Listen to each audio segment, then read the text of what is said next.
Alright, folks. Welcome back, everyone. 皆さん、お帰りなさい。今日は322日目です。It is day 322. We are the day after our level 31 lesson day. Hopefully, we can get this accomplished relatively quickly. I don't want to flow into 5 p.m. or 6 p.m. to distribute the workload, right? Yeah. Yeah, because we want to start beforehand. Let's get right into it. No time like the present. Okay.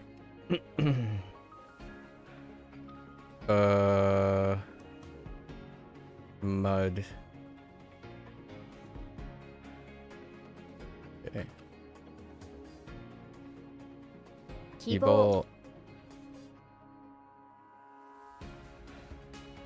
性格 Okay. Hello there, Bree. Hello, hello. Happy Sunday.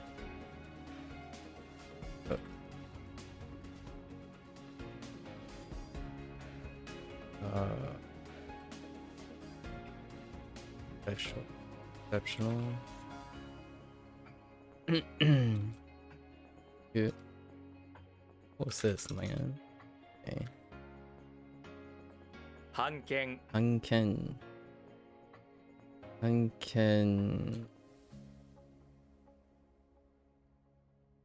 Oh, and I'm doing pretty well today. A little bit on the tired side. Did something in the evening that took relatively long time. We're working on it.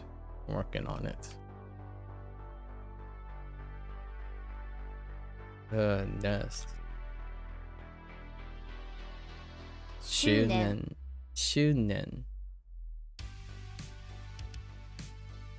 Oshi. Okay. What are you up to on this fine Sunday evening-ish? Fine. 照らす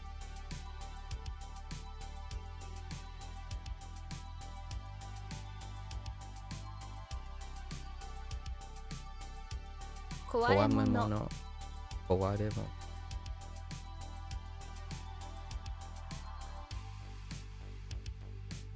芸能界 芸能界 Oops. Oh wait. Guess performing or like performing arts or like ability. This needs oh no wait. What? This needs expansion. Genokai.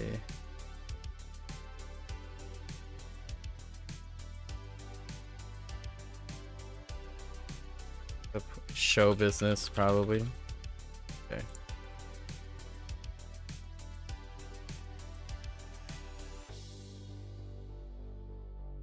Not much, making some Anki cards, that's about it. Oh, okay. That sounds like a very chill time.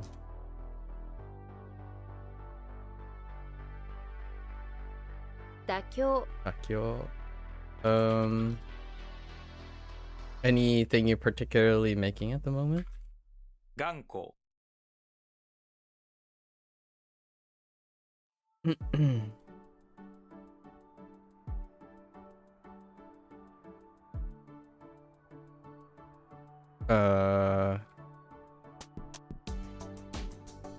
Oh no.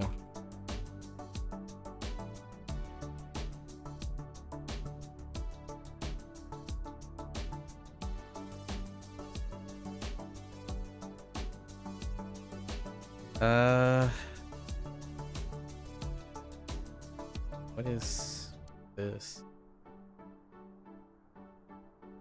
Complete. Oh, perfect. 完全 It's in.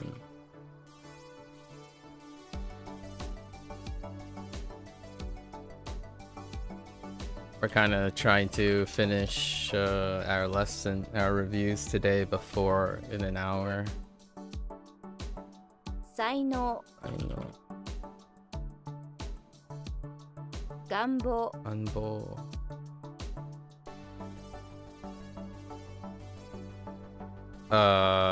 What?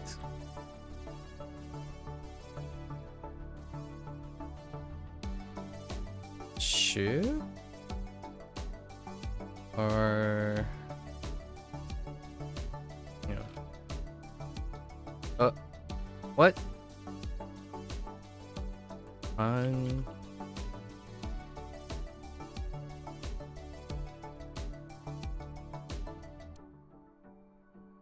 Yo? I thought it was yo. Video. Oh, because it's Finnish. So 完了 okay. Postbone. Oto. So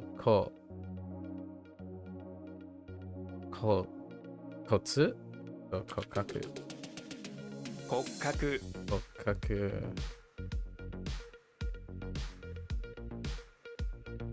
Oh, skeleton.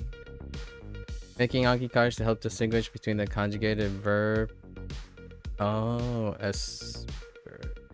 to spray and to spray at as a vegetable, asparagus. Oh, that's interesting. That's kind of cute. If you have DC notes on suggesting muting streamer mode mutes everything.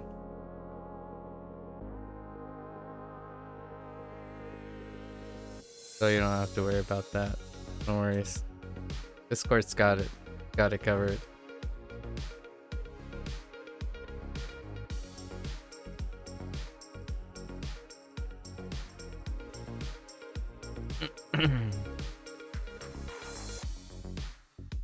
Oh.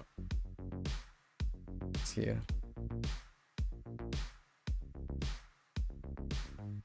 Yeah. Otherwise, yeah. Like sometimes I would end stream to like hundreds of DMs. So it would be really, it would drive not necessarily me insane. It probably drive everyone who thinks they get DMs insane. So like during the stream, you would hear the Discord sound and everyone would look at their Discord. It used to be the same with stream. Or Steam. It used to be the same with Steam, where like whenever you hear the bleep sound, everyone like checks their Steam, but it's actually the streamer who didn't separate the program from the capture, so it was capturing their stream.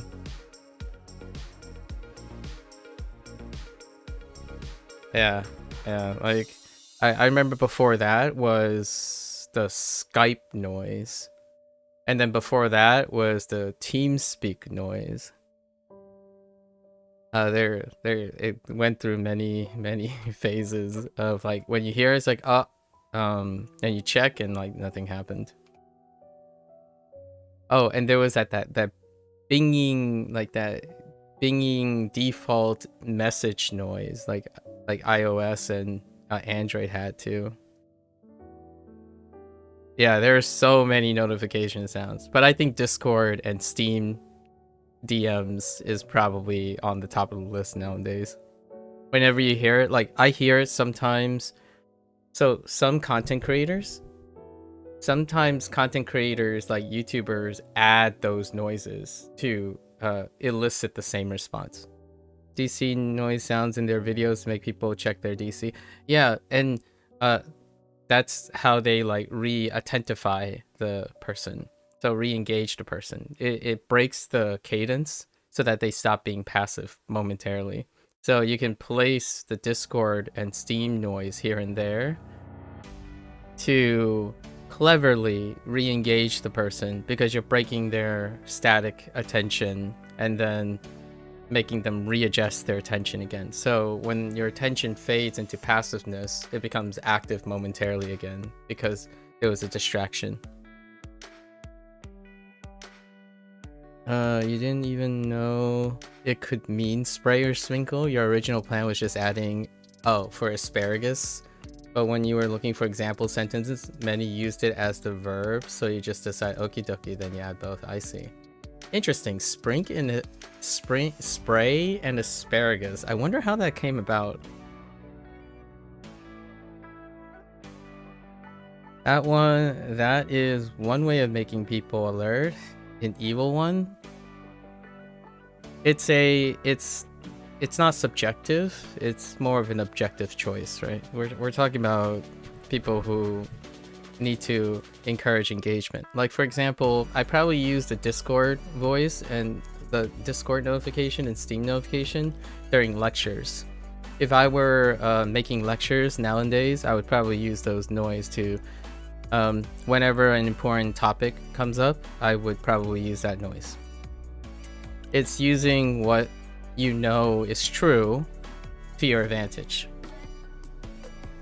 So like if I have a very, very important TLDR, I would probably frame it in a way that my students are more used to. That's, in my opinion, how I usually teach and make seminars. I know my audience and I make the seminar to best utilize those tendencies.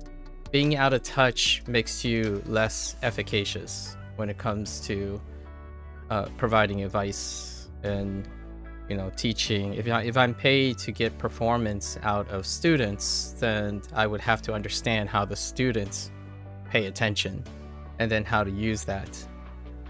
It does sound like it could be seen as evil, but it's also pragmatism. It could be also a means to an end. So on the student side, you could argue what's efficacious? Like it's effective. It's effective. So on the student side, they either hate you because you're not engaging, or they hate you because you're engaging. That's not something the teacher will control, in my opinion. I prefer to choose to be hated for being engaging than hated for being unengaging. So that's kind of the idea. Like I don't think of it as evil. I think of it as pragmatic. So if you want students to pay attention to you, you got to use tools that you understand that will get their attention. You can choose to be not pragmatic about it, and you can be subjective about it. This makes it evil and good and bad. It's like a teacher that says the students have to learn my way or the highway. That's evil and good that we're talking about, not pragmatic. So when the example that I made in notification, it was more of an example of a pragmatic choice. However, other people can use it for subjective intents, but I wouldn't pass up the opportunity. What's pragmatic?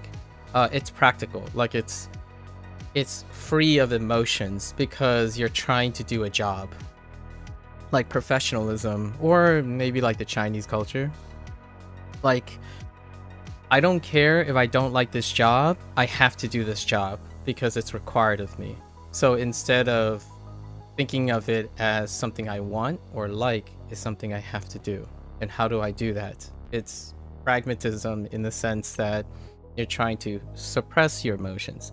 Not that anything is purely pragmatic. It's the extent of subjectivity and pragmatism.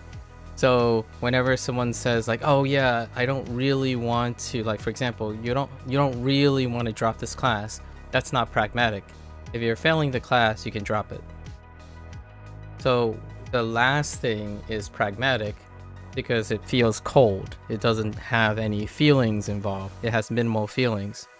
The beforehand is being sympathetic and compassionate, or maybe attempting to be empathetic. So in a classroom environment, if I have to be pragmatic, if I have to be hated no matter what for doing something, I choose to be at least pragmatic about it. That means that I can achieve something despite having emotional things targeted towards me regardless of what I do. So like a student's going to hate class. So I choose to do pragmatic things to make them benefit from hating class, right? Like if you hate being in class, the least I can do as a teacher is to teach you something even despite you hating it. That's it. Like there are other approaches. You can have a teacher that tries to convince you not to hate class. That's not being pragmatic because it involves addressing the student's feelings. That's subjective. It's compassionate. So if I understand that I have a no-win situation sympathetically, like emotionally, then I would definitely choose the pragmatic approach. So that's kind of a way to balance things. So I do, as a professional, that's what that separates professionalism from amateur. An amateur goes by their feelings nearly wholeheartedly because they can. A professional, when you have to get a job done, one way to get it done, regardless of your feelings, is being pragmatic. You have to get it done, and you got to do it with the best way you can, despite no matter what. People are gonna like dislike you or hate you or disagree with you. That's kind of like content creation. To me, professionalism can be seen in certain content creators, but it's not standardized in content creation. There isn't a guideline that says you can't express your opinion because you're contractually obligated to be politically correct or publicly agreeable. There is some moderation these days because it's becoming more of a standardized, pragmatic practice. Right? Standardization leads to pragmatism. You have to pass this test by getting a specific score. That's pragmatic. It doesn't care about your feelings. Right? If you got an A, that's an A. It doesn't care about your feelings. There's nothing caring. Viewer numbers, subscription numbers, they don't care about your feelings. Like the number itself, the system and the number doesn't care about your feelings. The people behind those numbers could care about your feelings. So you can resonate with the people that exist, or you can focus on the numbers that don't give you any subjective feedback. It gives you pragmatic feedback. So data gives you pragmatic feedback. People give you compassionate and subjective feedback. And a lot of times, if only your grades improve based on how many tiers and how much stress the exam caused, exactly. Unfortunately, it doesn't, right? And that's what keeps everyone on a level playing field, right? Standardization is, in my opinion, the unfortunate consequence of being hyper emphasized in a weird way, in an uncontrolled way online. So how is that standardization happening? Statistics. Data and statistics have been used to not intentionally, no one's malicious about it.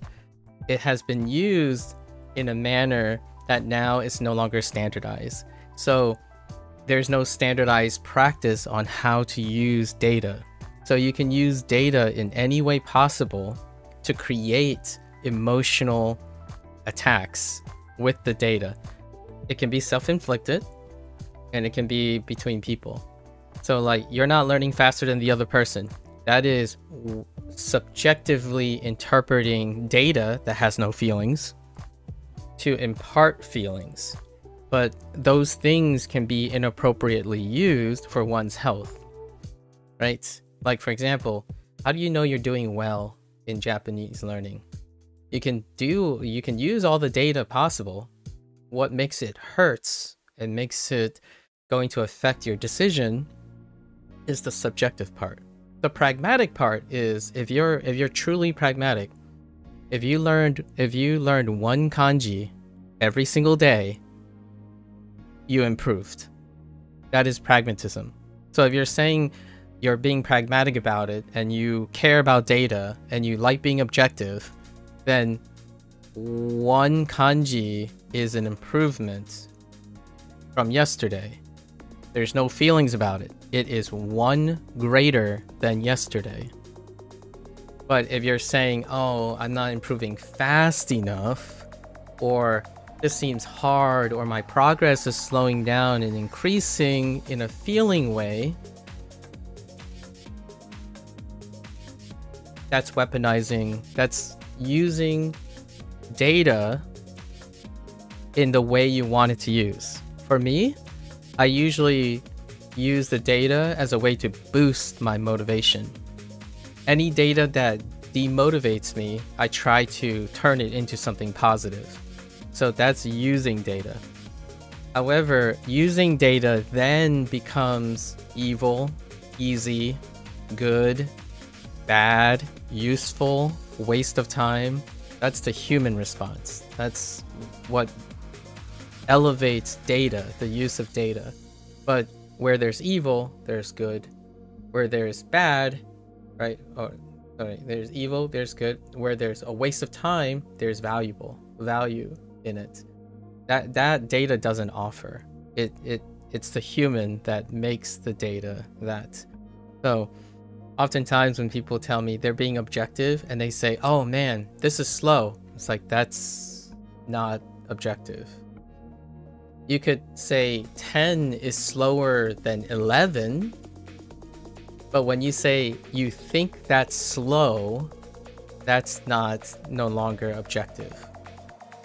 If you say you're learning 11 today and you learned 10 yesterday, 11 is greater than 10.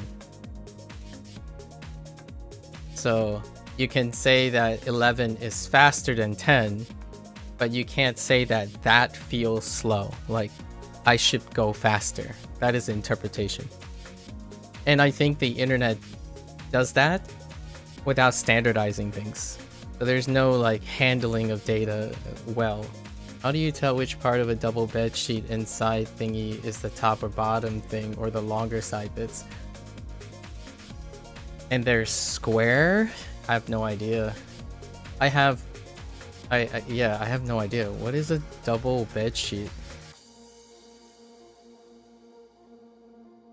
I don't know what a double bed sheet is.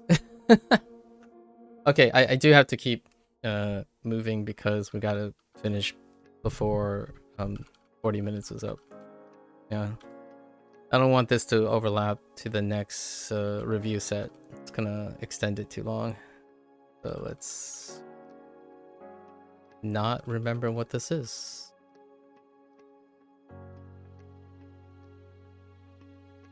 This is like trouble. And that's kind of ironic. I'm pretty sure this is with trouble.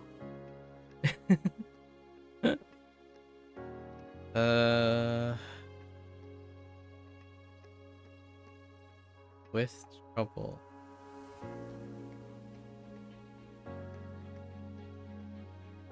Oh. Se.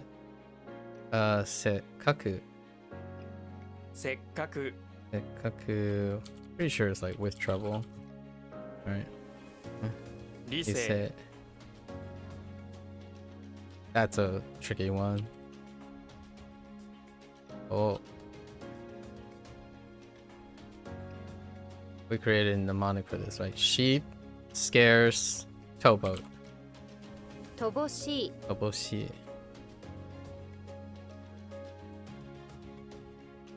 You get so many cards first time. Oh yeah, because we did all the lessons. If that's what you mean. Like, because there's 80 lessons, 80, no matter what, we're guaranteed to have 80 on level up the next day. And then the rest, whatever overlaps with it. So we probably have like 2 units, 2 other units, and then the 80 from yesterday that we just learned. The 80 is probably the easiest one, are the easier ones, and then the old ones are probably a little bit sketch. 緊張する. 緊張する. 緊張する. To be nervous, right? Oh, this one is different. Nozomi? 望み. Oh my gosh. No. That's a special one. let me get rid of that bot. Okay. Okay.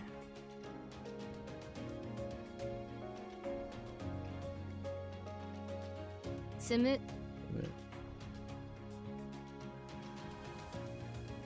Ninjin. Ninjin.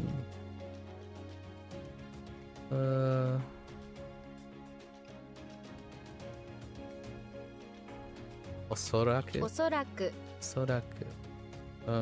Osoraku. It's not quite fear.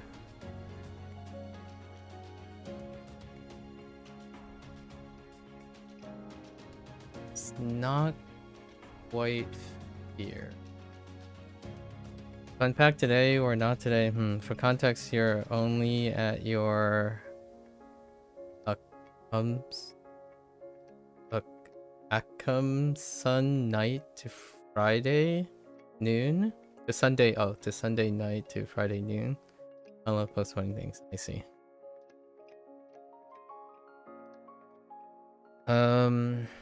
This is like fear of something, right? Naku, so probably.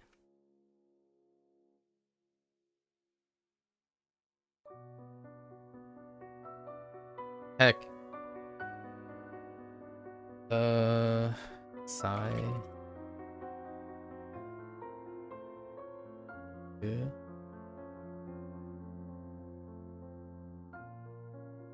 No. Good.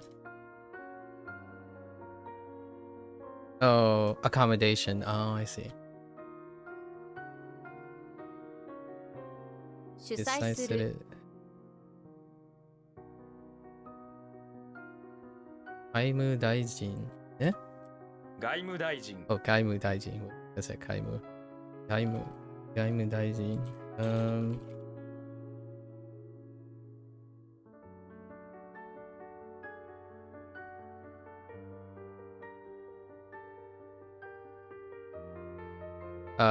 Double kun. There's a special double kun. How do I double kun you? What was it? Male push. Osuinu. オス犬。 Lots of poop. Iku.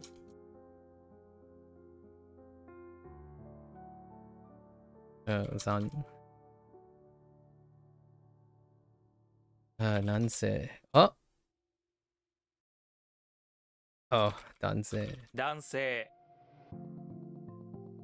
Unpacking that math? Solid. Go. Right.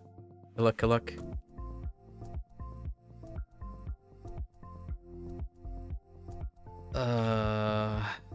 Ket ball. Ket. Yeah. What? Oops. Ball. 欠乏。 I gotta keep that in mind. What was this again? Not quite fear. 恐れ 基本。 On.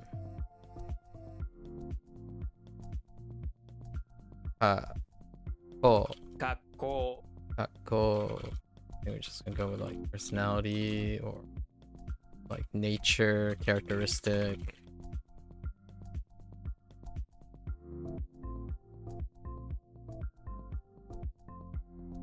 What?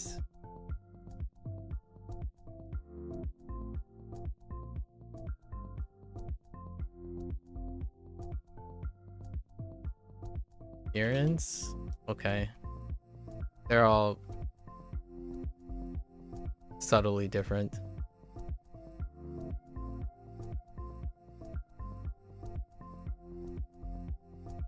Yeah. Okay.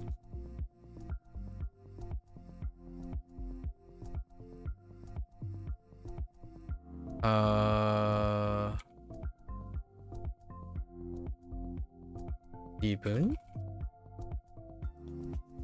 例文。例文。例文。It's a writing sample. I mean, sentences is a writing sample too.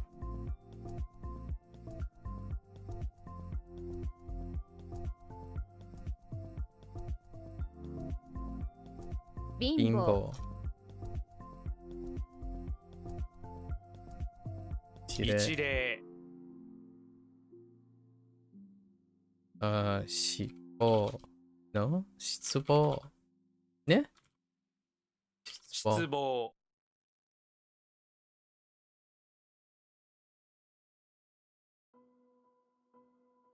望 Female obstruct.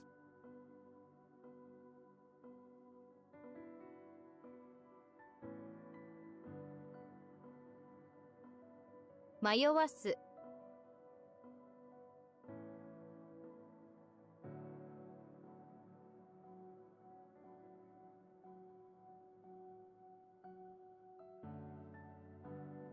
Because there's a second group of reviews that I'm going to push for tomorrow. I don't want to stack them. There's a review forecast on WaniKani. And oh no, I'm gonna make it.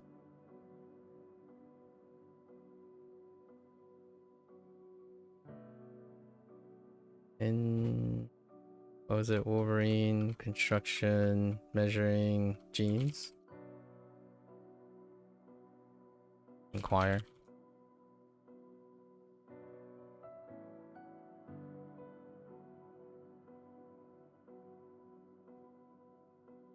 Oh. 式 Ski. Is there a specific reason or is it user picked? It's a specific time. After completion. It's a specific time after completion.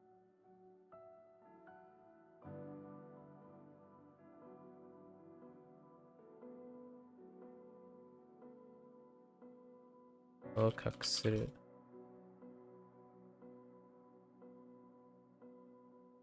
合格する Okakusuru.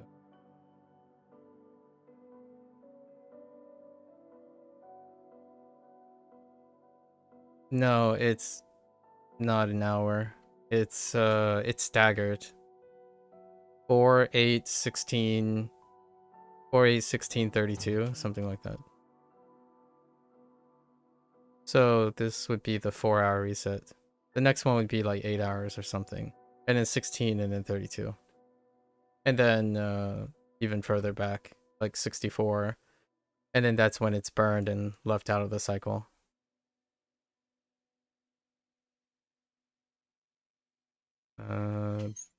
Bundle. Taba. 束 Taba.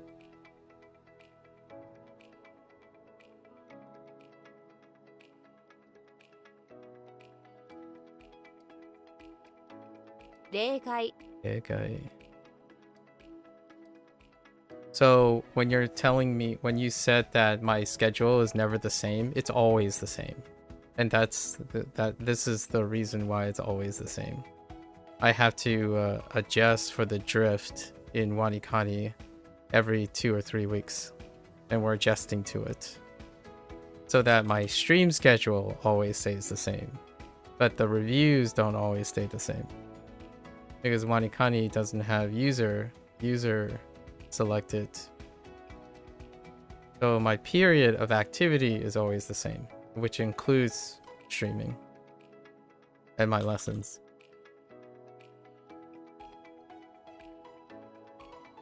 壊れる What did it?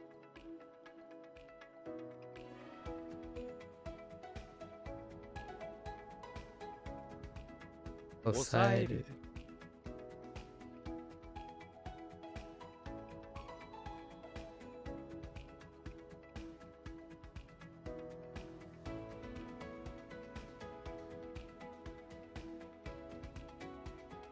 Tatoeba? Oh my gosh, Tatoeba. 例えば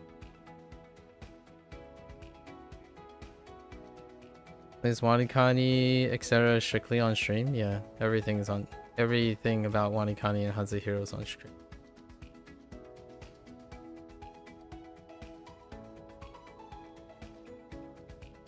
Oh, that's Mawari. 周り or like a cycle, like one time around.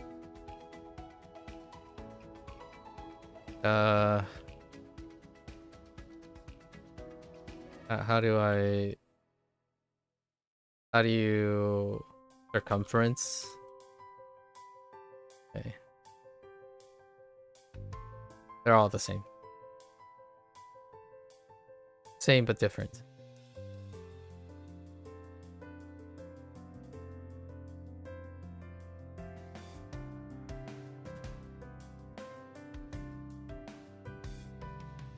Oh. Special. 初版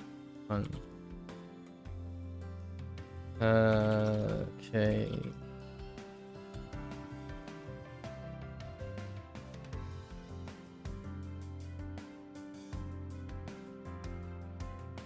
Oops.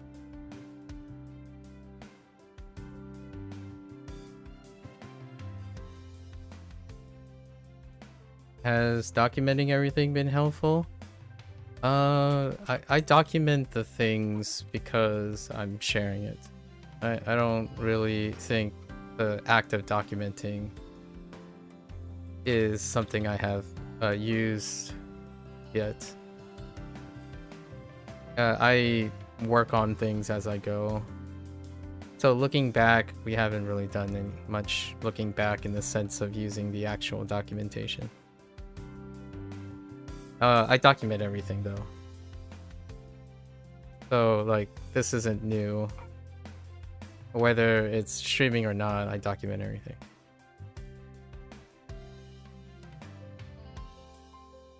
And when I mean document everything, I document the essence of everything, not the literal everything. Although this would be a good example of what makes this different. It's literally everything. Sort of. It's still sort of. It's technically 90% of everything. Because I can't account for all my thoughts. 女性 たやす Let's see.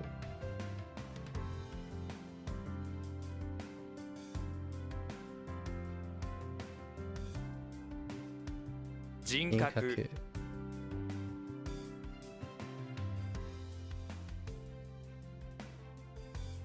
Why do you choose to make it all shared? Part of my it's the most literal way to demonstrate what it's like to problem solve and critically think and then practice communication.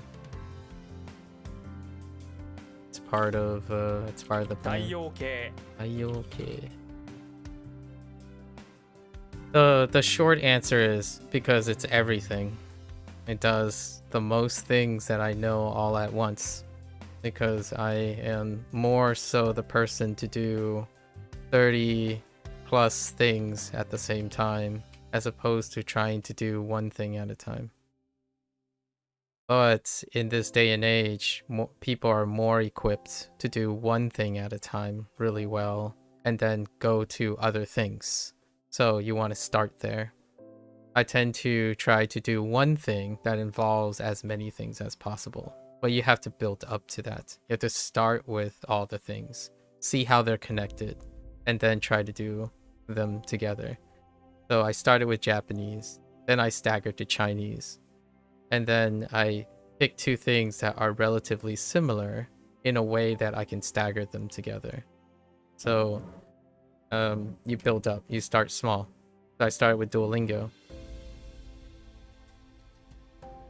Yeah, good luck with math. Good luck with math.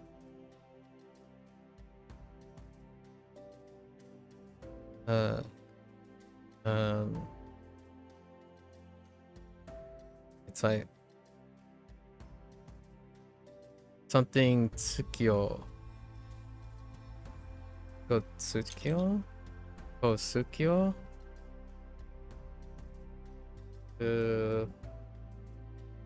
This is graduation, right? That's a pivot. It's something Sukyo. I forgot the first Art. What is?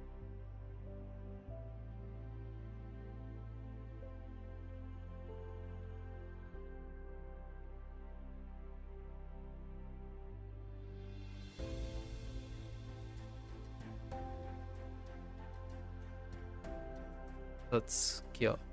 It's so. 卒業 Let's go. It's graduation.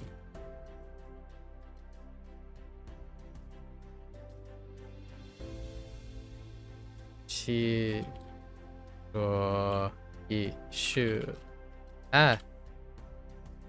一周 Ishu. One like cycle. Or one lap, sure. Same difference. 系 Iru. 伸びる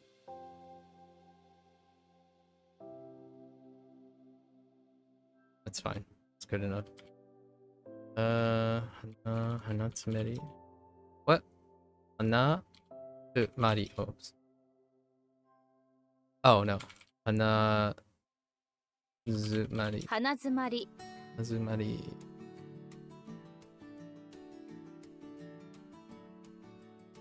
Saisok. 催促する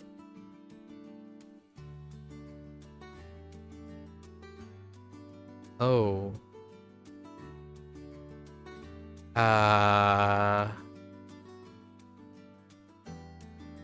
This is resemble. Kun.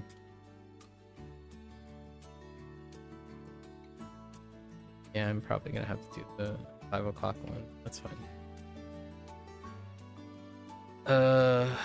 Bone. One. 骨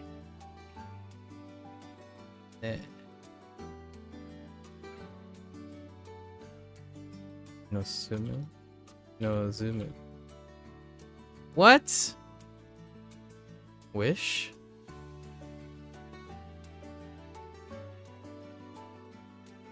Oh wait.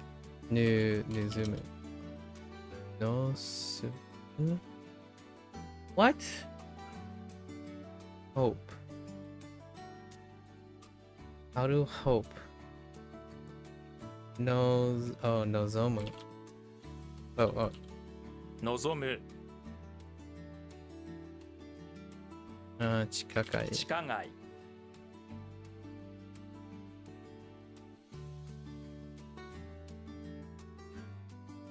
I just kept typing there. What was that about? How did this work? Exclude?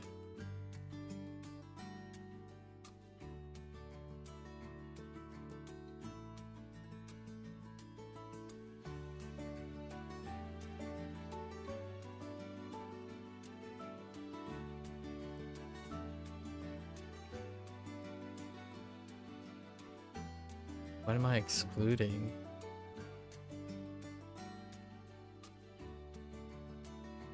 The right thing is something, right? Is it... what's happening in the building?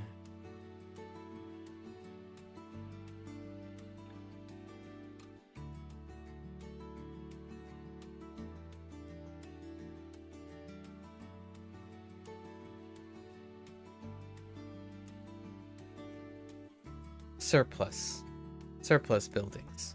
So Joe. Not surplus buildings. It's surplus buildings, but we're asking Joe to exclude. Seibyo. 性病 Oh, STD.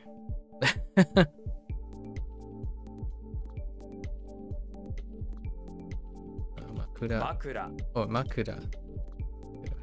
Right.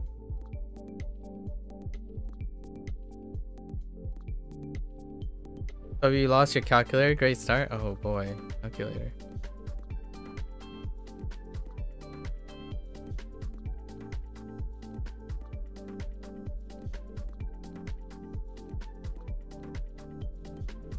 Loaded. 恐れる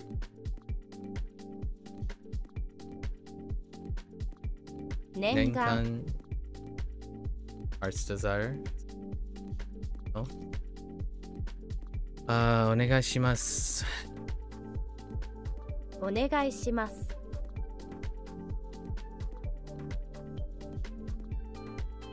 呼吸券。航空券。航空券。Oh, it's okay. 航空券。Yeah, I guess that's fair. 我が国。我が国 Oh, right. 我が国。I hate on by default most of the time. No. Let's see. Ooh, what was it? 押す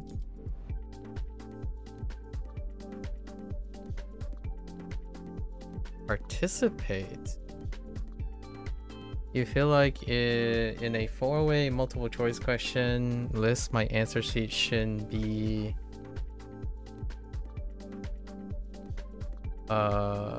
shouldn't be one. I'm shouldn't be what? To participate.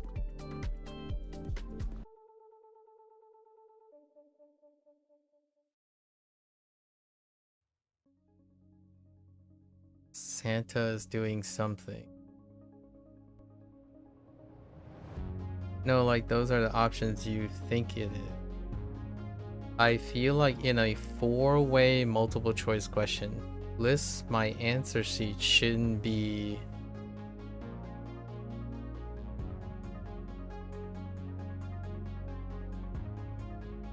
B for question 1, B for question 2. Feel like in a four-way multiple choice question list, my answer sheet shouldn't be. Oh, okay, I see.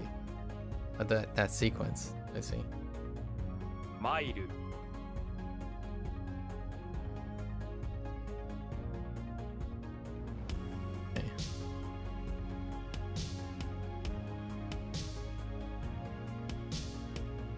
Okay. Gaming. 押す能力。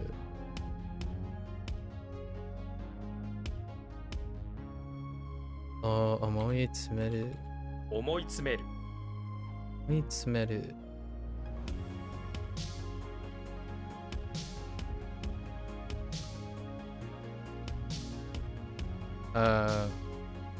骨盤。Oh no. 骨折。骨折。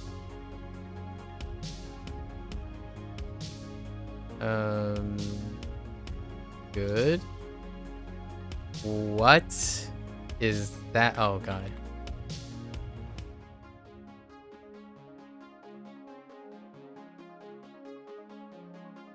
周期周期。Cycle or period. 芸者。Self-explanatory. にね。日経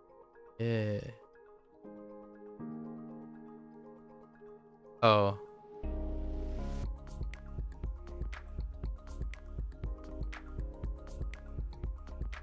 What? Say? Okay.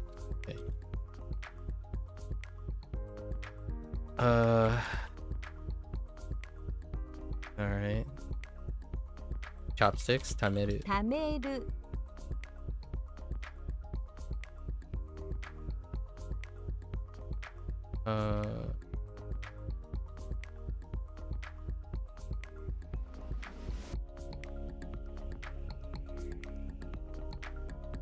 What?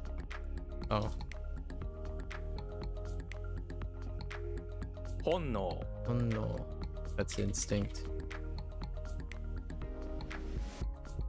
体系的。体系的。Systematic. 見つめる。見つめる Or glare. It's fine.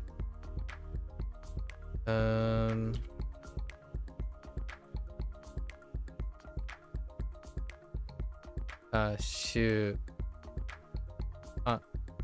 出版。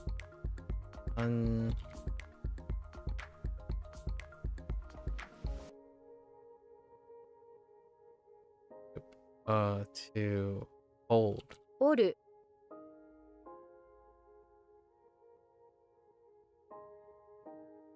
To no kan.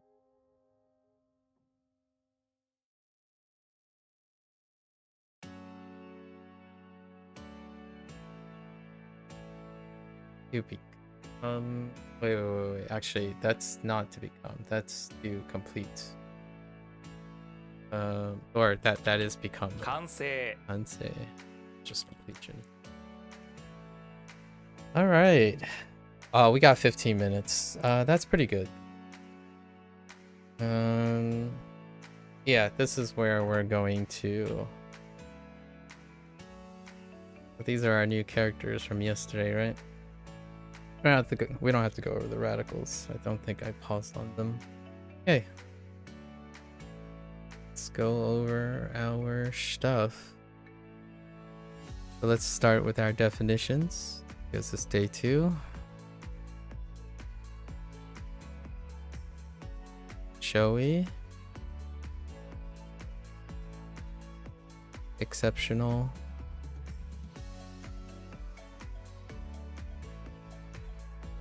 Model. Obstruct. Exclude.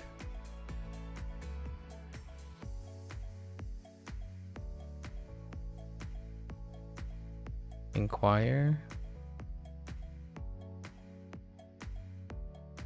How many new characters and words are added, give or take, per day? The WaniKani only introduces new words or kanji every 5 days for me. It takes 5 iterations before they happen. So I can tell you per week. Roughly per week is this many. Or actually, I can only tell you per 10 days. So every 10 days is this many characters.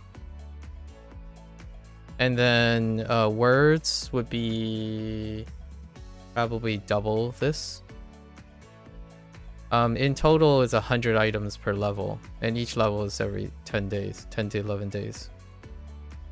Oh no, wait, is it 100? 150 items, 140 to 150 items. Approximately 40 of them will be characters. So that means 40 characters, 100 vocabulary words, give or take some radicals. Yeah, so you have to clear characters before you can move on. You have to unlock the privilege of learning more. So you have to be consistent enough before you unlock.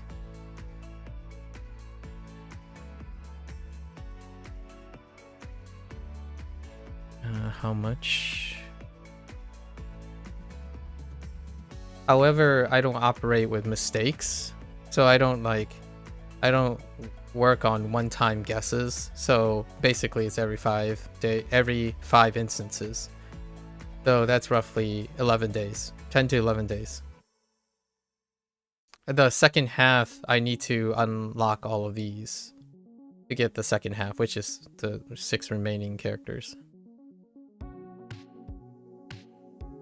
It's easier to think of it as 40 characters every 10 days and 100 vocabulary words every 10 days.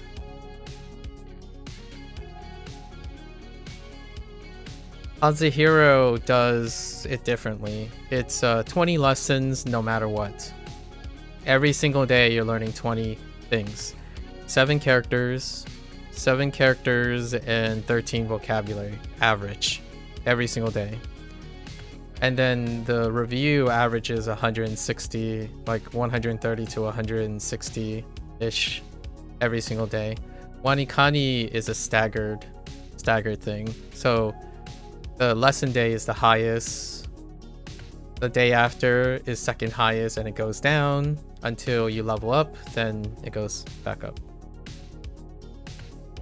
So it looks more like a staircase most of the time, like this. Each level. And then HanziHero is just a flat line the whole time. So HanziHero, I can tell you that I learned 7 characters every single day and 13 words every single day. On average. Let's see. Sweep.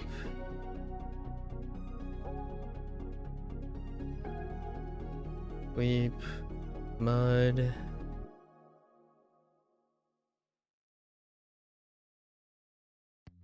Hole. Surprised.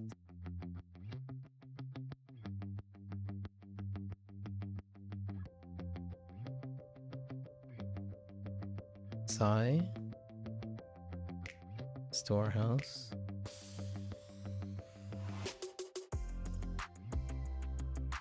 Grandchild.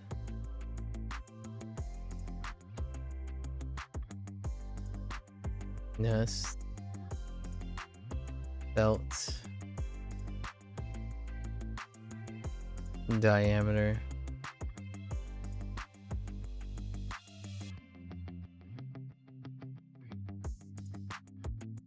Rescue. Scatter.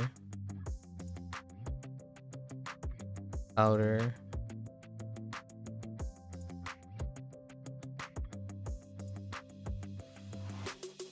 Veins.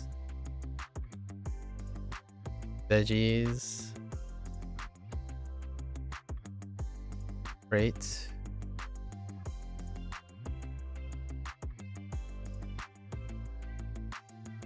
Land. Resemble. Equal.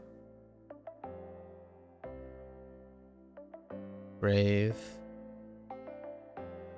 Rich. Virtue. Search. Spy. Alright, let's do our mnemonic keyword here.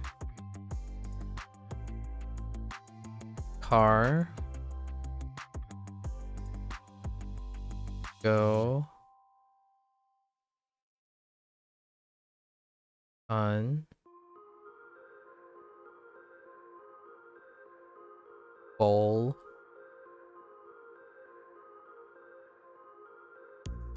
Oh, I paused on exclude. Was it because this thing's surplus? Joe. And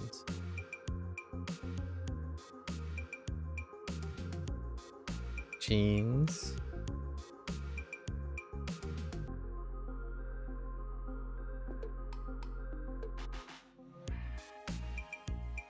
Eagle cookies.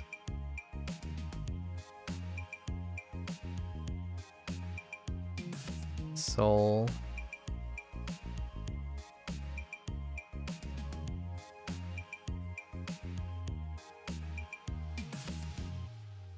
Dog and road.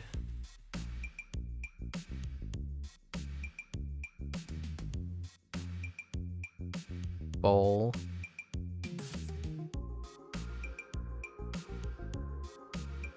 Kyoto. And soul. Sun. Two. I. Cake.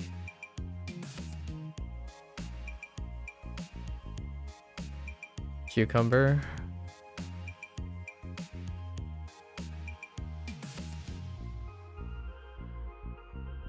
Santa. Fun.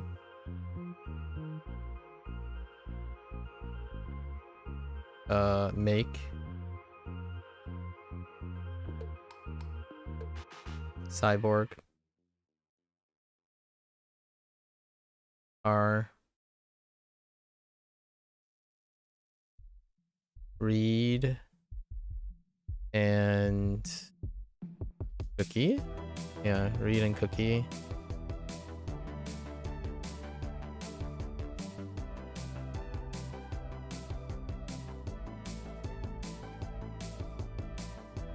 Kan. Oh no, not kan. Ni.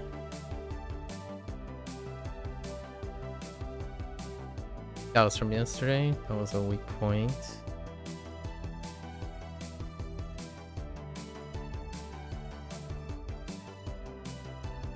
King.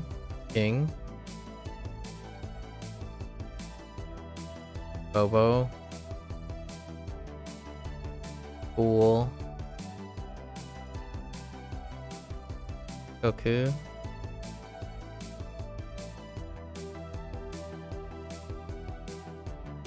And Tater. Alright, so now let's do our read into our definition. Right?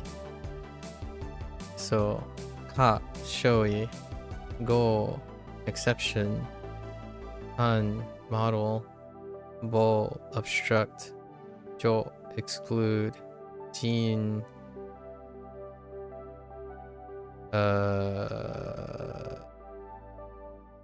inquire, kit, how much, soul, sweep, doro, mud, ball, yo, surprised, han, sai, soul, storehouse, son, grandchild, su, I think su is kunyomi, su, nest, I, belt, I think I is going to be an onyomi. Yes, okay, we're fine. Okay, diameter, Q, rescue, sun, scatter, kun, powder, myaku, veins, sai, vegetables, ha, rates, riku,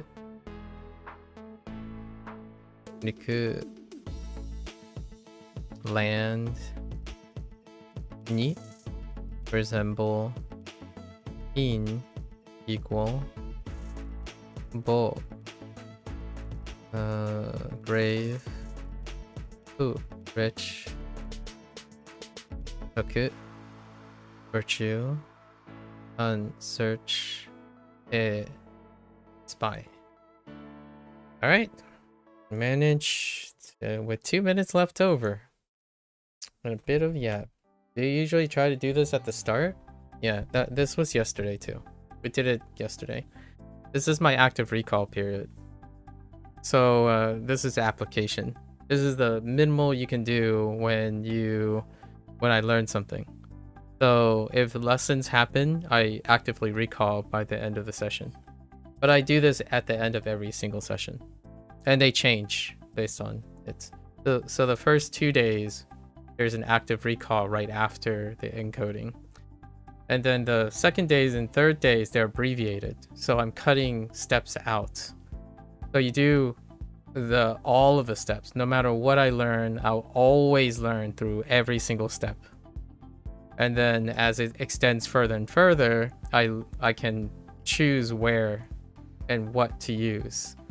So I go in many different directions all at once, and I have to do all of them. I have to be consistent at doing all the routines, going from definition to the mana keyword to the read.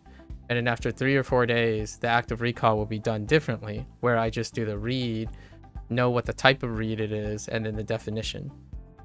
So I start with doing everything, and then start to do less as it becomes more consistent. It's never doing what is the easiest and then sticking with it. That means you can only this is called I typically refer to this as redundancy. So if you want to be consistent, you create as many redundancies as possible so that when you forget one thing, you don't forget it. You have another way to figure it out.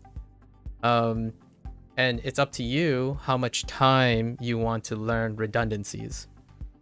Redundancy is retention.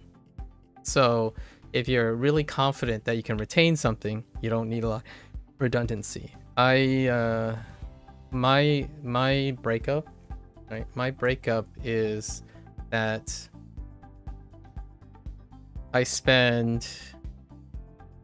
break it up between learning and practicing. So studying is a combination of learning and practicing. That's how I visualize it. Learning is when you get your exposure. And that is usually like 20% of the time. And then most of the time I'm practicing, which is output 80% of the time. And when I'm practicing, much of it during this time would be active recall. As much active recall as I can, and that active recall is the lowest amount of application possible. Application is a form of output. And most people do the reverse. They spend more time learning and exposure and hope that their output comes out later. I do the opposite to demonstrate. So like exposure then doesn't do very much anymore. Exposure immediately goes into output. So things that I have to manage is volume. I manage learning volume. I know where my max is. My max is gauged by my accuracy. So if I can maintain above a 90% accuracy on the output, then I can increase volume. However, in WaniKani, I've already reached the max allowed. So that means I just do the max. My max, my theoretical max, the conceptual max, is greater because I know I do HanziHero too, and I still maintain a 90+%. So that means I can do way more than what WaniKani is showing, but I don't really have to rush it. I can do something else. So that's why we do HanziHero as well. And then if HanziHero isn't enough, then I can go do something else as well. So in the evening, I do other things. In the evening, I have energy to do all of these things. So I need to know where my theoretical max is, and then I don't work at max. I work at 80%. I rarely ever work at max, because if you're constantly working at max, any bad day will derail your progress, derail your motivation. So I find where my max is, and then I work at 80% of my max. And that 80% will then become 60% over time, and then I can increase my volume. So over time, when I'm improving my thing, my threshold goes up. If someone says, well, isn't WaniKani then capping your speed? It is. So then I do something else while I wait. I don't have to run at 100%. In fact, I would say if WaniKani gave me 50 characters every 2 days, I think I'm okay. The highest I would say right now for daily process is that if you combine both HanziHero and WaniKani and average WaniKani out, it is roughly 30 or 40 characters a day. But there's a really big asterisk to this. What I'm doing right now is 30 to 40 characters a day. However, Chinese and Japanese overlap with each other. So that actually means that even though it's technically 440 characters a day, what I learn in Chinese is going to reinforce what I learn in Japanese because I connect all the things. I don't keep them separate. If you're gonna talk to someone who's not like me, like most people in my opinion that I've came across, they will see Chinese and Japanese as two separate things. So that means that they're learning 40 things. I don't see it learning as 40 things. I see it as learning like half of that because I'm getting double exposure whenever I'm learning the same character in appearance for both. And mnemonics makes it so that I'm learning even less between the two. Like what I mean is I have to encode unique things even less. I'm reusing a lot of things. All my mnemonic systems, my active recall, my routines, I don't have to think about them anymore. I already do them. And then every so month, I add to it. So after practicing it for like a month or so, it's gonna get stale, so to speak. And to keep that staleness from happening, I add something else because I'll get faster. Over time, you are supposed to get faster. Things are supposed to be easier, so then you can do more. Not you do more because you can do more when it becomes available. So this is one of the concepts of time management that I feel I'm gonna write I'm gonna try to write an outline or course about this, maybe something for fun.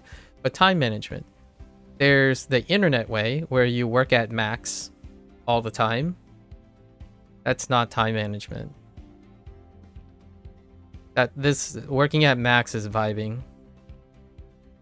So if you're constantly working at max, any excuse will derail your routine because you have no room to do anything, to change anything. You're already at max. I don't work at max.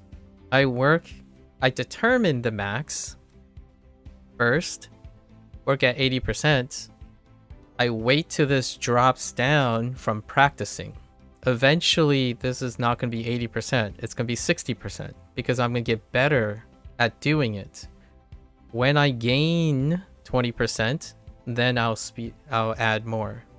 So I only add when I am able to, after getting better at what I'm already doing. I don't add because it's some sort of pace that you have to keep up. And WaniKani does this. That's one of the things that if you're buying WaniKani, one thing that it doesn't do like Anki does is it actually removes quote unquote features.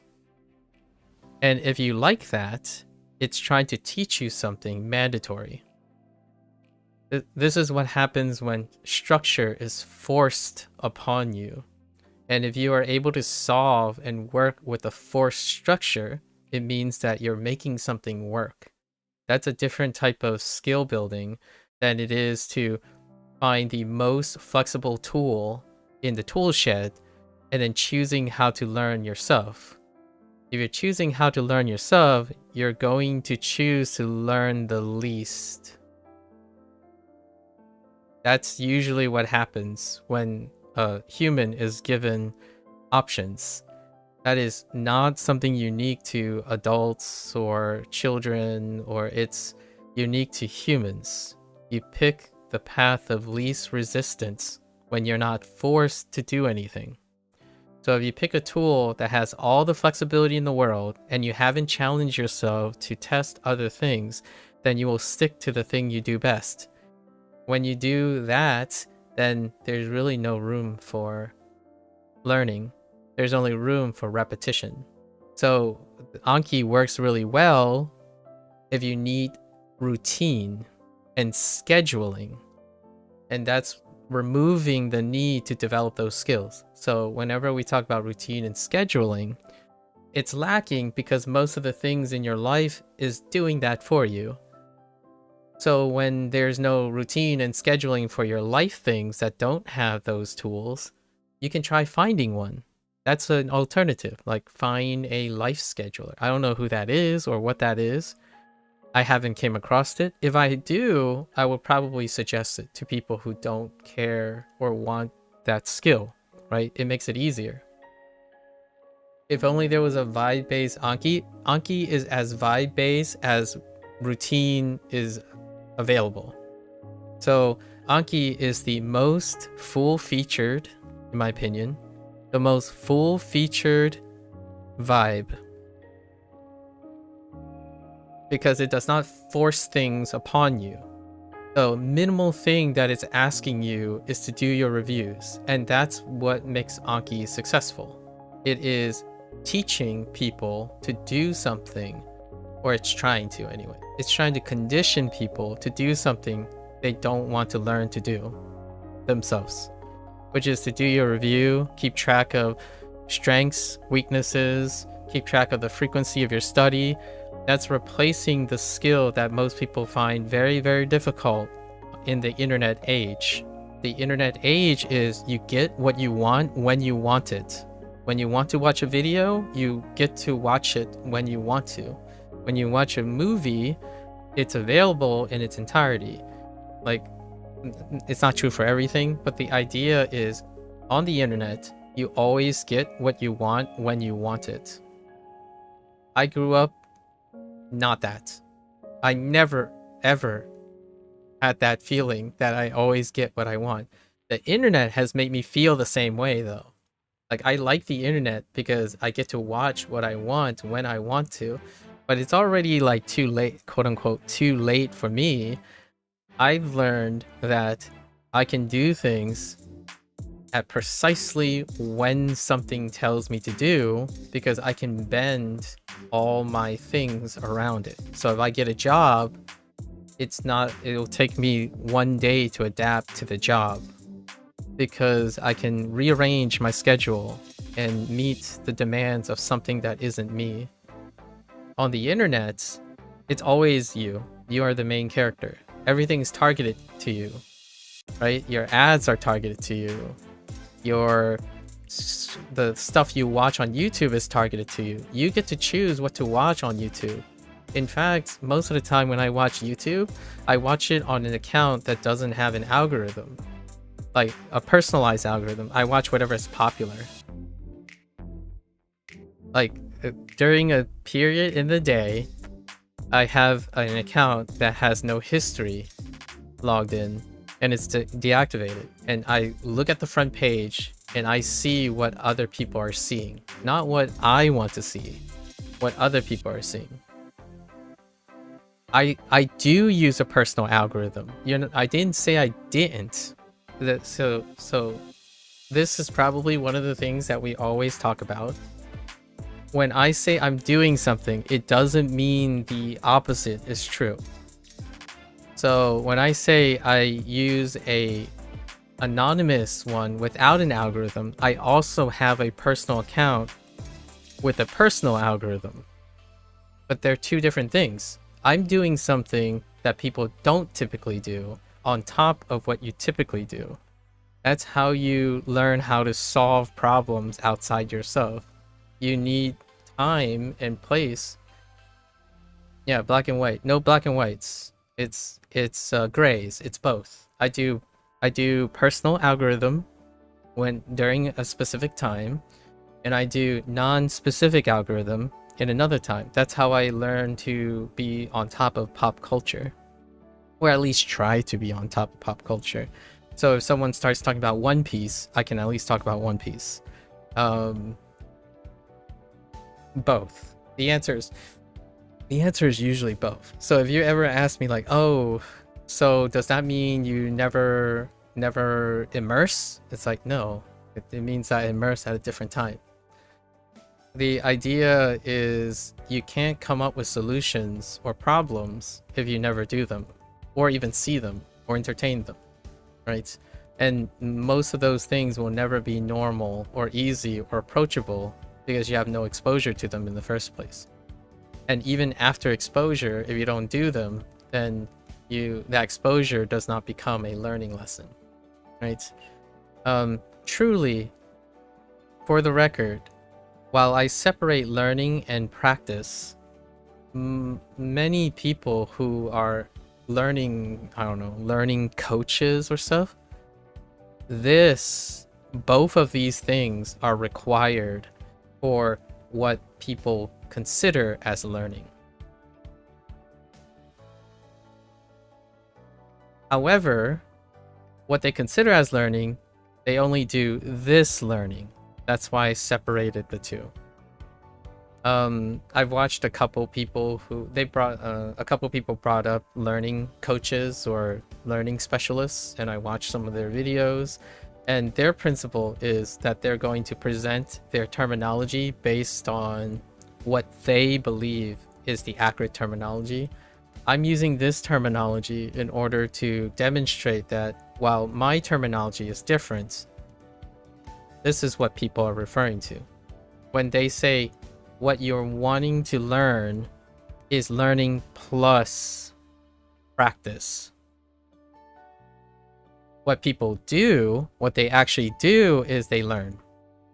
This learning, where you spend 80% of your time exposing yourself and you have no way of learning how to retain it. Practice is retention. Learning is acquisition. So if we're going to put it in terms of like popular words, these are what lines up. So when a language learner says this is the best way to learn a language, they really mean this is the best way to get exposure, high volume exposure, so that it leads to fast acquisition. Practice is how you remember things, in my opinion. And you're wondering, well, what if you just immerse and learn many ways through exposure? Yes, you can do that. It will still lead to acquisition, and it gives you a form of practice. So what are you practicing? It's not the exposure of the information that you're practicing. It's how many ways you are encoding the same information, like the same goal. That is still practicing, in my opinion, because you're exercising connecting multiple things to the same thing. It's a similar concept, but you're embellishing the same concept. So when you're immersing, you can see food, like a specific food, like ninjin, for example. Ninjin. Well, there's ninjin cake, a cakey, right? There's ninjin. I don't know what 饮料 is. 饮料是 drink, nomimono. Yeah, nomimono, right? So you can see carrot in many different contexts. That's practicing, not learning. You're still trying to learn carrot. All those other versions are different practice versions of carrot. You're trying to look for that one information and encode it. So whenever someone says acquisition based on exposure, that's kind of what they mean. They're trying to get you to make the exposure a form of practice. And that's where I agree, if that's what people are describing. But oftentimes when people think of immersion, when they think about Anki, they're thinking about exposure only, not the practice. So they sideline practice. Like, what I mean is, what does Anki do most of the time? It tries to minimize practice. And I totally get it. If you're doing the same thing, you want to minimize it. But who said you have to do the same thing? So that's what I did. In WaniKani, I don't do the same thing for every exposure. I do something different for the active recall every time I have to recall it. The idea is I'm increasing the amount of ways I can remember a piece of information. So then you see all this text here. I can remember it based on most of these things. The more I can do, the more likely I'll remember it. And the more time it takes, though. So delta T goes up. I only add more when I have time to add more. So I can't add more to this until I can do it fast enough and efficiently enough to be able to do more. So this is what I have settled on after 300 days. I can do all of this in the same amount of time since day one. I spent less time. In day one, this day, the day after the lesson, it would take around 3 to 4 hours doing none of this. It would be sitting here trying to figure out which the characters are. That would be my first. Actually, the first couple of days, I didn't do any of it. I looked at the characters. I barely looked at the characters. I did the lessons and then I call it a day. Now I do all of this stuff in a fraction of the time. If not, or like at least I spent 25% of my time doing exactly what I did in day one. But the other 75%, I do all of this. The thing that I'm yapping about right now, I do this on top of everything. Like before, I also did the yapping thing too. But now I do this and study Japanese and do everything else. So when I get better at something, I get more time to add to it. I don't work at max. Rarely do I ever work at max. I think that's one of the most consistent time management problems. Time management requires that you understand you also make time for unexpected things. You're not concerned about what that unexpected thing is. You make time for it. You figure out, do I enjoy yapping? Yeah, it's the main reason I'm streaming. And I use the word yapping, but really the most important things about all this stream is the yapping part. This is the most important thing. I'm sorry to people who think Japanese is the most important thing, or the content. Content is not the most important thing. It's the learning lesson. If I am not learning something, it's not important. Japanese is fine, like it's interesting. It's largely static over my lifetime. Maybe it'll change a little bit here and there as a natural language, but learning is for life. So the thing I'm yapping about is the thing I practice the most.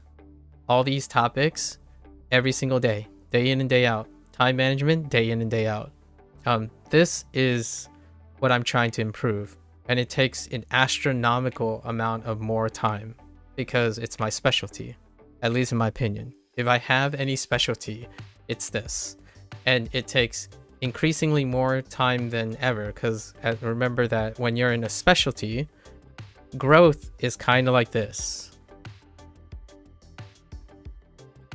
So I spend most of my time learning new skills. However, the skill that I use the most is in yapping, and yapping is out here. So you need lots and lots of time and investment and practice to get a small improvement, right? Small improvement in delta. Meanwhile, I use all of this and adapt to a new skill. Learning Japanese is one of them. Like in a matter of 300 days, I've maybe learned quite a lot in the beginning, and then eventually it's going to taper off because relatively speaking, the volume becomes less and less significant relative to the starting position. This is for this is a mental image, like a mental perspective. If you think that progress is going to feel like leaps and bounds as you get better at something, that is simply not true. Like there's very rarely any realities that will make it feel like it's going to be less and less. It's not going to be less and less. That's a double negative. It's going to feel less and less significant later down the road. Like if you're using the same metrics, right? Like if you're evaluating the same metrics and you never change your mindset, it's going to feel less. When you know 1,000 kanji, learning 10 becomes less significant than when you know 0. kanji. So your metrics have to change. And using a graph like this allows one to navigate how to find value in specialization. Yapping is my value in specialization. I get to use it every single day. I get to practice and adapt it to new things every single day. Whenever someone asks me a question, I get to use it. I get to find how I challenge my specialty. I don't often have a desire to sit there and pretend that my favorite skill is not worth investing, right? So yapping it's an enjoyment because I invested a lot of time in it. It's not an enjoyment because I enjoyed it intrinsically. The question you asked, do I enjoy yapping? You're asking it in a manner that would suggest that there are people who like yapping and there are people who don't like yapping. Like enjoying it in the sense of they enjoy it, so that's why they do it. It's the other way around. When I was younger, I don't say much. I actually didn't say anything most of the time. In fact, I could go through an entire semester with people not hearing me say anything because some of the classes participation was not mandatory. At some point though, in college, participation was mandatory. And that's when it changed. I enjoy things because I spent a lot of time on them.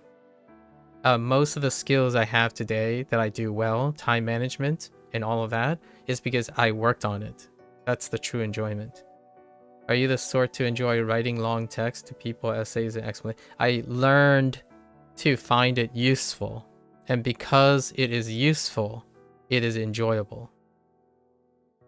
I would say the vast majority of things I enjoy now is because I spent a lot of time working on it. Because my life asked and demanded or gave me opportunities to do that. I think nowadays the internet does the opposite to young people. They find something they enjoy and hyper-focus on that and can no longer adapt to anything else. So they only do things they enjoy and fail to develop skills, problem-solving skills, and critical thinking skills to adapt to things they don't enjoy and have to do, like pragmatic things. And without those things, you can't develop an ability to solve problems and critically think about how to do something when it has to be done, not because you want it to be done. And that's like, you know, passing a exam of which you disagree with. You don't know the value of the exam because you don't enjoy it. That's not true for me. I know there is value because someone is teaching it. It is valuable to them. When someone tells me French is exciting language, I believe them. And if I have time, I can enjoy French the way that person does because I'm trying to learn something. I don't say, oh, I'm not interested in French, therefore it doesn't matter to me. How can people improve at problem solving and all that? French is an exciting language. Yes, Brie. You know it. You know it. How can people improve at problem solving and all that? You have to do things that presents problems. I know that sounds reductive, but start with small problems. Or what you think are small problems. They have to be solvable. They have to be characterizable, right? So the first step in, you know, the scientific method is to identify a problem.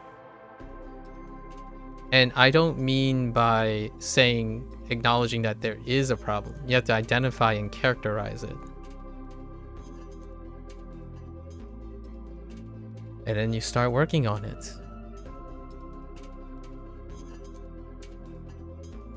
When you're in a depressive state, and you feel like you never know what to do, it's good to be able to identify a problem you can solve, or you can think you can solve, so that you can get a W. It's definitely very important to know that taking too many L's can destroy someone's self-esteem and confidence. So having things that you can get a W and an L, like having both of them allows you to compare and contrast. And if you're vibing along the way, you can vibe problem solving through experience. Vibe is experience dependent. It's not conceptually dependent. So this is another dissonance that I have a problem with right now online. If you want to vibe, you need experience. But instead, most vibers are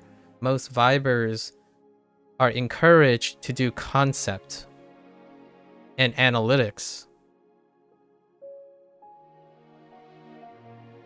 and like predictions, systems works. To me, you can still learn to do that. However, it's inherently going to contradict what vibing is. Vibing is dependent on XP, right? Exposure, intuition, intrinsic chaos. So you can still be incredibly problem solving. You can encourage yourself to problem solve as a viber. Go and pick an experience that will expose you to solving the problem. If you're talking to me, right? If you're talking to me, I'm not quite a viber. I don't prefer to vibe. I'll vibe with other people, but I personally do not vibe. I work on concepts, analytics, prediction, and systems work. So I'm not contradicting myself. Like what I mean is I'm not doing things that inherently will cause me to excuse myself from enjoying it, having fun. Systems work. This stuff makes me happy. Vibers, this stuff will drive them insane. Because all of this stuff is a waste of time. Why do you need to know all this and conceptualize all this and do all this if you can simply do it and then learn from it, right? That is XP. So for the longest time, whenever someone says this is the best way to do something, that's a viber. And what you do is you encourage them to keep on seeking the best thing.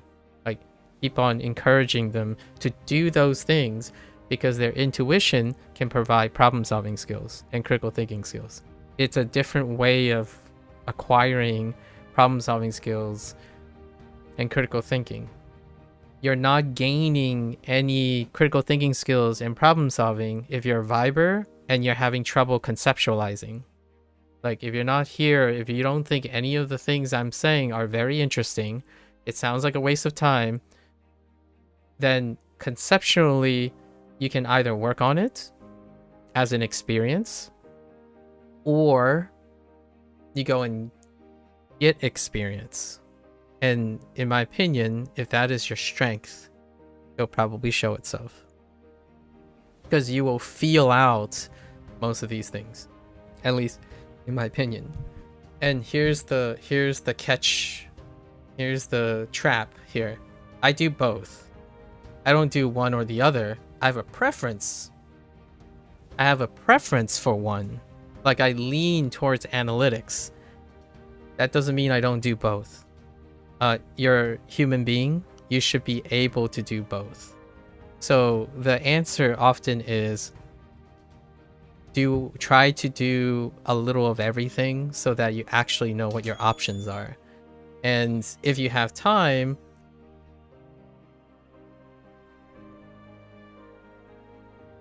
I was gonna say someone walked in. If you have time, leave room for exploration, but definitely focus on what brings you enjoyment and stuff, obviously. So you can still do what you want. The idea is if you don't leave room for exploration, then yeah, you are stuck with the tools you have. If you do not engage in problem solving, then you can only solve the problems that currently exist, like the problems you have already solved. So fingers crossed, if you're inexperience and you solved maybe like 18 years worth of problems, you hope that the next 60 years of your life, roughly speaking, will never bring new problems. If they bring new problems, then you're kind of going to have to do it. You know, you're gonna have to work on a new problem-solving skill, right? You sort of look forward to the French streams despite not liking your personal experience. Liking from personal experience with it, you think seeing a new perspective on your experience may make you realize if that makes sense. That's fair. Yeah, so the Spanish and French thing is gonna have to come together at once. And Bree is on the other side waiting for that French. Bree does a lot of French things. She's actually working on Anki cards at the moment, so no big coincidence there. How do you get more W's in Anki reviews and while adding cards? I want to find it more fun and less like you suck, which I do, but you find my yapping sessions worthwhile to listen to. I like to think the yapping sessions should be worthwhile if I'm talking to the person. If it's not worthwhile, then I need to work on it. Yeah, so it's good to know that it's worthwhile.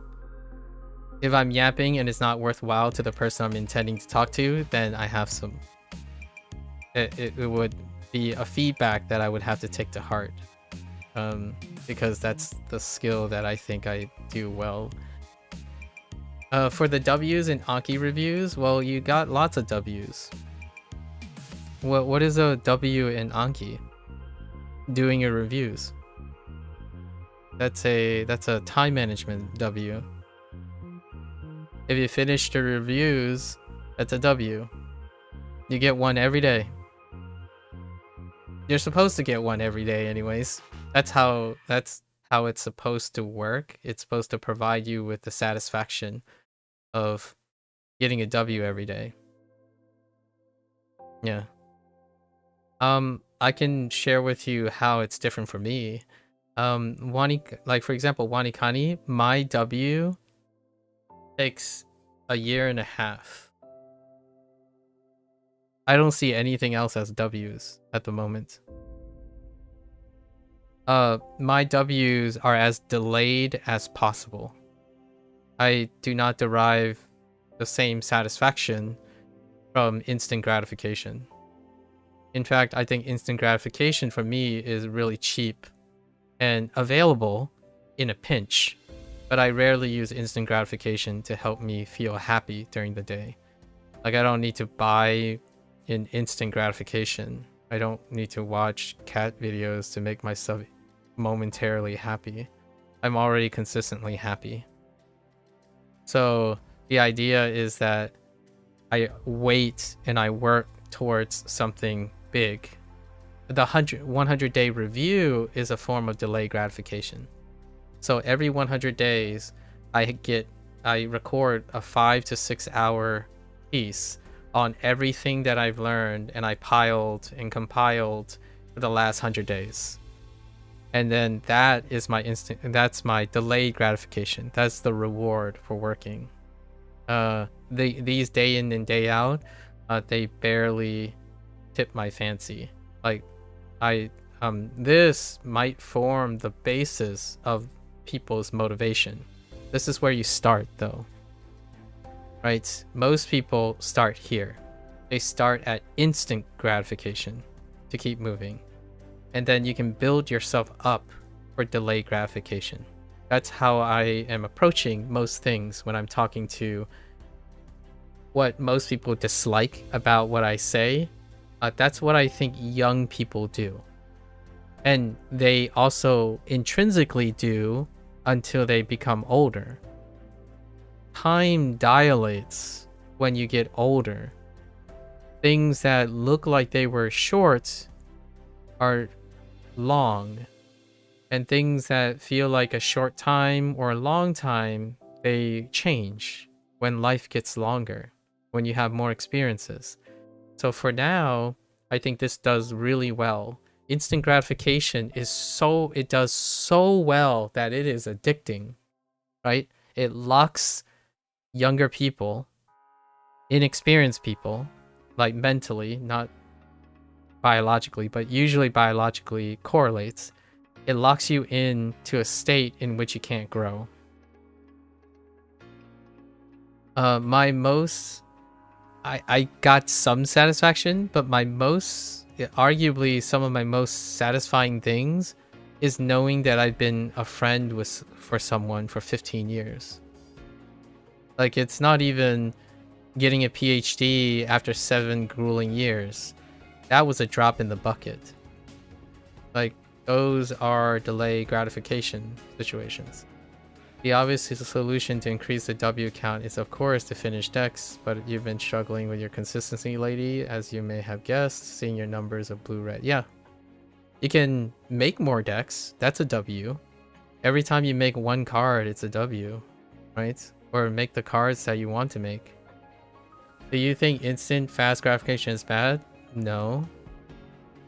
The answer is both. Again. Like, if you have an overrepresentation of instant gratification, then...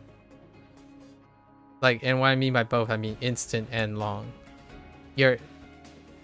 An imbalance is an imbalance. And it's only bad when it can't provide the solutions for everything. Right? It goes back to problem solving and critical thinking. If instant gratification can't solve it, everything is gray because you're asking if it's bad or good. It's bad when it can't solve all your problems. It's good when it can. So instant gratification can solve most of young people's problems until it can't. When can't instant gratification solve? Having a job for 5 years.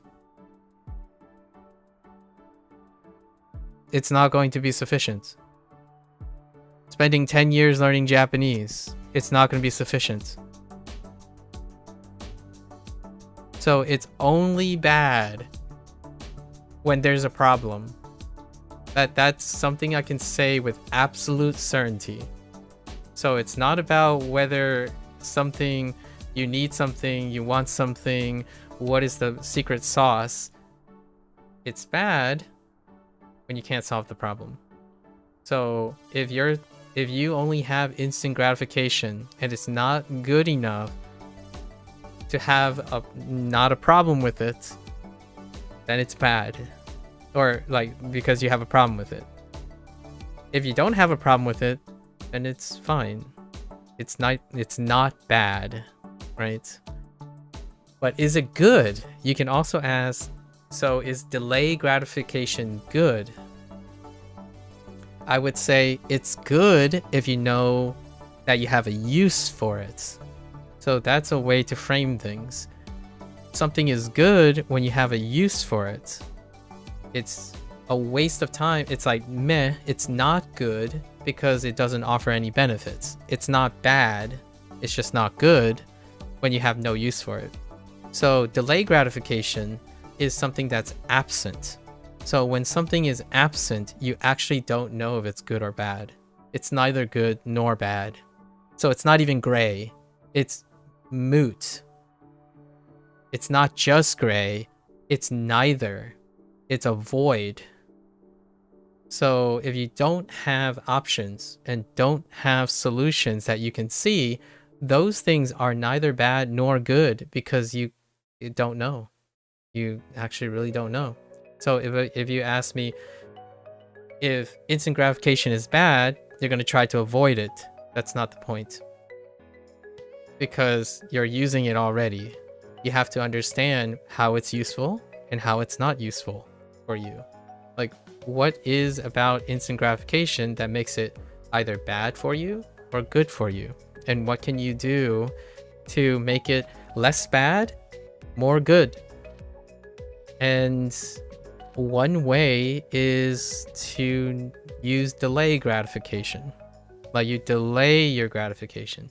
There's also timing. You can time instant gratification. So I time my instant gratifications because they're instant. I can use it whenever. What's a form of instant gratification? I play 15 minutes of Persona 5 every day for maintenance. I have live service games. I spend 30 minutes playing Neverwinter Online, 15 minutes on Persona 5, and about 30 minutes on Hearthstone. Those are instant gratification to me. Like within 30 minutes, that's very instant. So I use it when I need to. Delayed gratification requires a lot of planning. It requires a routine in which you work and you never see the reward until you get there. That's probably the major struggle with people who are language learning, because if you're gonna prescribe to learning through exposure, then instant gratification is bad. Because eventually you're not going to have instant gratification. It's not going to be sufficient, right? When you're learning the intricacies of a language, instant gratification is going to fade away, and all you have is 4 or 5 years of Japanese to look forward to in order to even start speaking to people comfortably. And you might be thinking, nah, you can get fluent in a year. Instant gratification. That's almost instant compared to a lifetime committed to learning a language. Like a lifetime compared to instant, to thinking that you'll become fluent in like 6 months, that's practically instant. It's trying to convert something that takes many years into something that's palpable for someone. And businesses and gurus sell and target people who rely on instant gratification. And that is the internet hustle culture. I can more easily sell someone that it takes 1 month to learn how to do time management than sell them that say, this is something you're going to have to subscribe to my service for the next 10 years in order to develop it.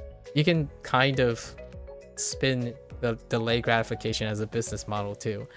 But the idea is instant gratification, cheap, accessible, immediate. And it's fundamentally different from delay gratification. Pretty much most of the skills we talked about, Mika, like that I'm introducing, they all revolve around delay gratification. And delay gratification is the fuel for these things. Routine, due diligence, systems work. You don't see the fruits of your labor until later. When you're working on a system, you'll never see if it works or not work until later. You develop something, you troubleshoot it, and you keep working on it until you actually see a result. It's consistently going to guarantee to provide a result, but you'll never see it until you actually do it long enough. Instant gratification means you know you're going to do it. Like, even here's a really big twist. I'll give you an even bigger twist. How can you tell someone likes instant gratification, but they can conceptually understand that something takes a long time? They will want to know for sure that it's going to work when they start. That is someone who understands the concept that things take a long time, but they want guarantees right now that it'll work, because they need the guarantee, the feeling of being guaranteed, in order to do that thing right now. So if someone encourages you and say, oh, don't worry, in 6 years, you'll thank me. In 6 years, tomorrow, you'll feel it. You'll continue to believe that it's gonna work. Delay gratification is like, it'll work, but you don't know how well it's gonna work. It might actually not work in the way you think. All of that is rewarding. You're doing something. It's gonna lead to a reward, but you're not concerned about whether it works the way you expected. Everything that's instant means that the instant you have, the experience you have, you hope that it'll happen later. To me, that is preposterous. Like, are you telling me that you want to work 6 years and you want to be rewarded the way you are now? That to me is so absurd. It almost feels like it's incredibly disappointing. Like, I will, no matter what, if I work on something, it will be more rewarding later than it is now that I can understand. I can never anticipate how much more reward I will get because I will be growing when I get there. By the time I get there in 6 years, it's nowhere gonna be the concept that I had when I started it. I mean, some people are very stubborn, so you could do that. Why is that absurd? 6 years an everyday topic in case you moved on? No, it's 6 years you're learning something, so the topic changes and warps and changes at when you get there, wherever there is. Unless you're telling me why, if you're questioning that it's not absurd, so you're telling me it's not absurd that people don't learn along the way. That to me is someone who only think of the instance they decided to do the task. That means you're not going to learn anything along the way that will change your goal, the perception of what it is, the value. If you think that way, in my opinion, there's no learning along the way. Like, you could tell yourself, in 6 years, I want to make this movie. This movie is exactly what I wanted. It will never change. I want this movie to be exactly how it is right now in 6 years. Then, yes, it's likely not absurd. I don't, in my opinion, I don't think like that. Someone else can. Like, you can ask someone else and ask them when they go out to do something, does it turn out exactly what they liked, or did it turn out better? Generally speaking, it's absurd to me because it generally turns out better than they originally thought. That is what delayed gratification is offering. Instant gratification mindset, it doesn't change. It always has the same value. So when you say, oh, in 1 year, I'm gonna take an exam, you can only get an experience as good as taking the exam and passing it. When I go out to prepare for an exam, I'm aiming way beyond that exam. And then even then, as I'm learning, my aim goes even beyond that. I don't settle for the original idea that I'm working on, because I'm going to learn and grow during that period. So when you start on Anki, would it be good to celebrate consistent milestones? Yeah, of course. You have to keep yourself going sufficiently for the delayed gratification. Right? You combine the two. It's very functional. So you have little goals that keep you going, and then you have bigger goals that you keep improving upon. So when the first goal that you have, like when you start, right? The first goal that you have will end up being one of those consistency milestones. You continue largely from fear of failure. Yeah, because you only see failure before you start. Like, where there's fear of failure, there's also hope for success. But instead, you mentioned fear of failure as opposed to hope for success. They both exist at the same time. Whenever I say, oh, you have a fear of failure, you would counter argue and say, well, it's still savable. That's hope. So you actually can make the conceptual counter argument, but you only behave in one way. That's how I wanted to tell you. Like, you can conceptually understand a counter argument, but you don't behave like you believe in those concepts. You have to experience those concepts to get it. And I did too. Like, what is concept now is also experience. Then I both fear failure and hope for success. there's one thing that I could internalize very, very well, a fear of failure, is growing up in a Chinese household. I talked about this before. One of the secret sauces to, quote unquote, the myth of Asian superiority is the fear of failure. That is what drives like Japanese, Chinese, Korean culture. It's face culture. The fear of failure is the strongest, is one of the very strong aspect. However, growing up in the United States, I also have been introduced to other perspectives. So I can channel my fear of failure with a hope for success. So that's what the dream situation is, you know, the dream, the American dream sort of situation, right? B for below average and family members comparison childhood. No, it's more like A minus is an Asian F. That's more appropriate in this, at least in my opinion. That's more appropriate and meme here. A minus is an Asian F. And an A plus is you can do better. Like, we're really talking about like Asian stereotypes. If you fear failure, you're always not good enough as well. That's a fear too. In fact, I would say fear of failure is singular in nature. Fear of disappointments is ever present. You're always going to disappoint. You can always do better. A plus can do better, yes. That's... If you get an A plus, your parents are going to ask you, can you do better than that? And you can. You can get an A plus plus.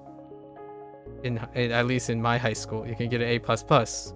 In fact, the top 33% of my student body has above 100%, including myself. Because it's normalized to an average. So things can be weighted. And when it's weighted, you can go beyond A plus. I don't remember what my GPA was. I mean, they all round out to 4.0, but I think it was like 104% or something. And that placed me at the top like 50, not even in the top 10. Like the first, like 33% of my class had above 100%. So you don't have to be Asian to do that. You can also have privilege, practice, half starts. I started 2.5 years behind in the system that I'm describing. So getting to the top 50 is a W. Yeah, because it's normalized. Yep, it's called weighted averages. Weighted averages is how you get above 100%. You can also do normalization to the top score, then you don't have percentages higher than 100%. But a weighted average will take you above 100%. Other schools, other systems, what they do is sometimes they would take the highest score and then use that as the top score and then weigh all the other ones relative to the top score. So then it will always be set at 100% and lower. The other way is you take the average and you weigh it up and down based on your performance. So then there are people who could excel past 100% relative to the average. So there are different ways to represent it, right? So when I said A plus can do better, yeah, you could in high school. In my high school, you could do better than an A plus. The scales are relative. A, B, C's, and D's are relative. They're relative scales. They're not absolute scales. Or at least in different school systems, they're not relatives. In fact, I know of a school system who is a private academy, and they have the most impressive students, and it's on a pass or fail. They don't even have numbers. It's on a pass or fail. How you think they evaluate them? Every single student is individually evaluated based on their abilities and aptitude. Every single one of their tasks is task-based assessment. So basically, they're already doing adult grading in as a child because they have the privilege to do so. It's possible because the ratio is low. There's an evaluator that's capable of evaluating them at every step of the way. When you're in public school, it would be very, very impractical. So the opposite of pragmatic. It would be very impractical to have one teacher have the time to like measure individually and assess and follow a student when there are 40 students in the class or even hundreds of students. In a privileged standpoint, you can have different ways to evaluate students. Homeschooling is another one.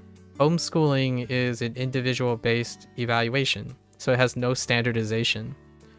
Basically, you could give your child a 300% if you want. They're homeschooled. There's no relative basis for the comparison.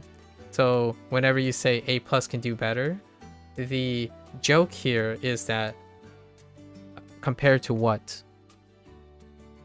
There's no standardization, and until you understand the standardization, you know what A+ means. So you know what a W is, so going back with W's and losses. To get a W, you need to standardize something. Do you have enough experiences and routine to do something in order to assess if it's an improvement or an L? WaniKani does that for you. Anki does that for you. They keep track of a relative standard, and then you know that no matter how you feel, right? When you interpret the data, when you know how you feel, like, are you improving? Are you doing something? Data does not account for your feelings. If you did less review than today than yesterday, you did less review. That is helping you with your objectivity. How you feel about it is up to you. It is the power of your mind.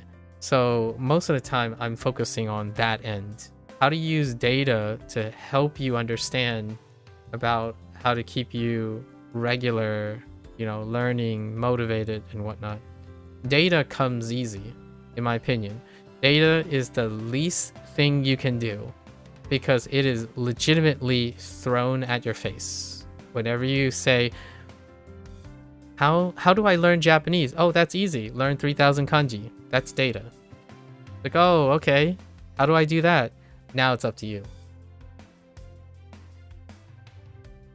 You can go to a person and say, how do I learn Japanese? Okay, just buy my 6-month program for $60. That is not learning anything. That is the easiest thing you can do because you didn't think about it. You took the information and you assumed. To me, that's where we start. I think when I am approached with the problem, when people talk about problems, that's where we start. And that's a good place to start. Like, that's a reasonable place to start.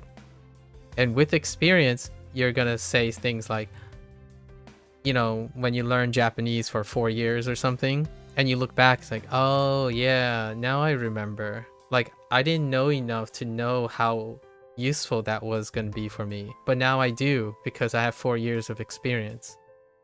So understanding that feeling, maybe when you get older and have more experience with certain things, it'll be a little bit more relatable. Like, it'll be more relatable what I mean by delayed gratification. When you're if you're still a teenager or you're in your early 20s, it's very difficult to literally know what delayed gratification is because you have limited amount of time that you've been alive, and that perspective can be developed as you're going. So when I say I do this, remember that contextually I'm 38 years old. I've dedicated 2/3 of my life to a singular task of being an educator. So that's longer than 90% of people that I talk to. That is almost 20 to 30% longer than they have been alive. So in no way, and I've said this to you, Mika, already, in no way do I think that challenging someone to do the impossible is reasonable. So instead, we focus on what we can do. That's what I said like the last 2 days, right? Or 3 days. You focus on what you can do, not what you can't do. You can't suddenly gain 30 years of life experience. That's not going to happen. But what you can do now is start gaining those experiences, right? You're not going to be a conceptual, abstract, analytical person tomorrow. You can start now and work on it, and it could reveal something in the future. While you continue to watch TikTok and stuff, you can still do both. The idea is you have to start somewhere, and a short life it makes that impossible. Like, the short time you've been alive, do not, in my opinion, try not to place that onerous on you when you have no control over it. And I think that's the root part of most younger people. The internet convinces you that your future is certain, and you only make decisions because it's certain. You need to make sure it's certain. There's an example for everyone to resonate with. Like, if someone saw me and they're like 14 years old, and the things I say is exactly what they're feeling right now, and their thought is, I'm gonna be like him in 30 years, so maybe I should listen to him and then change it so that I don't end up or be better than him in 30 years. That's what the internet does. It gives you all the data, but none of the experience. And I can only communicate all my experiences, but I can't transfer any of my experience to you. You have to actually do those things to gain the experience. So while it feels very normal to start things knowing that someone else was successful in some vision, the odds are you're aiming for more. At least you're going to aim for more. You're not going to even be able to contemplate and fathom what you're going to be like when you follow someone's advice, even to the T. So being hopeful for success, or being hopeful for turning out to be better, is equivalent to fearing that you don't end up being what you're going to go. Like, where you're picturing, like, what is success to me when I was a teenager? Becoming a doctor. Did I become a doctor? I didn't. Actually, I kind of sort of became a doctor, but not that doctor. Right. So, the short time alive disadvantage, yeah. And also, since when was my birthday? What do you mean, since when was my birthday? It's March 4th. 1987. 38 years ago. Alright, you're gonna go do your DM yapping and get some rest and enjoy the rest of your... Yeah, thanks for hanging out. Hopefully it gets better, I suppose. And always feel free to, hit the DMs. I can answer them at any time. It really doesn't take that long. Oh, when we met, you said 37, so hence asked. When we met, you said 38. Oh, okay. Yeah. So, yeah, earlier this year, I turned 38. I'm about to turn 39, actually, because I'm born in the first half of the year. Anyways. Yeah, that's a good way to yap near the end. I yap at the end of each session, or there's a chance to yap unprovoked the end of each session. All right, folks. That's a wrap for WaniKani today. If you're gonna watch this later, arigatou gozaimasu. Right, as always, feel free to follow along, pick up WaniKani for yourself, give it a try. Let me know what you think. You're always welcome to yap, exchange ideas, ask questions, brainstorm, come up with new ideas, counter argue. Sure, provide me with a strong counter argument. I would love to entertain that idea. You're always welcome. So for those who are only interested in WaniKani, minasan mata ne. Mite kurete arigatou. Right? Thanks for watching. As a January birthday person, you understand your experience. Oh yeah, you're about to. All right. First quarter Q1 birthday peeps. It's soon, but not before Christmas. So we'll try to be a holiday spirity in some way. All right, folks. I'm gonna get up, stretch, walk around a little bit, stare out the window, answer some meaning of life preponderance, and then I'll be back for HanziHero. Thank you.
Alright, folks, welcome back, everyone.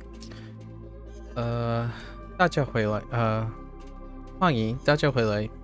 今天是第315天 is like 315. Man, fours and fives, I tell ya. Let's see.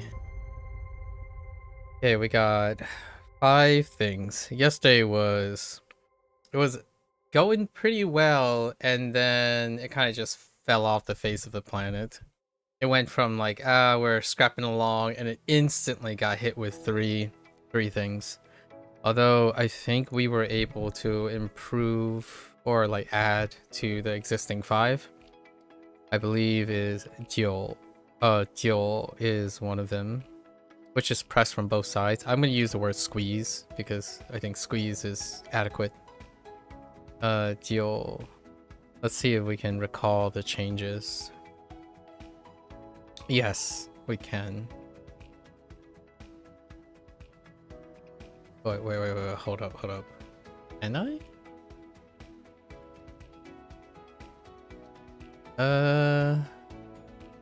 Oh, no, wait. That's not Jiu. It's Jia. Yes, okay. Still works. We're fine. Right? Yeah.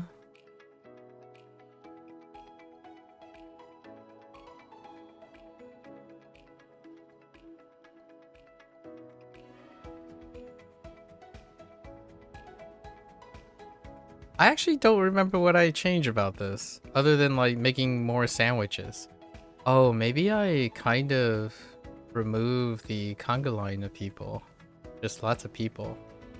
Big sandwiches? I'm gonna have to double check this. I'm gonna have to check Jia again. That's a little bit weak. Zi was a little disappointing yesterday.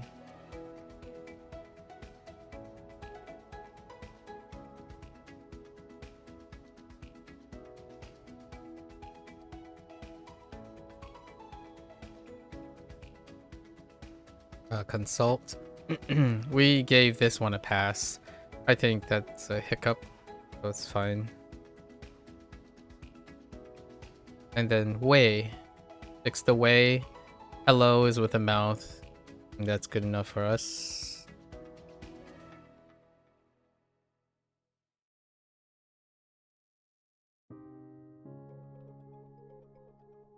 So Wei. Hello. Hui is kind of in a rough spot. It doesn't leave too much, honestly. Hui. So, grass.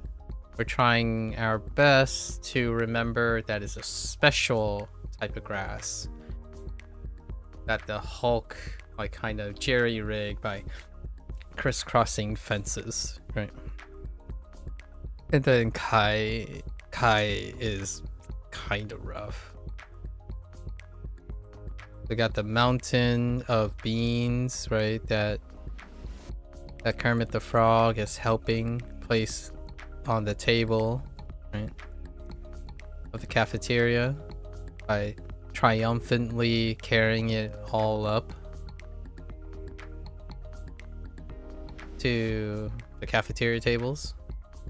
Let's look at jia. I feel like I did write something, a change for jia, but I forgot to incorporate the components. Let's find out. Yeah. Help press meat and filling between two slices of big starch, big and starch, and then to accommodate the hunger line of like hunger line of people and himself. I think conga line of people, like conga line can just be people in general, flexity or crowd. When I was looking at this, I was thinking to myself, I'm pretty sure I did not write conga line or big in the mnemonic. That's why when I said jia, I'm like, I don't think my mnemonic includes the components. Luckily, there are other ways to remember these things.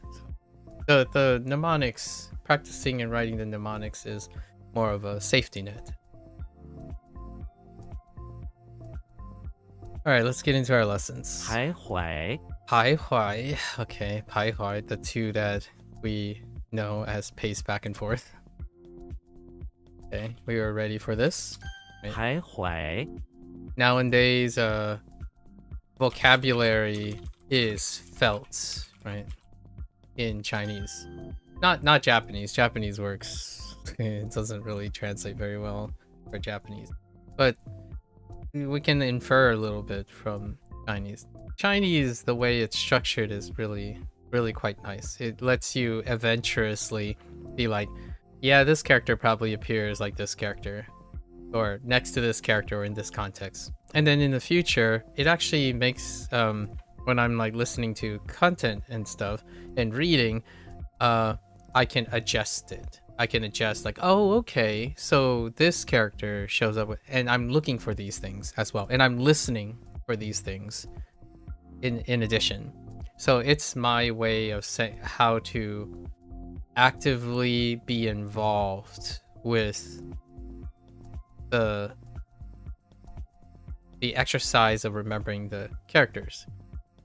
I did read in like an essay, especially by some prominent figures, especially influential figures, that said like, oh well, there's a fallacy to this. You can't just magically expect to abstractly understand something based on their parts in order to create the emergence. You have to actually see the emergent examples to break it down into its parts, or vice versa, and or like in the other way. And my argument for that is both directions.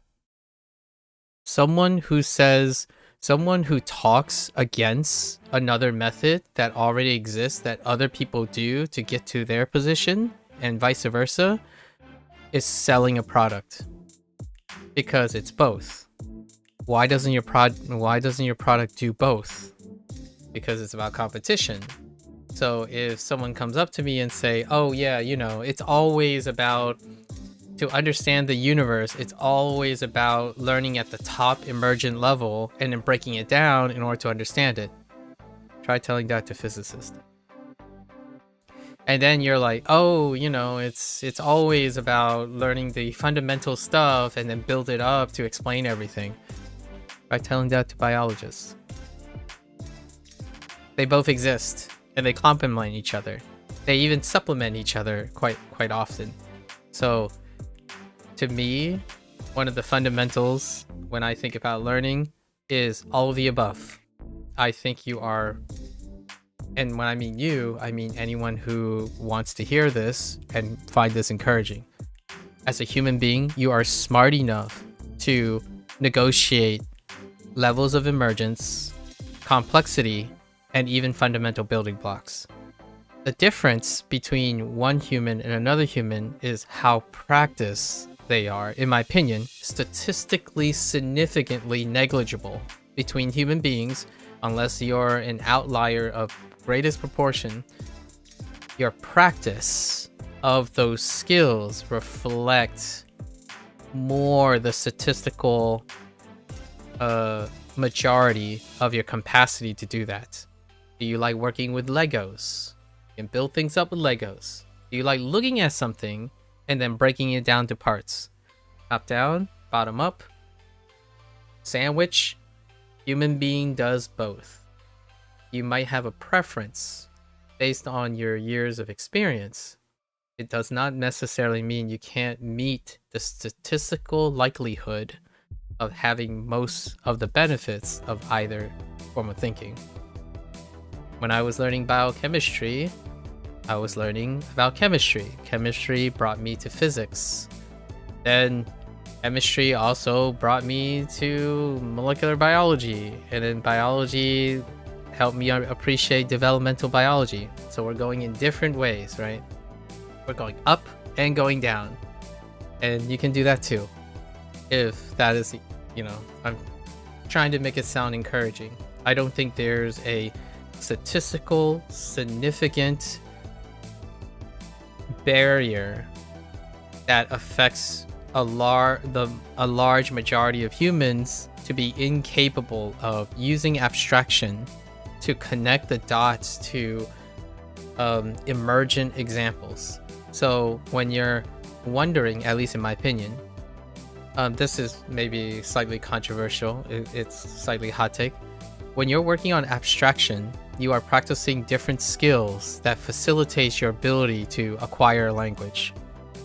When you're looking at native speech and the examples in its reality, you are practicing a different set of skill sets, and those two instances have overlapping skill sets. However, they practice those things to different extents. Like, for example, if you're listening to a native speaker, how can you conceptualize and comprehend how much you actually know by integrating the observations you have in a scene? A lifetime of immersion is not going to greatly enhance that skill set. Observational skills deal with understanding the details and the fundamental parts that you can see the relationship between them. That is dealing with abstraction. Language itself is imitation and abstraction. Expression is a form of extraction and imitation. So when you're saying, oh yeah, you only have to do this, someone's selling you a strategy. They're selling you a one-size-fits-all solution. They're making it deliberately a competition, as opposed to telling the human being, you can probably do all of it. Yeah. And you'll be skilled sufficiently in all of it. Whether you decide to convince yourself if it's rewarding to do that or not, that's where the business angle comes in. If you think it's a waste of time to be able to abstract things, then go right ahead. Spend all of your time learning how native people speak and then mirror them, right? It'll get to your goal. Like, I have no shade against that if that's what you want. For myself, I like being able to abstract because I like contributing to development of the language. So I can spend time learning something from native people. I can spend time understanding what problems non-natives have with learning the language. In fact, when it comes to like Japanese and Chinese, it's not a coincidence that when someone likes to learn Chinese and Japanese, that they do not improve their English skills in the process. Because in my opinion, culturally and fundamentally, they encourage that too. I don't know if people see that as an internalization of the culture that they're interested in, but we had a little bit of a discussion, or maybe like a statistical overview about English proficiencies around the world of non-native English speaking countries. And Boy howdy. China and Japan. It's very interesting. And you might want to consider, how does that impact foreigners' interactions with them? Like, is the language difficult because the perception is that there is no mutual interest? Or is it not? Because while Japan has like subtleties in their language, so does Mandarin. That somehow magically excludes other countries that have those properties in their language. So no, it's not that the language is like some prohibitively difficult nuance. There's also cultural aspects of expectation from the humans themselves. And in my opinion, that's a very relevant topic to consider when you're learning a language. Me personally, I like hanging out with multilingual people because I feel like that's where being multilingual is celebrated. I don't like communicating from people who constantly do not see the interactions between languages. Largely because I only get one side. I only think of it in one way. And that's kind of the impression I get. Like, it's incredibly noticeable for Japanese language learners. It falls down proportional and concordant with other languages that have a more diversified and mutual exchange with other languages. It goes down. Like, English is like in the dumpster, which is a good or a bad thing depending on how you look at it. I know I use the word dumpster, but in a way I'm using it ironically, because English, everyone has an opinion. And that's why it's used, and people talk about English because they have to, or kind of like it's easier to talk about, right? Japan, Japanese, it's kind of hard to talk about. And then when you're using a native speech, right, you're reliant on yourself to make the adjustment as a foreigner, because I don't think that interest in language is reciprocated.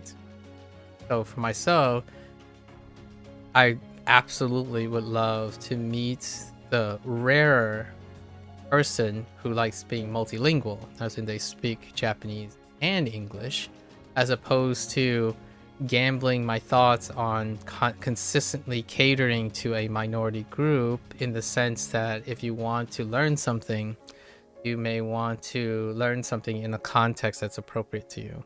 So I speak English.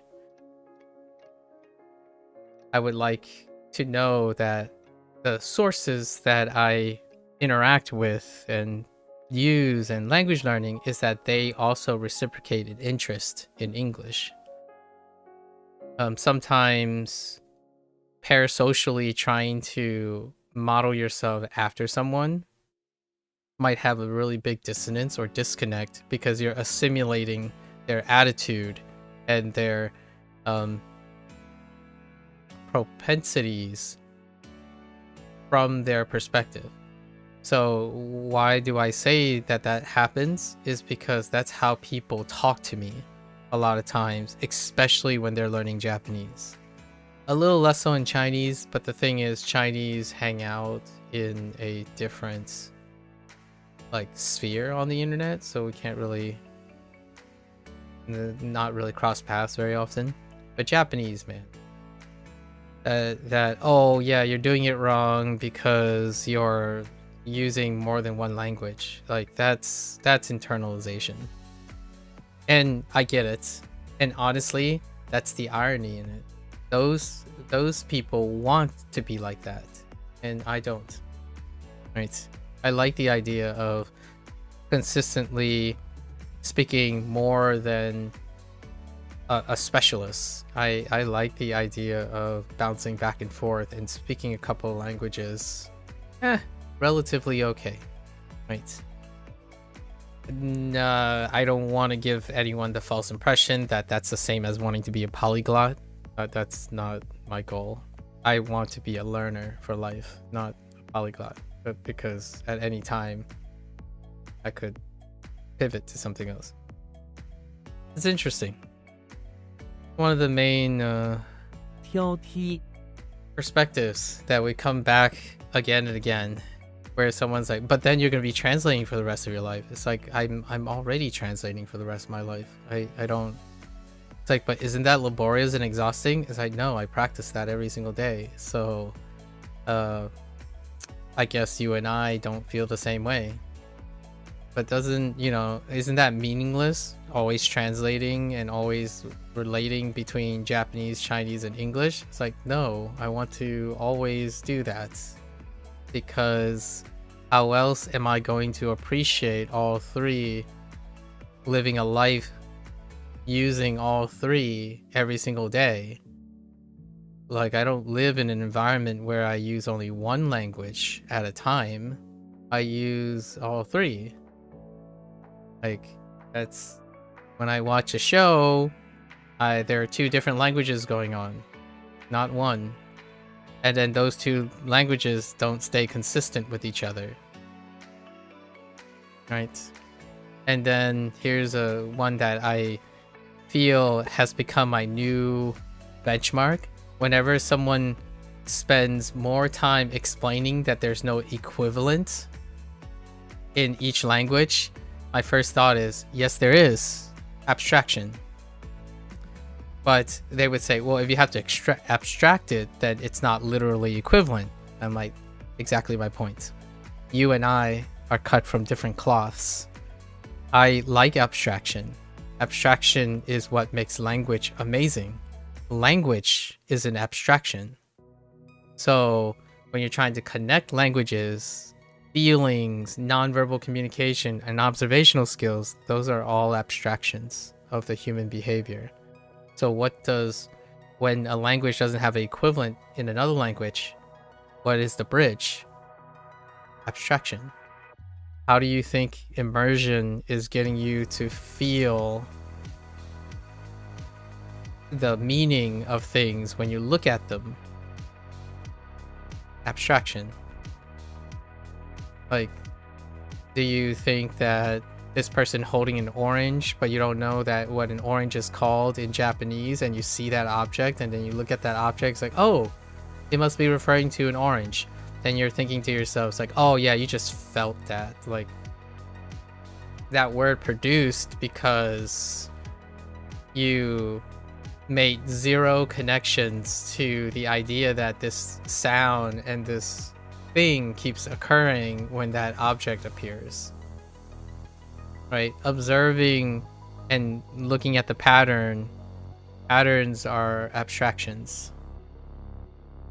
At least in my opinion. I mean, you could also call them, you can argue they're observations, they're realities, so there's no abstraction needed. I'm like, the idea of calling an orange, or an orange, or a gang is arbitrary. You could call it an apple or banana.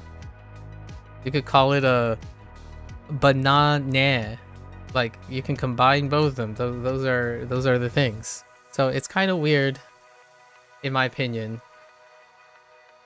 I'm still kind of triggered by one of the videos that I saw, where that person said there's no equivalence, and they spent, like, in the video they said there's no equivalence of this concept, and they said that abstraction is useless, and they literally in that moment use abstraction to translate and explain the concept so that it's understandable in the language that has no equivalent. Mind blown. Like, I don't understand, or at least I can't understand it. So, like, nitpick, oh, this doesn't actually mean nitpick, so that means that this has no equivalent, so you can't learn it this way. That's what that person was trying to say. They're trying to say, like, oh, you can't learn that this means the abstraction of trying to pick something out, but it's unnecessarily being picked out. But here I am explaining it, but since there isn't, you should buy my course. I feel so many language learning gurus that are viral, like excessively viral, fills what I just generalized. And then of course there are wonderful teachers and professional people out there as well that would say otherwise, right? They would suggest that there is a way to go about doing that and bridging that. It's so wild. Like, how can you make an enemy of human abstraction? Especially when you specialize in language. It almost feels oxymoronic. I wonder how effective that is. I am genuinely curious if what people think language is. Like, it is... I really do need a compelling argument because it's really hard for me to empathize. Thinking that language is not an abstraction. To nitpick is to... Oh yeah, right. What do we say? Tao T to pick out. So... And then Tao is select. Yeah, select and pick out, that's fine. Oh yeah, this was why I was stuck on this part. Because it also means select. 挑剔 挑剔.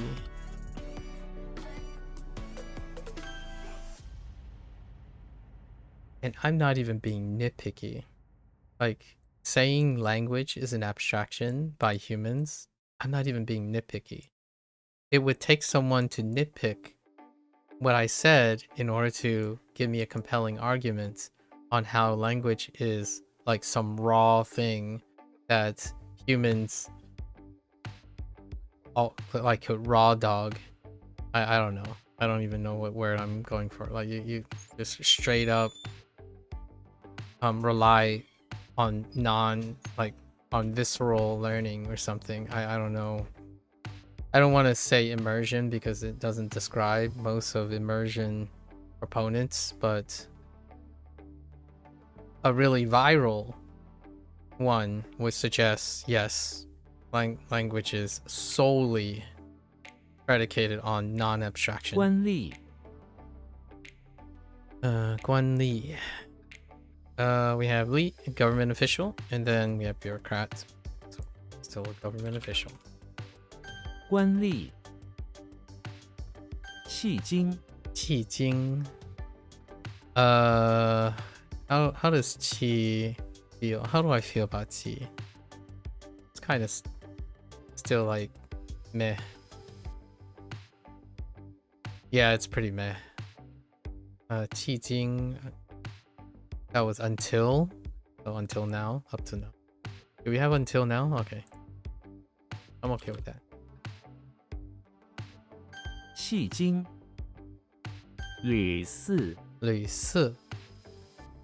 Repeated times, repeatedly, or a repeated occurrence. Fair enough. Si. 屡次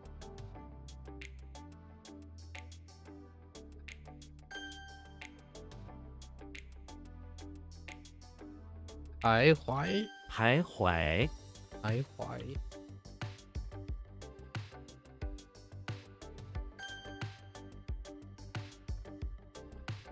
屡次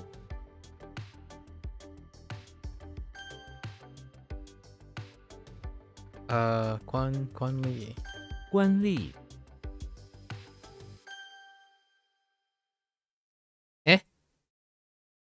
It's not great.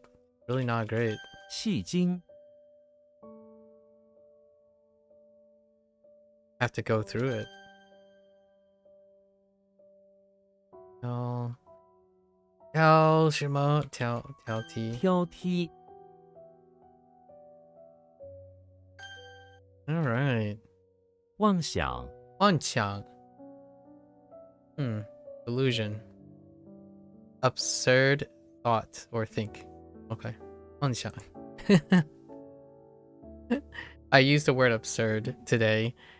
Off of this actually. Off of Wang. 妄想 I haven't used absurd in a while. But it was a good time. Illusion. 嗓音 Sangyin. Song. This. We have the stools. The wooden stools. The throat. Throat sound. Voice. Okay. Sangyin.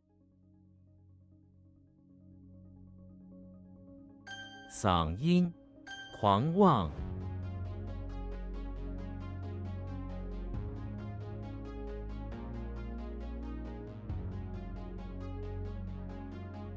Crazy? Crazy absurd? Well, now we're getting a little bit mean, aren't we? Calling someone arrogant, crazy, and absurd?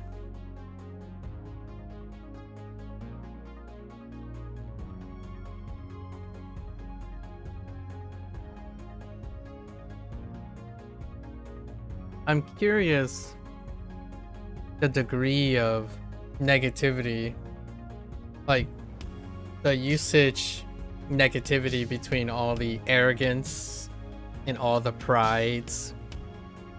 I'm looking forward to seeing the contextual use case of like the 10 different ways of expressing establish, or the 14 different ways of inferring something is coming together or forming something. I'm really looking forward to that. It's gonna be fun. Right now, at most, I know the common ways to use some of these vocabulary words.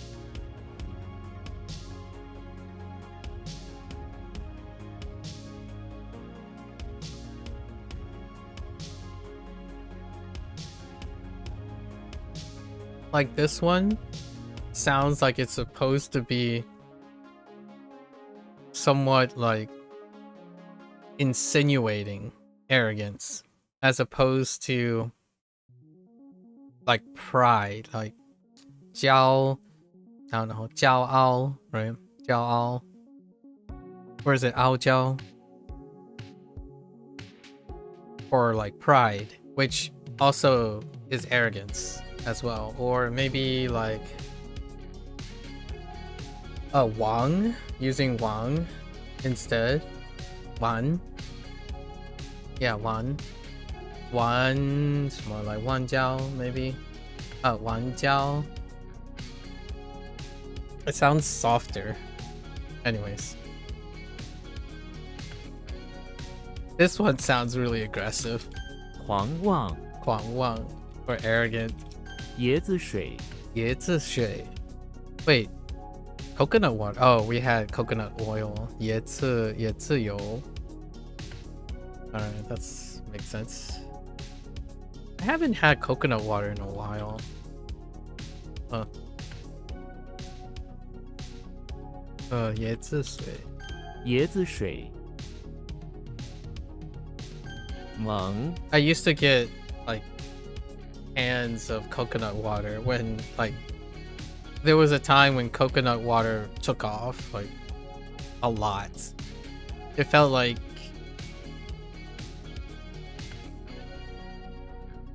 nearly every convenient local grocery store would have that one or two like Vita, is it Vita or something, coconut water in those like paper containers. And for the can version, it has this very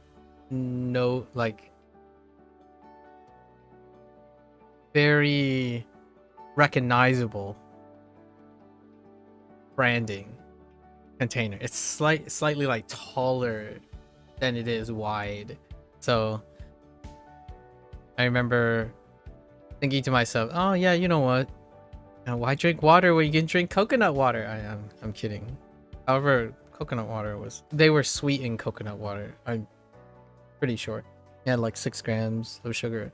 The nice thing about those coconut water is, or at least from my perception, because of the nature of the fragrance or like the solution, a little sugar felt like it was more refreshingly sweet. So you're taking in less sugar as opposed to picking up your 30 grams of sugar soft drink. But you wanted something sweet as opposed to the 0 gram water, you know? Or like a pick-me-up. Or a glucose pick-me-up. Sugar is low. Days are long. Rather than chugging a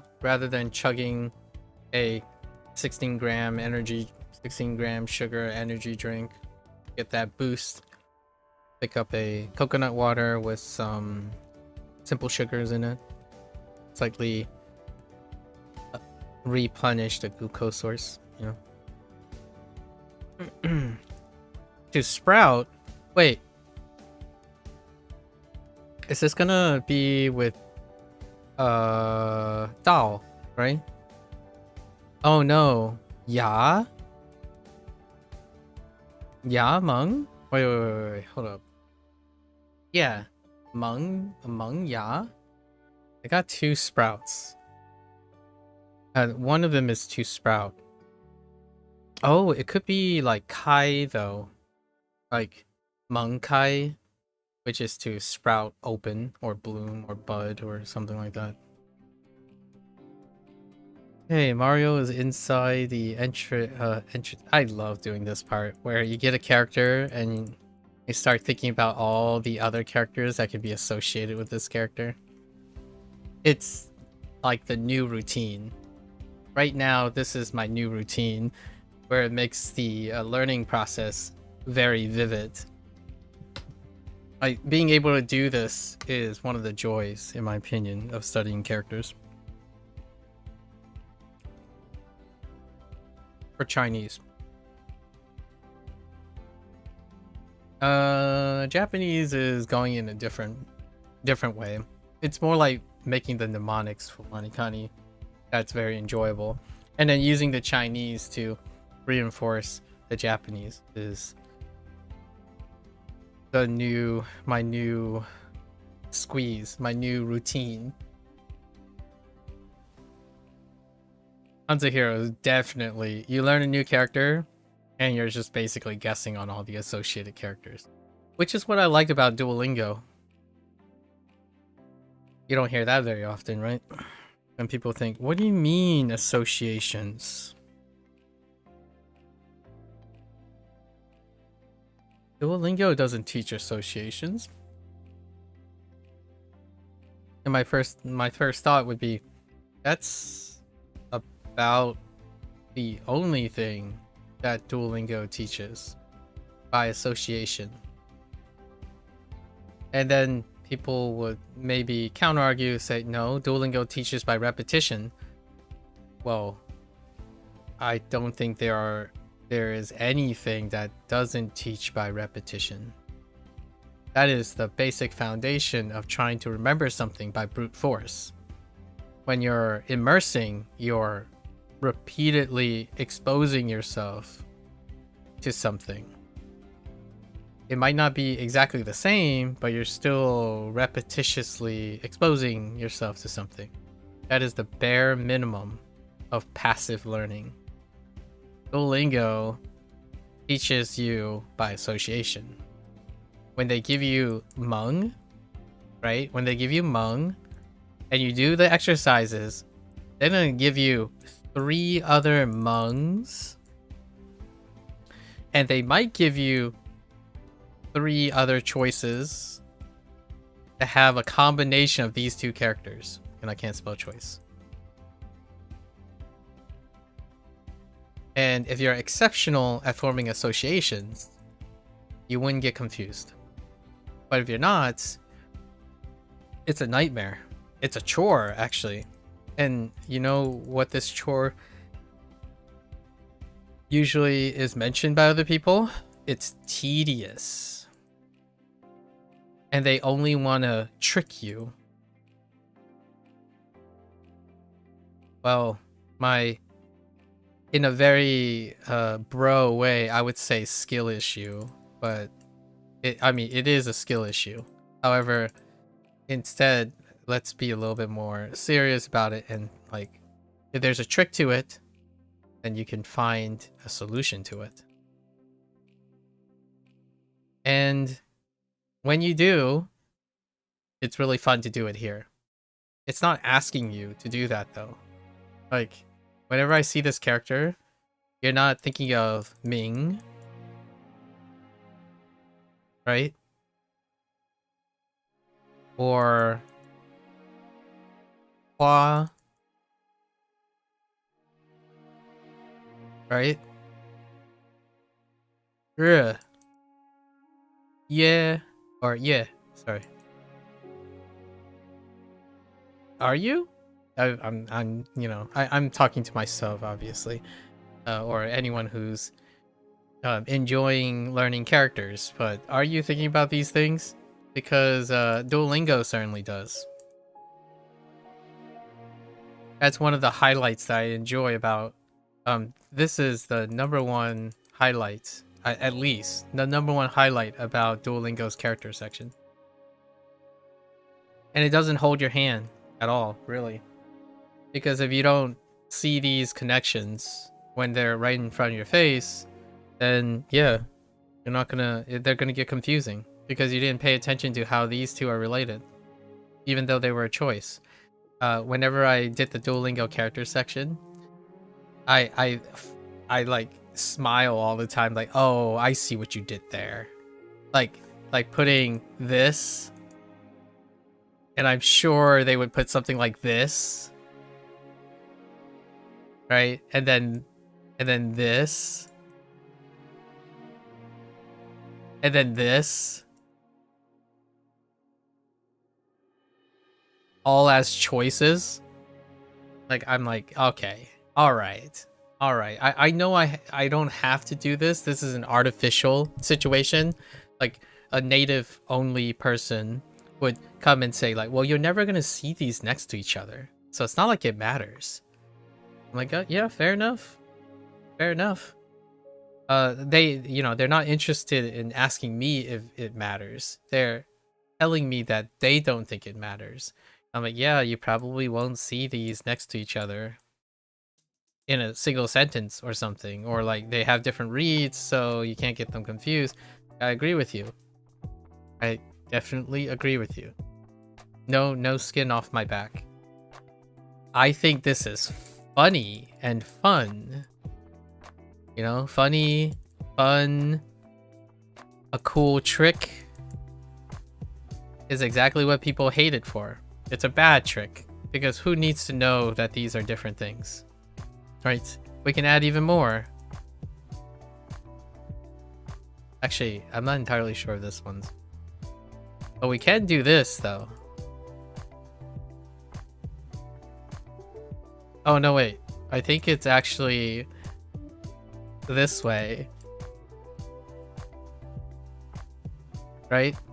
And then we can do, I mean, this kind of looks like those too, technically. Now this is fun.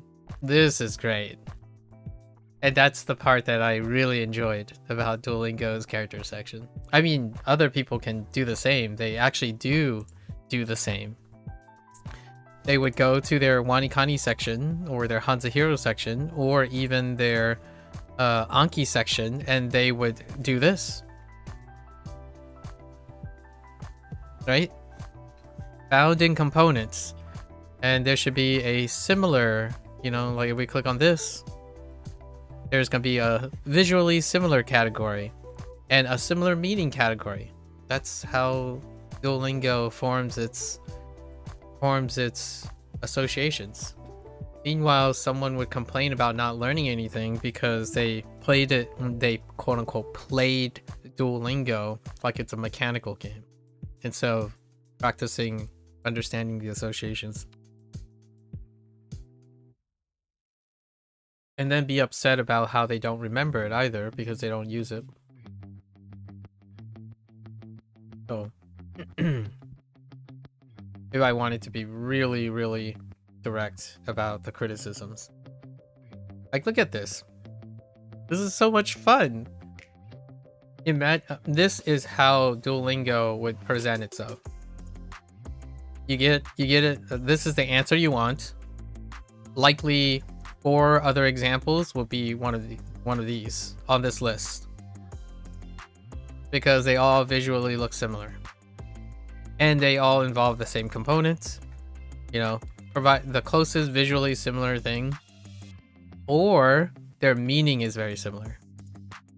So like date could be lumped in with day, daily, and last day, right? Or even day by day with daily, because their meanings would be very convoluted. Top 3 things. 3 things. Alright. Meng. Let's see. Mario is inside the entrance hall of the English Manor. And it might sound like I'm a little bit biased towards Duolingo. I'm not necessarily biased. It's the experience that I have. I really don't typically talk about experiences that I don't have. So Duolingo Chinese was the first place that I learned something from Chinese, and I still use the information and the skills and the association that I have right now on HanziHero. Yeah. Placing flowers. Placing flower seeds into the velvet carpet. He takes out of his pocket a miniature moon and sun to brighten the room with white and yellow light, and the additional causes the addition causes the flower to sprout. Okay. Let's see. So Mario is inside Peach's English Manor. Hoping to impress Peach by planting flowers. Planting potted flowers. I guess that's kind of redundant. Let's say placing potted flowers all around the velvet carpet.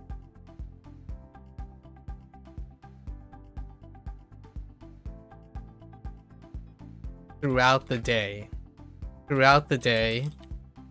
which is moon and sun put together, or sun and moon put together. I think that's gonna be our new pivot. Or it could be bright. Bright could work.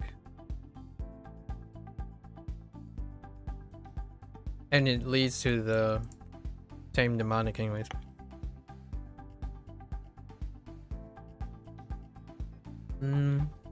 Yeah.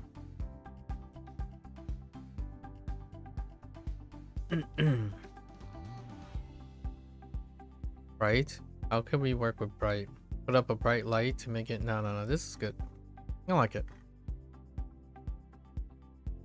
Impressing Princess Peach. Want more? Do I always wear the same shirt? I always wear the same pajamas. Yeah.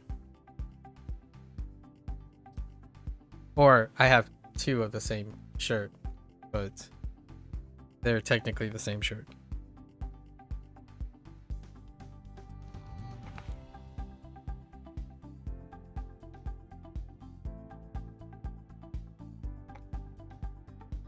You can tell one is older and the other one's newer.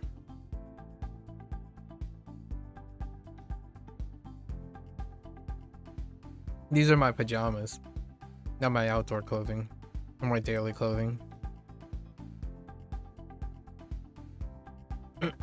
I do have another set of pajamas. It's every third cycle.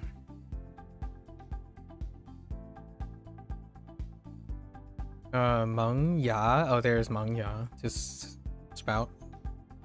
Oh, interesting. Meng Fa.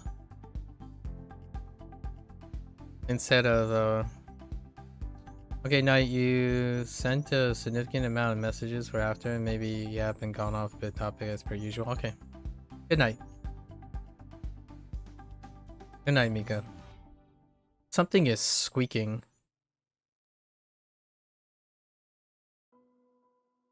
Oh, I think the dryer is squeaking. That's not great.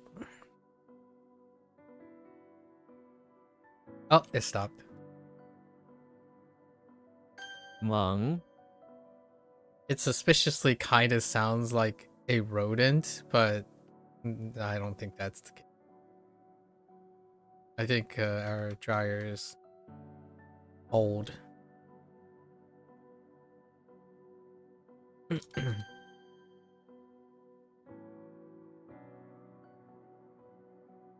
妄想，幻想。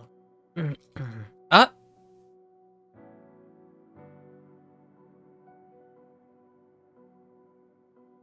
Oh, that's delusion. I don't know, one shot kind of sounds like arrogant too. Okay. Uh 嗓音，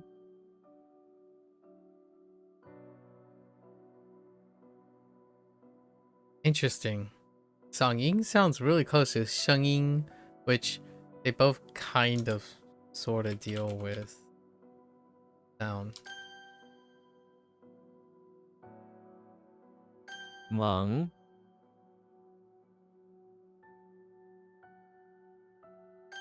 Oh, wait. I didn't write anything about oh, no. Wait. I didn't save this? Okay, I need to save this. So Mario, inside, Peach's manor, placing potted flower everywhere. Oh, that's why the light source is spouting. Everywhere. Taking care of them throughout the days. Sun, right? Sun and moon. Until they sprout in order to press each. Okay. Alright. 椰子水椰子水，狂妄 狂妄， Okay, got it. Mixture between these two. Alright, next one. 催， Chui. Ooh, Chui. Wait. This is Chui as well. What was the other Chui? Urge?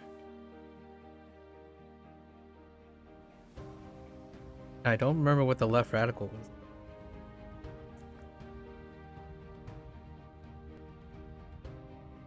Was it tree? I don't think it was tree.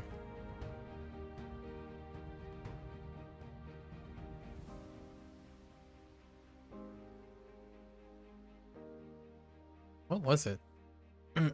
I mean, I'll know when I see it. Well, go. Okay.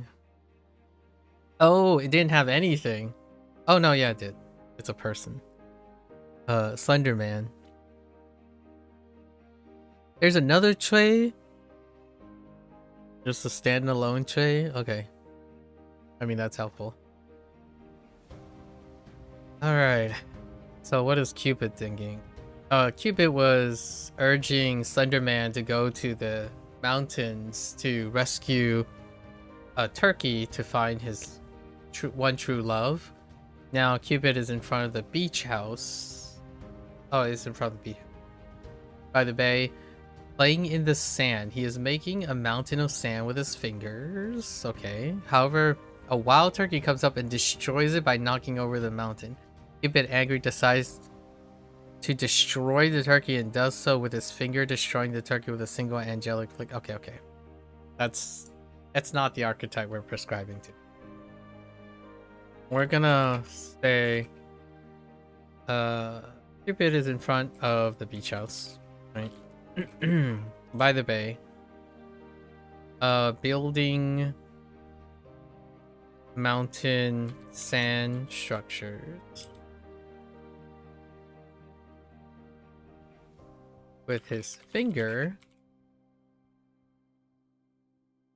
Oh man, the destroying thing is kind of... I didn't consider the destroying thing.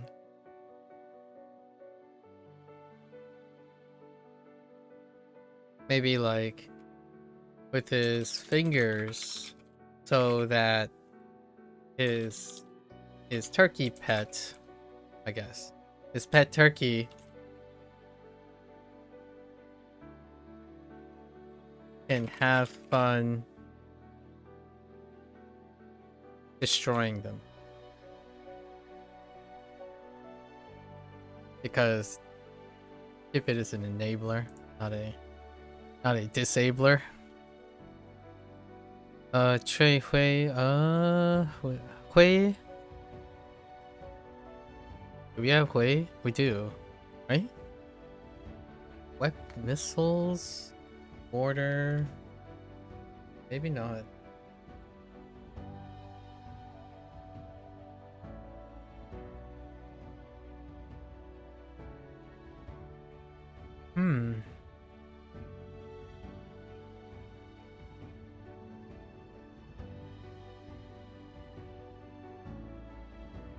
Oh no, that's 摧毁. I think that's what is it? Destroy. Yeah.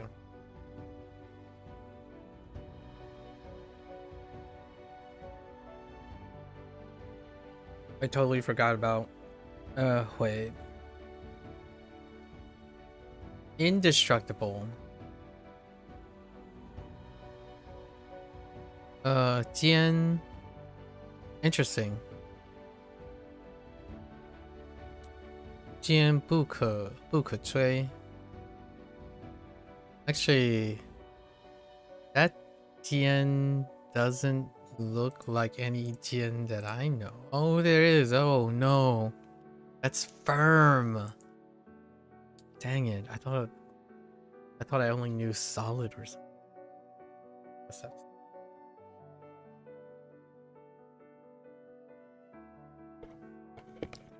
You hate to know when that happens.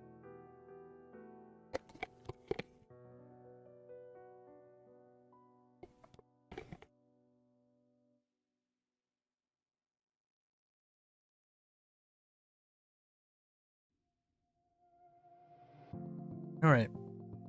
Anyways. 崔燕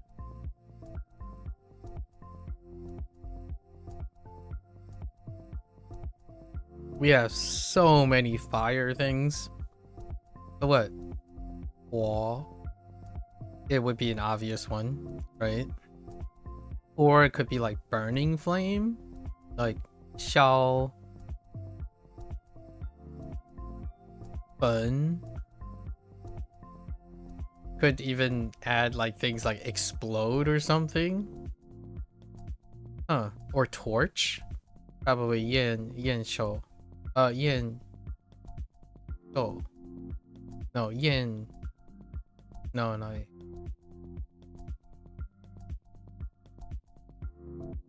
焰炬 or 炬焰 like torch flame. Oh, there's also like maybe this could be like a flame for cooking or something. Or, oh, you could add oil or something like that? Yin yo.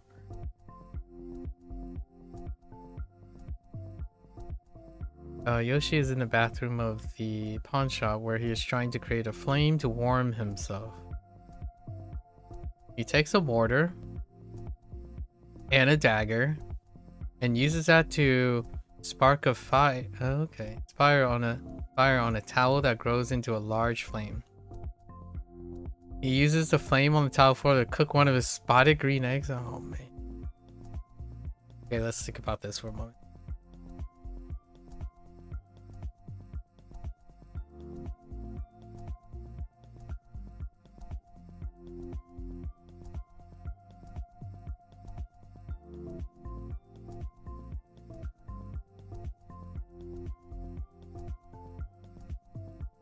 I have no idea. Oh no. I mean, he's kind of a smart noggin, right?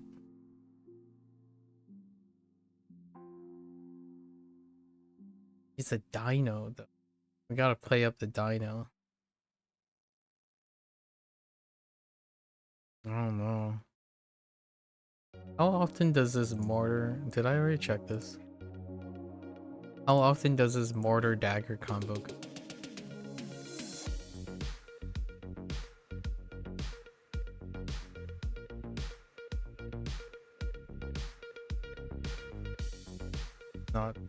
Not really. Well, I do see 5 instances. 1, 2... No, wait. 1, 2, 3. I could make it into something. Like, this is mortar and pestle, maybe? We'll convert it into a mortar and pestle. I mean, it's basically what the mnemonic is.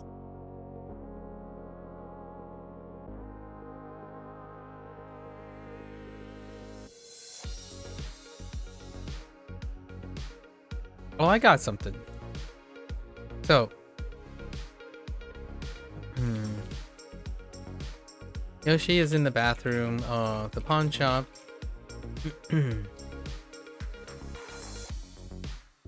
Trying out his newly acquired mortar and dagger. It's gonna be treated like a pestle.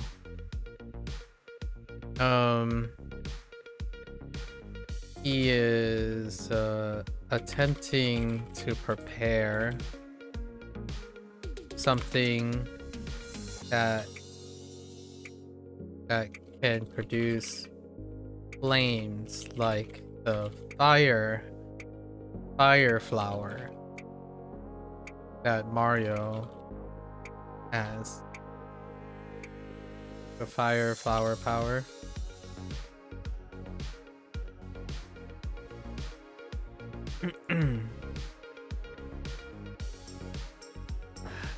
Oh, it's just Huo. Okay, Huo Yan. Makes sense. Yan. Yo. Yo. To blessed. To bless, we could have pray. Oh, use pray. Use pray. I need a vocabulary word for pray. What is that? Qi? Qi yo. Or yo qi. I think it's probably gonna be qi yo if it's gonna be pray for blessing. Or blessing. Or to bless. Could be like fortune. Like fu. Or like greeting. To receive someone. Or welcoming someone. That could work. Yoshi is in the bathroom of the bakery where he is being blessed by Slenderman, who stands on top of the toilet wearing a crown of croissants. Yoshi goes up to him and licks his armpits. This is good. With his mouth so that he can only be truly blessed, as instructed by Slenderman. So this kind of getting weird. Slenderman feels blessed that he was able to trick someone into licking his armpit just because he has a crown made of croissants. Okay. Gotta rewrite this. I mean, Yoshi is a dino. It's fine. Yoshi is in the bathroom of the bakery. Where he encounters a Slenderman entering, who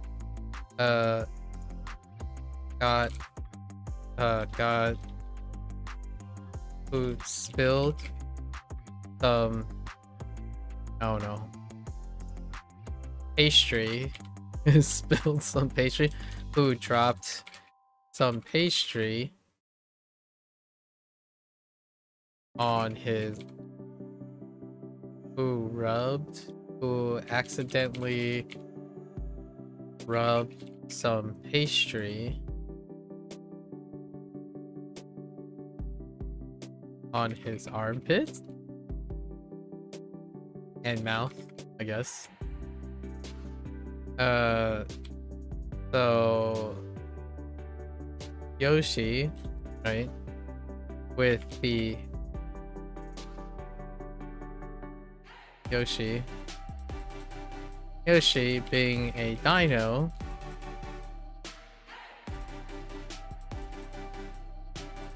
licked it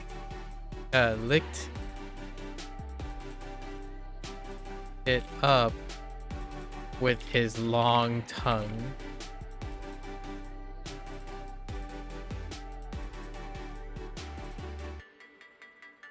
Maybe he thought with his blessed art that he was helping.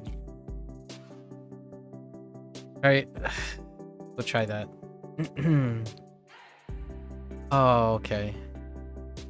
Oh, yo. Okay, fair enough. 又物 Okay, that does look like wool.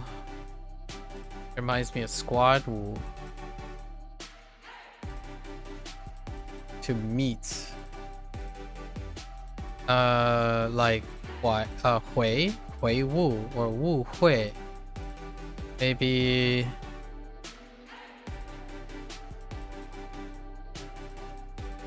Could it be something like Wu Yu or Peng Wu? What other types of meats there are? I'm thinking of bumping and encountering and meeting. Or maybe like converging? Maybe like Wu He or He Wu. And Wu can go a lot of places. Walter White is in the bathroom of the house where he wants to go to the bathroom. Okay. However, he meets a miniature. Okay, we lost it. And it has mouth in it. All right. So a sun comes, 5 mouths. Okay. Okay.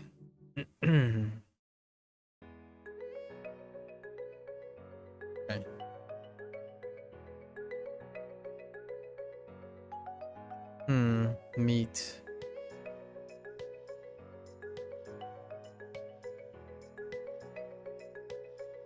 So Walter White is in the bathroom of the house where he's spending the next 5 days. That's the sun, right? 5 days spending. And am I typing spending? Holding secret illicit meetings or product distribution.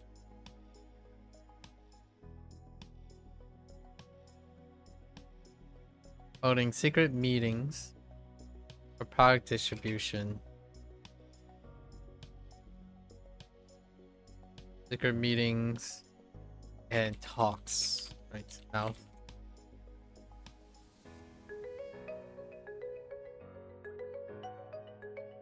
Maybe like illicit talks, secret meetups, or illicit talks. Okay.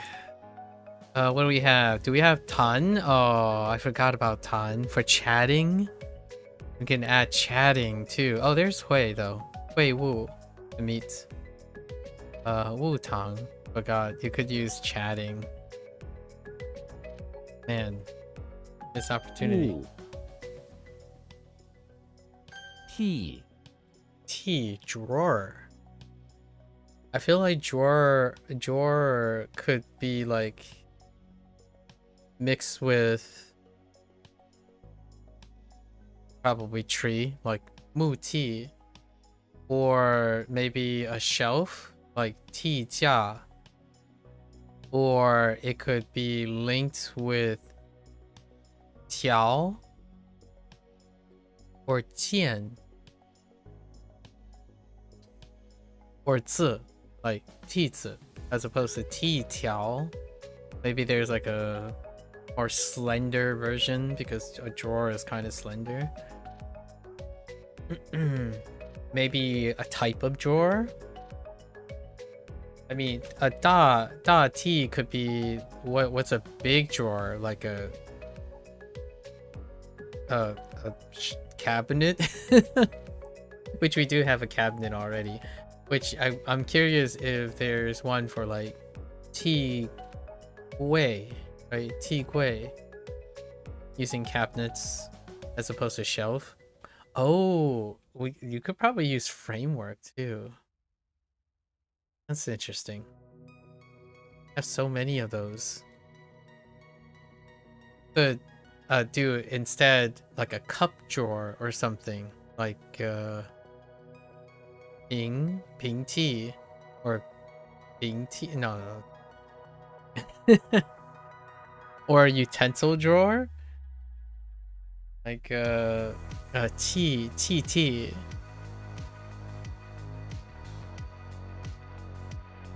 There's so many opportunities.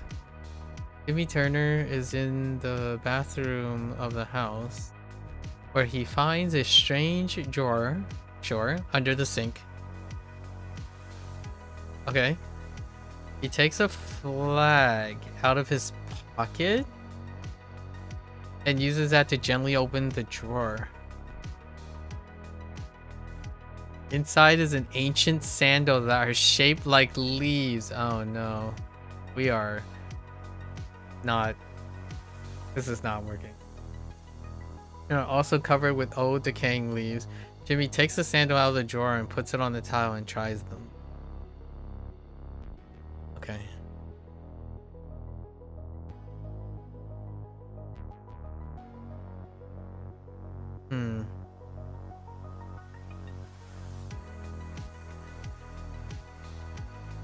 House, right? Okay. So, Timmy Turner is in the bathroom of the house, wishing he was at the beach. So he ripped off the cloth of a flag. Okay. So he took a flag from the drawer in the bathroom, repurposed the flag as fabric, and combined it with some leaves to create some sandals. And then wish to be at the beach. I guess. Yo, a cho tea, really? Oh no, that doesn't make. Oh no, I'm not so sure about. Oh, I get it. Oh no, I do get it. That's where the pull out is from. You pull out a drawer. Oh my gosh. That's so good. What the heck? That's a great way to use cho tea. Interesting. T. Very neat. 催 Mm. T. This one's a little weird. 又 Just a wee bit weird. This one's okay. 燕 Okay. Alright. 物 Okay. 框 Oh, I think our average characters per day is going up now. It looks like we're consistently getting 11 characters. So it's kind of like shifted.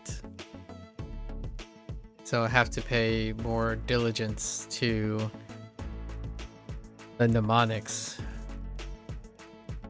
for these. Kwang, a basket.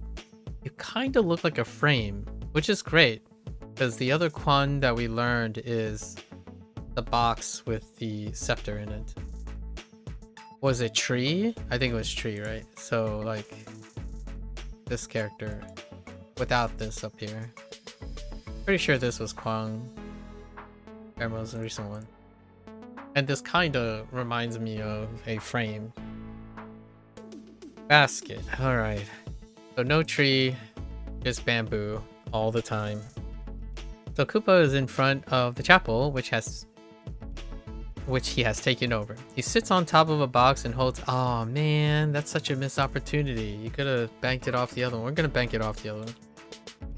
So Koopa is in front of the chapel, where he finds a bamboo box in a basket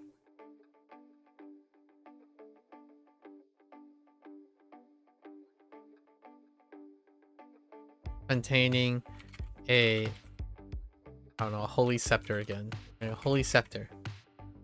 He quickly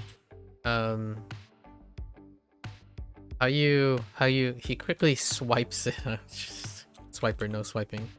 Swipes it, hoping that Bowser would like it. Same deal. That's the other one. Only this time it's a basket. Oh, but the basket is not the highlight here. It's fine. Bamboo basket. What the? That's a different... Is that another way to say bamboo? Oh, it's the bamboo basket. Oh, that's interesting. 框 带 Die to arrest. We actually have a compound, like a vocabulary word. Arrest. What was it? Something maybe like draw plus someone. Draw. So catch, draw, and then maybe hold on to.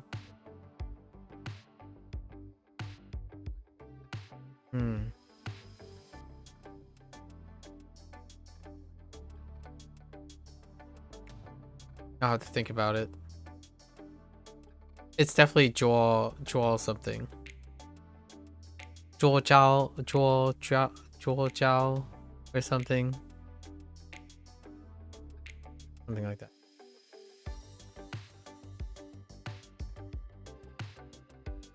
What's another grasp? Draw. Yeah, draw.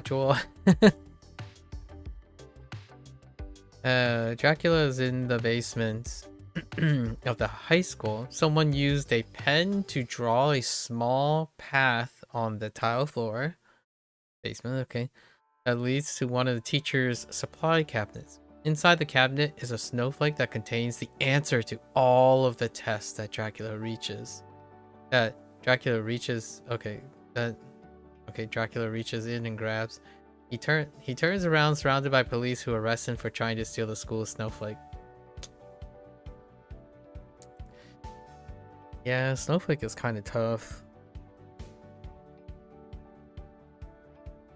We could treat it as water. I mean, it's kind of like water. Does that help? That's literally. And a snowflake and a pen.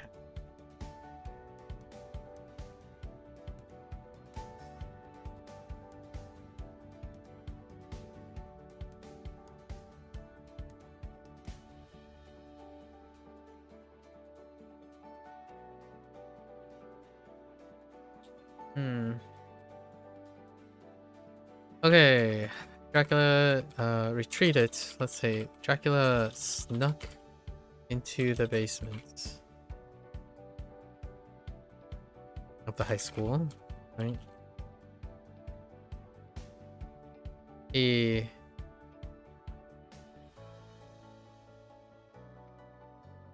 marked out a path on a map on the school map with a pen.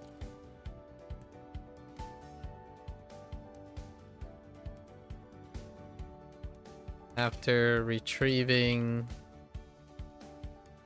a, oh no, it's kind of rough. Prize snowflake, I guess. Which really is an ancient artifact from a bygone era, to avoid being arrested leaving the premise.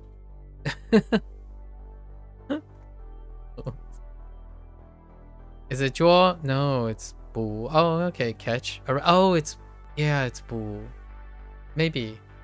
No, I don't think so. Is it? Boo. Maybe Jaw Boo. Boo Jaw? No. Boo. Jaw. Jaw Boo. I'm actually kind of curious. Arrest. How do I, oh, I don't, okay, alright, hold up.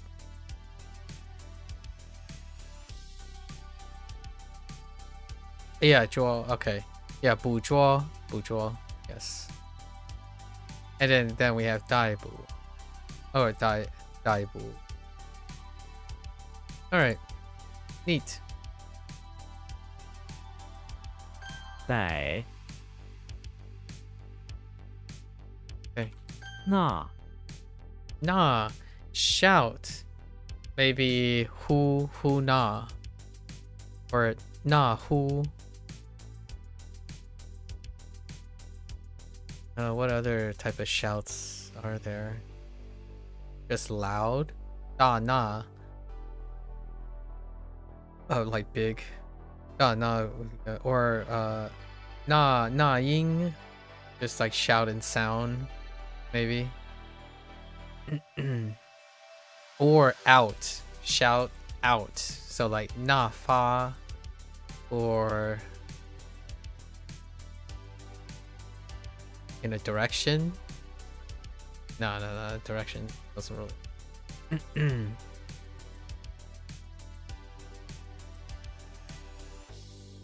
Ned Flanders. It would be kind of interesting if it gets paired up with like tears or crying. Ned Flanders is in the bathroom of the auditorium where he's putting on a charity play. In the bathroom. Someone is shouting, making him uncharacteristically annoyed. He grabs a wedge. Oh wait, we have another na. What was the other na? Receive? Receive. Or is it accept? I think it's receive. He grabs a wedge from his pocket and jams it into their mouth to stop them from shouting. Then he covers their head with a hood before whispering, "Lord, forgive me," while I'm leading them towards the bathroom door. I like this. This one's good. I like it. Really? Is that another shout? Oh my gosh. Oh no. Oh wait. That's yeah. Oh yeah, that's right. That's what was it? Yo. How is it? Harry Potter, right? Han. Han? Oh no, Han. Yeah. I totally forgot about Na Han to be used. 那岁 Sui is satisfy. Oh, buddy. Yesterday, I didn't know why I didn't type Jewel or Sue. Jewel. And now we have one extra little thing up here now. Which, I mean, that looks like a jewel to me, but we're going with a sway. What is the closest sway I have? I have a sway that uses a pig. Closest I can think of is like a oi. Like, oh no, like tway or something. No, su. No, that's hamster. Or guinea pig. Okay. And then the closest sway is age, which I forgot the other day.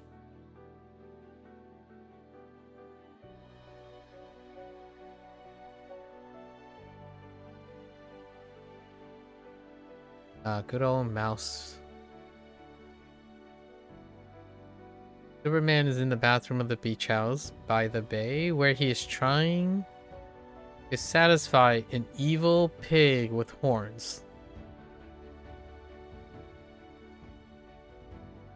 That stands between him and the toilet. Superman tries everything to satisfy it, playing with it, feeding it, and so on, but it won't be satisfied. So Superman satisfies his own need to go to the bathroom by throwing the pig out the window and down the road.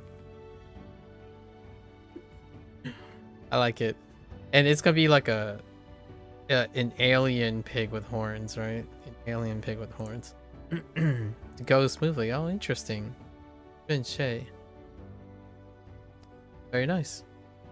Didn't use the other smooth. When was that smooth? What was it? Chang shui, as opposed to shun shui. 岁 Throw the pig out the window and down the road. Yes. Oh, satisfy. 分 Fun. Yeah, that looks like fun, alright. Need to instruct. Maybe fun call or fun jiao. Maybe even fun call. Or a diagram or something, like instructions, or even a system like fun zhi, or oh fun ren, no, fun wen, or wen fun, like an instruction writing instruction, or establish, to create, instruct, or build, instruct, even speak maybe.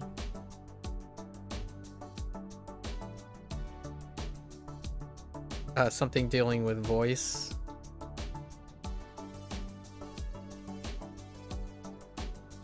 Like fun shuo, to instruct, talk and instruct. Fun shuo. Oh, photo is in front of the infirmary where he is battling a floating pair of fins. Oh, there's a fin again. We're using parts now. So to instruct.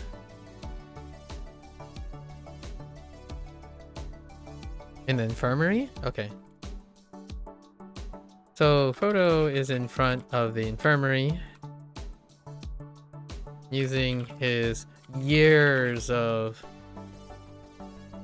adventuring experience to guide to instruct people by word of mouth.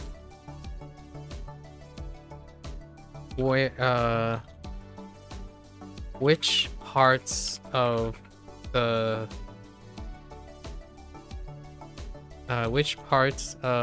neighboring regions are safe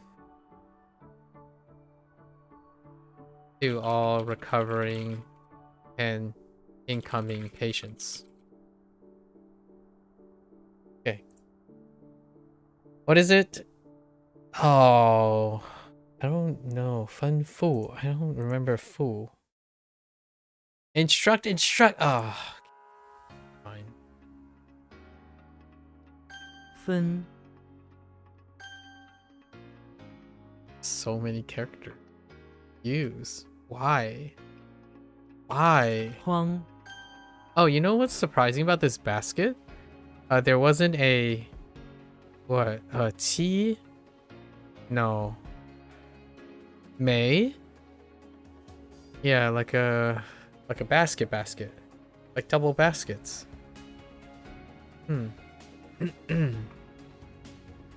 Oh no. The pen snowflake. This one's probably the... Whoops. The typo. 分那 Wedge. Mouth. Pull over the hood.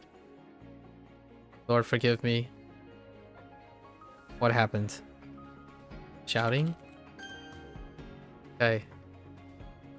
The pig out the door. Sweet. Out the window. It's pretty funny.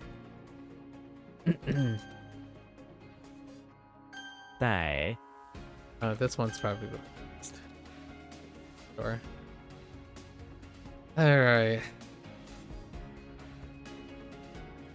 I kind of need to take a quick bathroom break. So.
All right, get into our reviews. YOLO. 交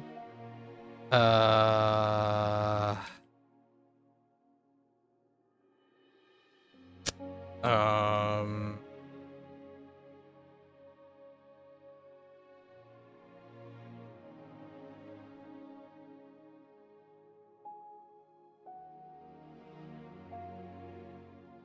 What?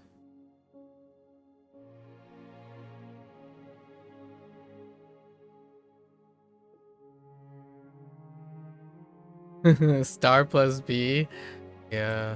Suburbs. Oh my gosh. Starburbs. You know? Starburbs.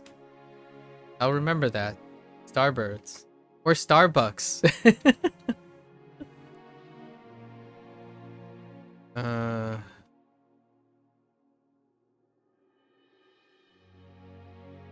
Hmm. Oh, is this? Oh, it's like in tray. It's tray. You tray?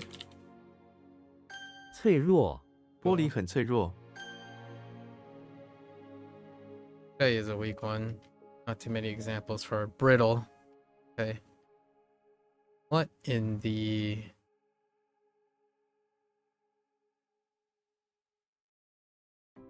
The heck is this?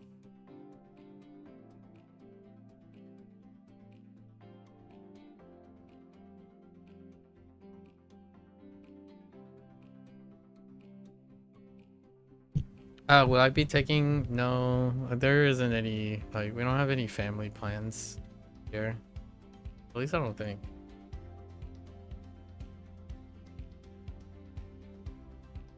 I usually go around the clock. Sometimes it'll be during the day, so then the evening would be very similar. What the handle is sprout? Handle? An ear? Okay. I'm just gonna go on a limb. It kinda just feels like... Okay. Alright. Never mind. That's not it.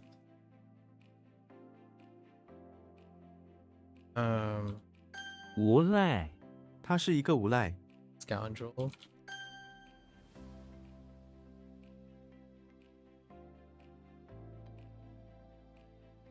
毁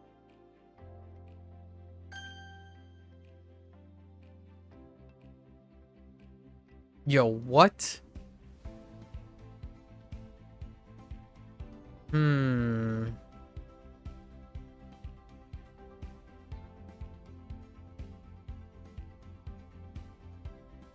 Where is that turkey coming from?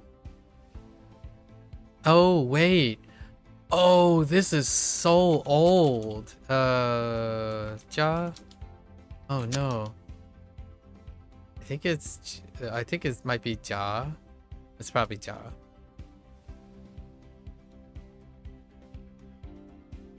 尿布这是一包新的尿布， Oh, what do you do for Thanksgiving, Bree? It is soon, isn't it? Okay.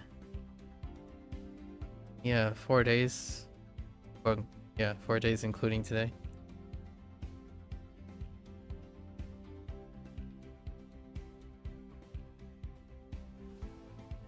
Xiao. 邓小平邓小平出生于1904年， Whoops.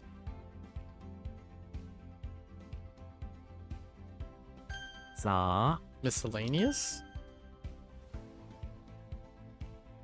Go over to your partner's mom's house in early afternoon. She usually cooks the meals. Ah, what is Thanksgiving like? Thanksgiving meal. I guess turkey, stuffings, cranberry juice. I forgot what they call it, but that cranberry thing. I have fond memories about Thanksgiving. Ever since COVID, though, it really didn't normalize back that stuff. Pumpkin pie, carrot cake, mashed potatoes, right? Mashed potatoes and gravy. Corn. Some sort of corn. You have your standard mixed salads. Sometimes it's Greek salad, sometimes it's garden salad. Usually it's garden salad. Your iceberg lettuce and such. Maybe like start off the day with some pigs in a blanket, devil eggs.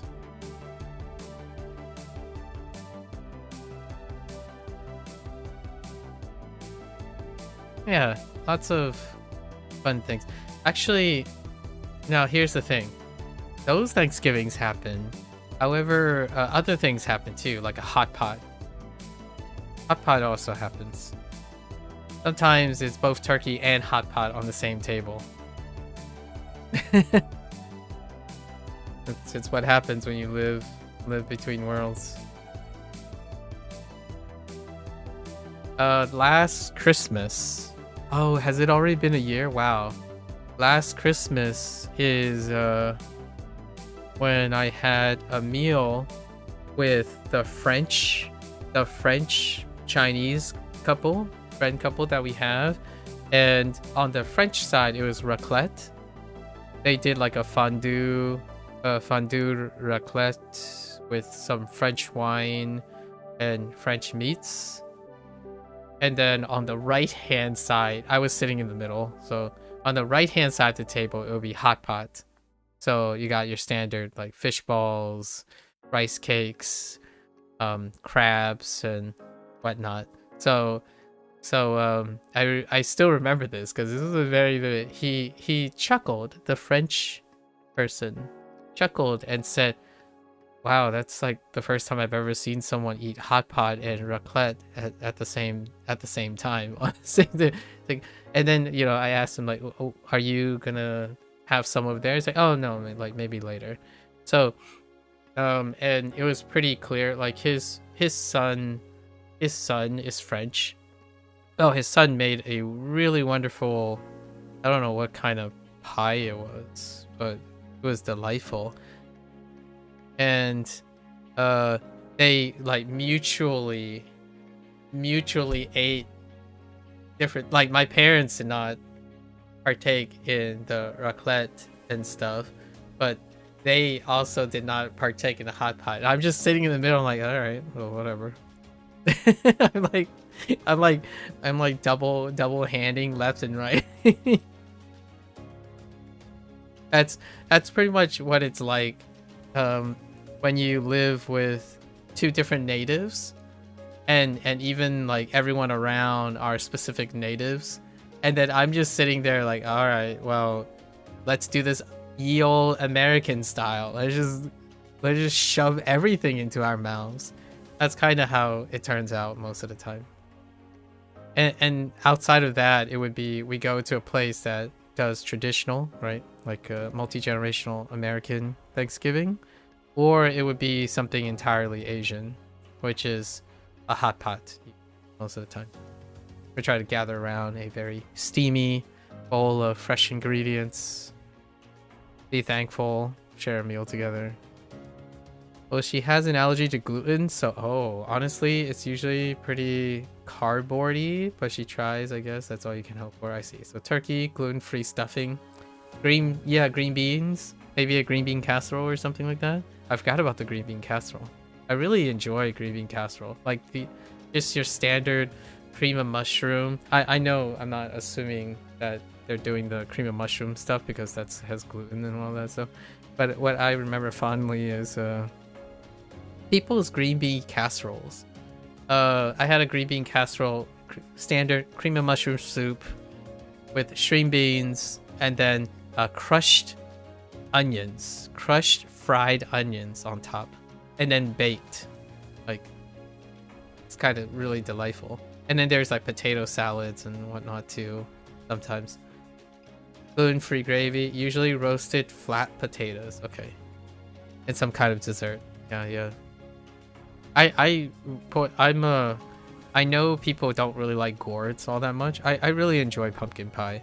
And then usually pumpkin pie is accompanied by a scoop of vanilla ice cream, which then the gluten thing might come into play. Actually, I don't know how gluten works in ice cream. I think ice cream's a pass, right? Like it passes the gluten stuff where you can have ice cream. That's usually quite a lot of different takes on it. There was one year we went to a Korean barbecue. All you can eat Korean barbecue. That's be it. We share a meal together. Universal. 打电话，我给我哥哥打电话，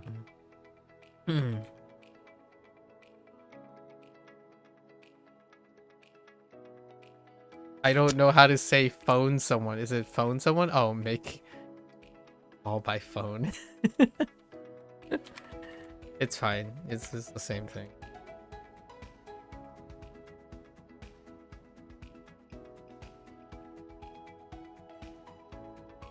双胞胎，他们是双胞胎。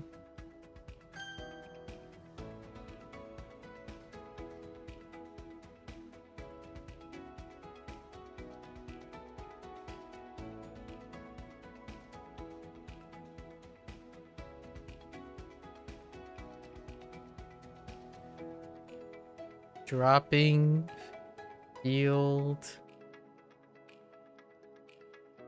finger. Is it like 播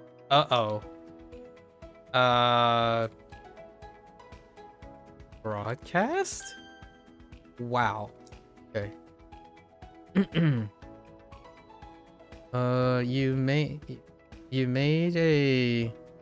Y'all made a gluten-free green bean casserole for her one year, but you have to special order the gluten-free soup. Oh, okay. And then gluten-free crunchy onions. Yeah, all of those stuff have gluten. Yeah, that's my first thought. I'm like, I'm not sure they make alternatives. Yeah, you can get them on Amazon, but they usually take a month to get here. I see. And ice cream is usually safe as long as it's not like, okay, it doesn't have the other stuff in the cream and like the dairy stuff is pretty good. I see. Yeah, Oreo ice cream definitely has gluten. Yeah, for sure. And maybe anything with cookie dough, right? Anything that deals with cookies in general, cookie flavoring.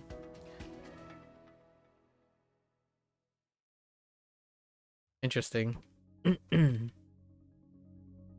What are you? 树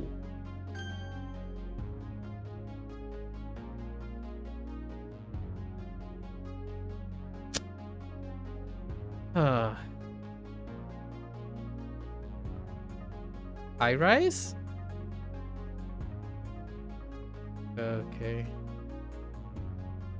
立刻，他立刻就猜中答案了。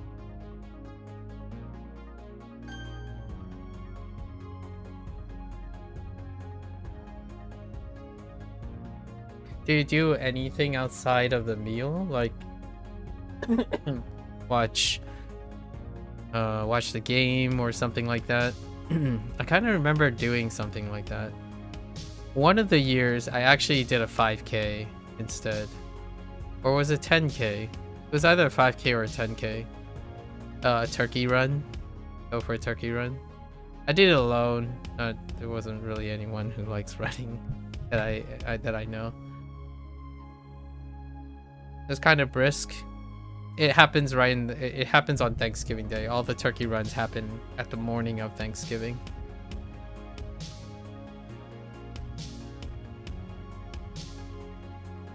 Not really. Usually your partner will play video games with his brother while you just hang out in the other living room. Oh, okay.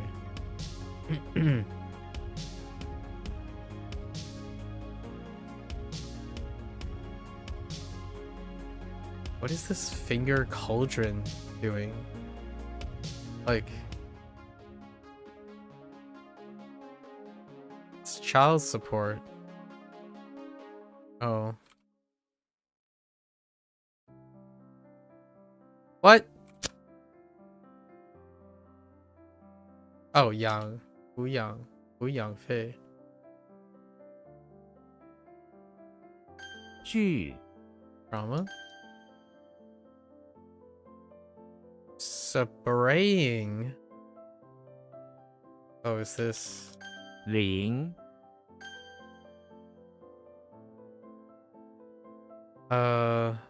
Fighting. 快艇他们在河上租了一条快艇。The people that I visited before, or one of my best friend's house, they do like, the quote unquote men would do, maybe they would watch the game or something, and then the younger men would be like outside in the backyard doing something, and then the women would like be doing really fun little things like crocheting or I don't know the other version of crocheting. And then sometimes they would do like crafts and whatnot. One of the days we did crafts. I don't always like go out in the backyard and do this stuff. I would like sit and talk for the most part, and maybe play a board game. We play a board game, or like a kind of trivia like game around the dinner table. Right. That's kind of something that has happened before.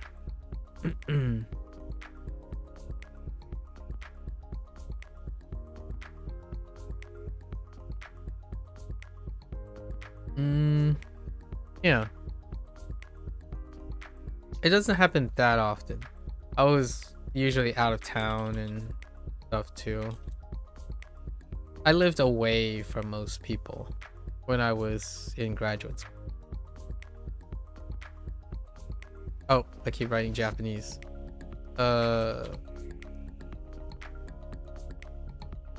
客机客机客机开始爬升。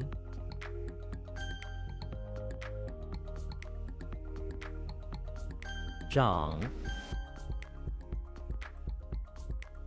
收音机收音机我用收音机听音乐。 What the 收音机 A radio? Okay, I mean that kind of makes sense. 安抚领导用承诺安抚民众的愤怒。 Or placate, yeah, placate.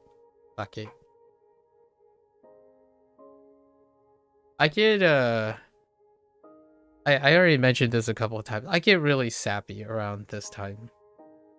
It's kind of like my lowest. I don't get. I don't know what it is. It's not sadness. I get very solemn when near the end of the day. So during like the seasons and stuff, I get like weepy joyful and not like energetic joyful. I get very lethargic. Like lethargy takes me quite a bit, but it's not a sadness, but more of a deep contemplative state. And I think this is not a unusual phenomenon for people I resonate with. Like even parasocially, when I look at certain content creators that I follow and talk about, their moods and their like compulsions and their state of mind and even their physical health is generally a lot lower, in the sense of it feels very lethargic near the end of the year. And then, you know, when spring rolls around, it's bouncy and highlighty and manic once again. I kind of get a lot more mellow, like progressively mellow towards the end of the year, and I will like yap even more. I'll become a lot more sentimental near. It reminds me of all the good things and the wonderful things about being alive and being in a world filled with people. Like, it's one of those things I love to think that a vast majority of people experience, but I don't really think they experience that very much anymore. And maybe the somewhat sadness coming from the happiness is that I am constantly at odds with the idea that a lot of people are just happy with not being around people, and they're settle and really fine with being isolated. And it kind of reminds me of like A Christmas Carol, right? Things like Uncle Scrooge and stuff, where they're very isolated and lonely people. So whenever I'm really happy and I look at other people, sometimes I also find myself very lonely in relative. However, it's not a loneliness born out of sadness. It's more of a loneliness knowing that humans have these moments where they can be as one. However, we do live in a human condition where, despite all the efforts of trying to be together most of our lives, or attempting to, we are the way we are because we have individual thought. And that can be very difficult to bridge. And it feels more and more the social norm nowadays when interacting with people. You just feel even more lonely around this time of year. That's kind of what I'm referring to. Yeah. When I think about how high of a propensity it has become, the warmth of seeing Thanksgiving and the warmth of seeing Christmas is a lot of times saturated by, especially for me, I spend a lot of time around talking to people who effectively do probably feel, or likely to feel, incredibly lonely around this year. And I become a little bit more like ambivalent and lethargic because I can't do anything about it. So in a way, the end of the year is incredibly bittersweet in the sense. There are so many things you kind of want to do, but you can't do. And then there's great happiness, but there's also great sadness. Yeah. That's what I mean by I sound very lethargic in the end of the year, because I get really like sappy and mopey, which is something that happens if you spend most of your life being contemplative as well, despite not having to really worry about those things. I think the ones that are truly happy are the ones that can selectively understand what is important to them and not overly concern themselves with everything. And to me, I can appreciate that, while at the same time unable to not be concerned with the other side of the coin. So it's very middling when, in my opinion, being cultured or being concerned with a lot of things comes with its trade-offs. And one of them is definitely during holidays. It's quite middling.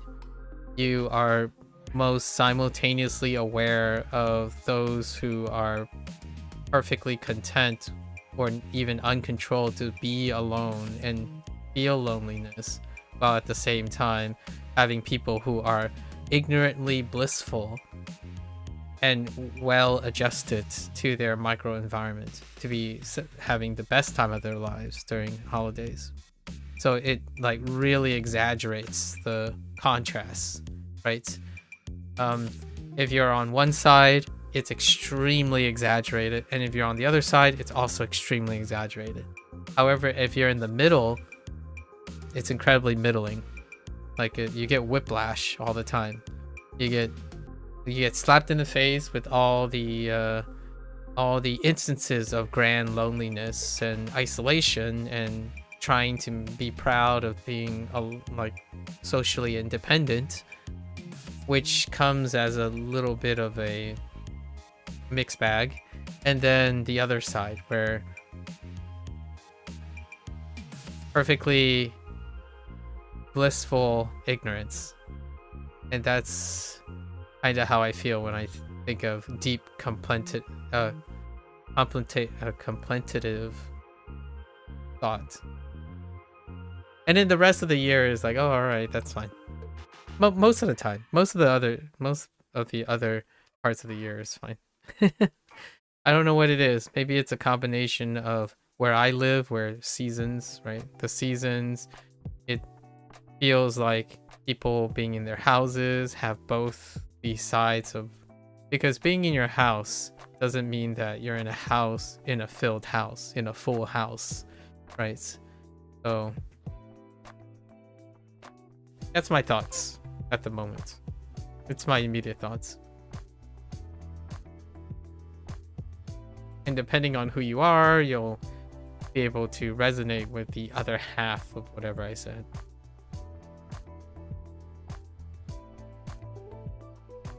Fu Yang Fei. 抚养费他要求增加抚养费。 What the因 benefit? Oh, marriage. Benefit and marriage. 参观参观我在中国的时候参观了很多学校。 Okay, I still don't know what this is. Alright, so we got a handle. We got a sprout. And ears.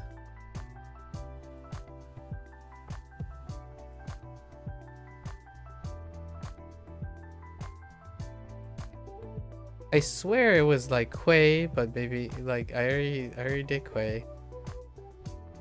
Ears. Maybe hearing?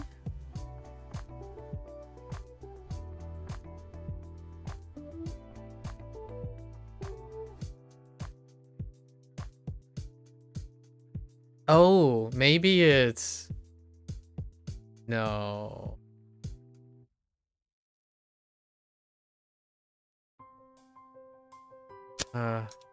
I feel like it's a Koopa thing. It's definitely a Koopa thing. I might be able to get 高层高层公寓， penthouse? High level? I guess it's just high level. Can't think of any.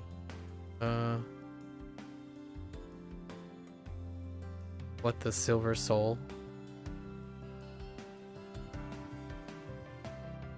Silver Soul Lang? Liang? I don't know what it's doing there.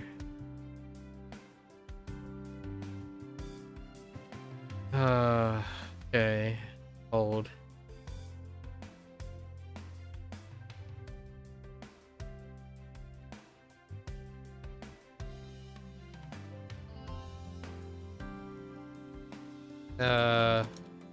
Heck.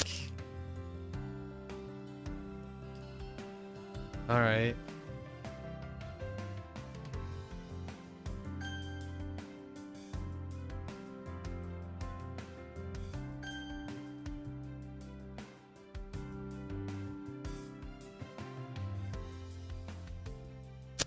Silver Soul. .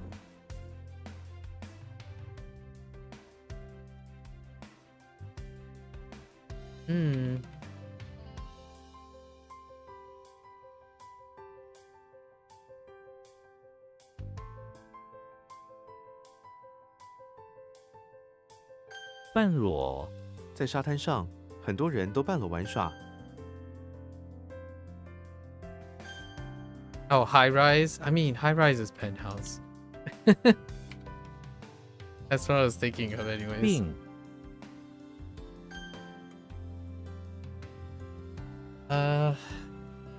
Hold. I had problems with this before.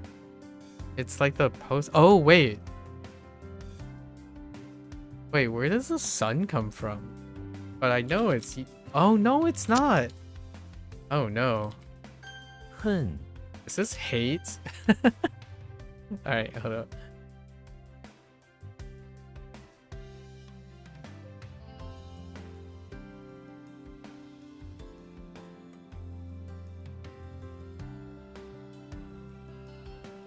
It's like a box of, but it's not Willow. That's all I know. It's not Willow. It's definitely in the basement during the day.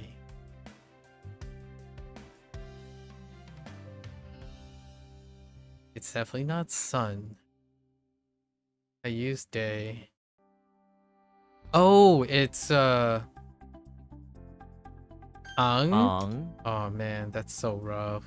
Fucking Ang.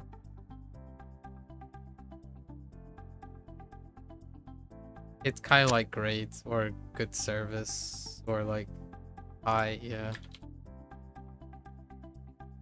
Something of higher quality. Right. Great, tall, and high are how I talk about extents. It's an intensifier.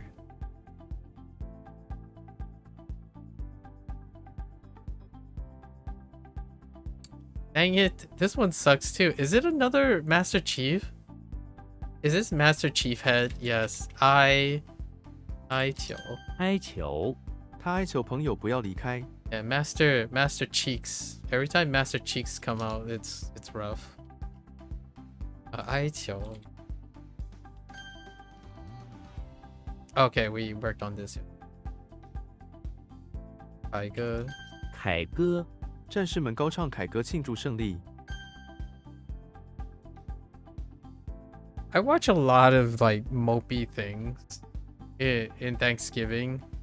And during Thanksgiving and Christmas, and it's probably the you know what, there is a, I don't know if there's a silver lining or not. Thanksgiving at the end of the year is the most emotional I ever get, and what I mean by that is I used to not be this emotional throughout the year. I remember when I was a teenager, I basically had zero feelings. Like, what I mean is, I'm unable to appreciate the power of feelings, right?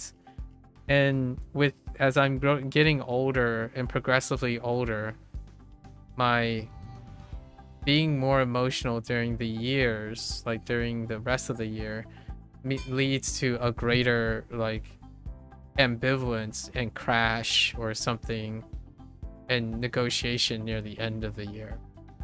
And I imagine that's kind of how people feel like when they were younger too. I didn't feel this way at all. Maybe into my mid-20s, I barely felt anything. Like, what I mean is going to attending people's celebrations, like holidays, sharing a meal and stuff, I can talk about the concepts, like the feelings of loneliness or the feelings of togetherness or enjoying each other's company, but I talk in a way that I don't share any of those feelings. Like, I did not feel anything. Most of the time when I'm conversing based on pragmatism. I mean, I wouldn't be surprised if I sounded like an oddball, where most of the time I'm cold and calculating in the sense that I'm interesting because I say a lot of cold and calculating things. Like, oh, hey, oh yeah, that's how this works, and that's how that science thing works, and this is how you explain this thing. But rarely did I found the connection or maybe the contrast. So it was rarely ever a time that I felt like, oh, I kind of feel sad because this person is lonely, and then I kind of feel happy because these people are happy. It's more like Thanksgiving is a great time to show togetherness. You should try to find time to find that. But I'm not saying it because I experience it. I'm saying it because I think other people experience it and I can connect the dots. Nowadays, quite a lot more. Like, I do have a propensity. Like, my current thought is to drive out to the establishment that one of my high school friends host and co-own, possibly, during either Thanksgiving or Christmas, to surprise them. Or maybe, like, I'll give him a heads up 30 minutes in advance or something. He says he's always there as the host, so I would do something. So I become a little bit more of a romantic than I used to be. Like, I used to not celebrate anything. Usually I am invited to these things. I rarely have ever initiated a celebration. So it's one of those things, if you knew me when I was younger, I rarely ever celebrate. I do things and hit milestones and stuff, but I rarely celebrate anything. It's like a robot who do not have time to enjoy or appreciate the moments in life, which kind of sounds, I mean, unironically, it kind of just sounds like most people in their 20s right now, where they are unable to celebrate and slow down and appreciate the moments in their lives because they're so hopped on getting places as fast as possible. And then you realize when you turn 30 or 40 that you rarely have enjoyed any moment of your life when you're younger. And in my 30s, I still feel relatively young, but I am pretty sure I tried my best sometime in my mid-20s to try to kindle some sort of that emotions. But when I was a teenager, I had zero. It was like zero emotions. That's how you get through. That's how you get through all the problems. Oh, or that's one of the ways to get through all the problems. You lock up all your emotions.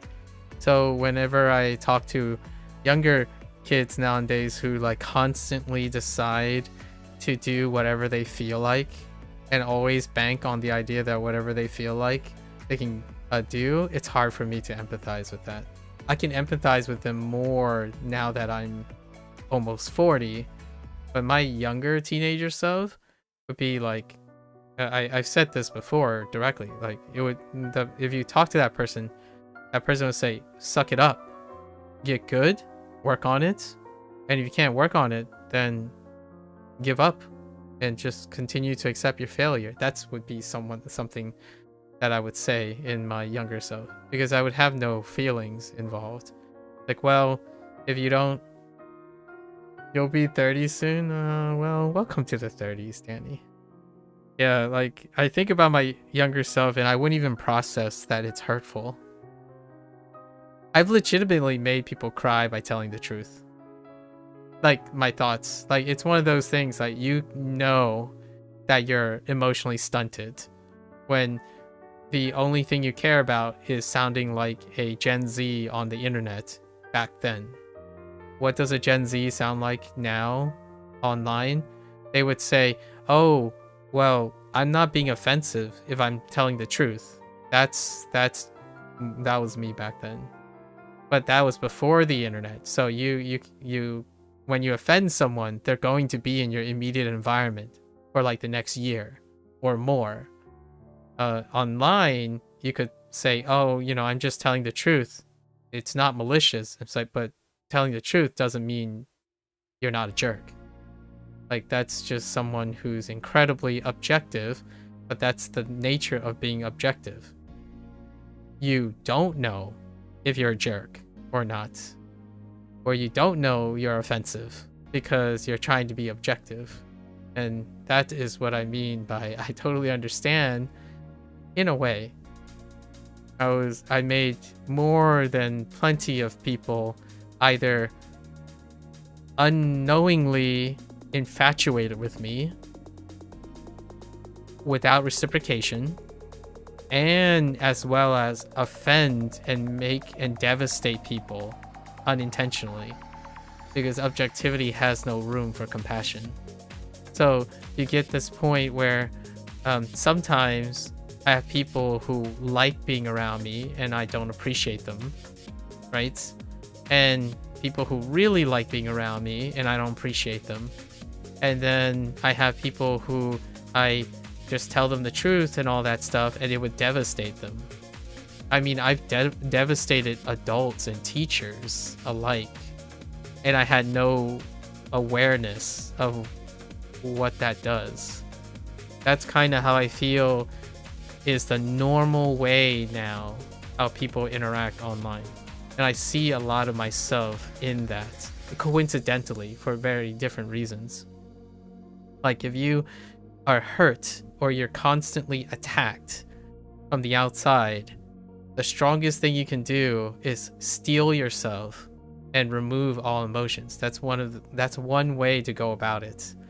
And by sheer coincidence, that's kind of how you have to interact online. You get betrayed more frequently than you get trusted and, you know, heartwarming encouragements and stuff. That's not the social norm. It's business. Internet is like 90% a cold place, right? It's an objective place, a place that people thrive on objectivity. So because of that, it's not bad or good. I just happen to coincidentally know what it's like.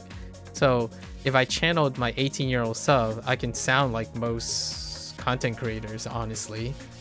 And the way most people type and respond and comment on forums. But I'm almost 40, and the last 20 years have been like a transformation. I don't even know what it's like from the perspective of people outside of me, like the people who have known me long enough to see the change. I only have right now the closest, like maybe 6 to 7 people that knew me before I could talk and like converse with people and, you know, bring cookies, and when they invite me, try to add something to things, like take initiatives and do things romantically. Like, and I mean by romantically, I mean taking chances on presuming things. Calculated people don't take chances. So they rarely take chances. As in, if this sounds like a romantic gesture, if you're likely to fail, you don't do it. So you don't presume things. You don't assume something. You always ask, and it ruins things, right? Like what I mean, it ruins things. I mean, it ruins things for the romantic. Like you don't go out of your way to do something for someone, even though they say no. I didn't do any of those things. Like read into someone, like, oh, this person is clearly upset. I could do something here. To illustrate what happens then is like I remember sometime when I was 32 or 33, my sister and one of our friends, our common friend at the moment, they said, you know what, wouldn't it be funny just to get in the car, we all meet up and then drive 2 hours down across state lines to crash a barbecue during someone's birthday? And that's what we did. Like that's something that I have never done in my teenager years and into my major 20s. I rarely have ever done anything romantic, spontaneous. And I feel that's kind of what it's like now to talk to people in their 20s. It's like passionless grief, depression, and loneliness. Even when they're winning, they're losing. Like that's kind of how, like, you know, oh hey, congratulations, like that's great that you scored well on the test. It's like, yeah, but I didn't score as good as I wanted. Or, man, that's great. Now, what do you plan on doing? Are you gonna celebrate that you studied really hard and worked on getting that A? He's like, yeah, but I made a mistake, so it kind of sucks. That's what I hear 90% of the time. And it sounds like me, like when I was younger. It legitimately, that's what I sounded like before. It was like pulling teeth to make, like, when people care about me, they try to say good things and cite the good things that happen, and they literally happen, but the response is often, well, I know that it could be better because objectively I know what the max is, right? Or the theoretical max is. And that's what I spent like this entire month listening to people and trying to encourage them to do things that you have control over, right? But the one thing that I didn't really focus on was sometimes that uncontrolled emotions is a consequence of not engaging in emotions. So like, you can't really appreciate why you're depressed if you don't engage in it, right? You can choose to cope with it and compensate with it and accept it. That means that you can get back to neutral, but it doesn't improve the situation. Like, in order to really improve the situation about being lonely and depressed is to gain happiness and company and support. If you are able to cope with it, you're getting back to normal. That's neither a gain nor a loss. So the whole time you're doing things, you're only trying to get back to normal. So that means any other time when something slightly goes wrong, you end up negative. And that's probably the thing that changed my outlook when I was off alone. I think it took me like till when I'm 28, 29 to realize that life, it can improve over time. Not just trying to fight to maintain the same thing. And that's when, like, the last 10 years was when things went super up. It just feels like, well, it's a bad day, but I'm so in the positive that even bad days seem like good days. And that's pretty much like the lifestyle that I kind of want to maybe enable people to have, or at least work towards. I would say hopefully one day maybe some genius out there is able to like hash out a balance of automation or convenience in which those who are in their 40s, by the time they reach their midlife, you know, wishful thinking, idealism, privilege, and all the resources checked out, that you live a life where it is consistently getting slightly better, not consistently trying to fight and prevent it from getting worse. So far, I think Gen Z has a head start on that coping mechanism where it's consistently below average. So every day they're starting off on the bad foot. Like, legitimately, they are starting and they want their day to bring them back up to normal.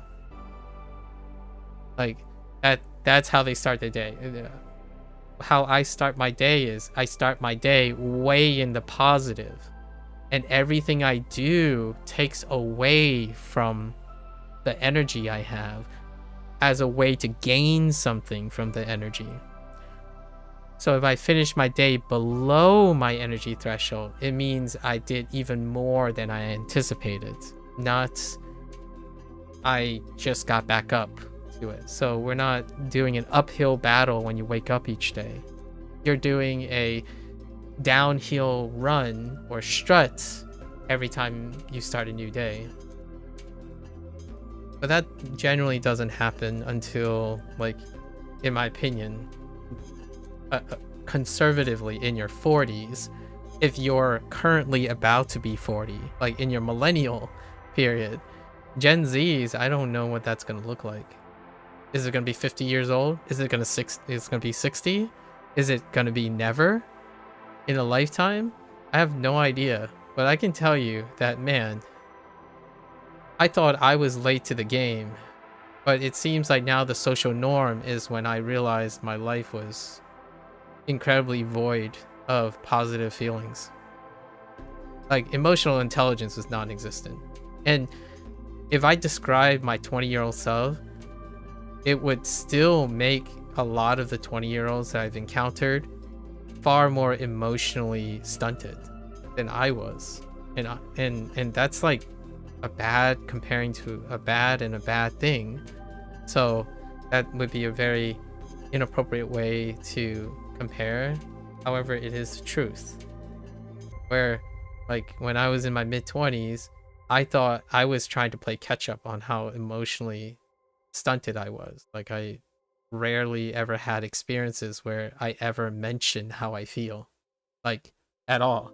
Like, someone says, oh, hey, like, congratulations on graduating from undergrad. And I'm like, okay, I guess I'm off to the next thing.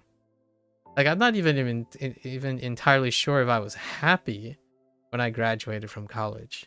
It's so hard to know. I smiled because, like, sometimes I smile because I know when to smile. And that's kind of how I feel right now when I talk to people. Like, are you saying you're happy because you're supposed to be happy? I'm not entirely sure. Are you depressed because you know you're depressed, or you think you're depressed because everyone else is depressed? Are you introverted because you think you're introverted because everyone else is introverted? That is kind of the questions I ask each and every day when I'm talking to someone. Like, it is very difficult to know. Oftentimes, the youngins would say one thing, and they would immediately spend the entire time behaving a different way. Like, oh yeah, I thought I did pretty well, but it really sucked, and I wish I could do better. And I'm like, so are you happy with your result? It's like, yeah, it just kind of sucked all the way. I'm getting mixed messages. It sounds like you spend more time saying it sucks, but you keep telling me it didn't suck. Or you think you really like this thing, but you spend most of the time expressing how it sucks. So do you really like it? I feel when I encounter these things, it reminds me of what I think other people around me felt when they interacted with me when I was younger.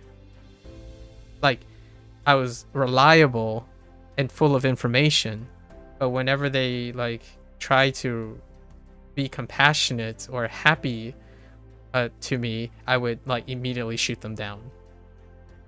Like, for example, I still remember some of these times, like, oh yeah, like, aren't you so excited about this thing? It's like, well, I mean, we knew that this was going to happen in 3 months, so you can't really be excited for something you already know is going to happen.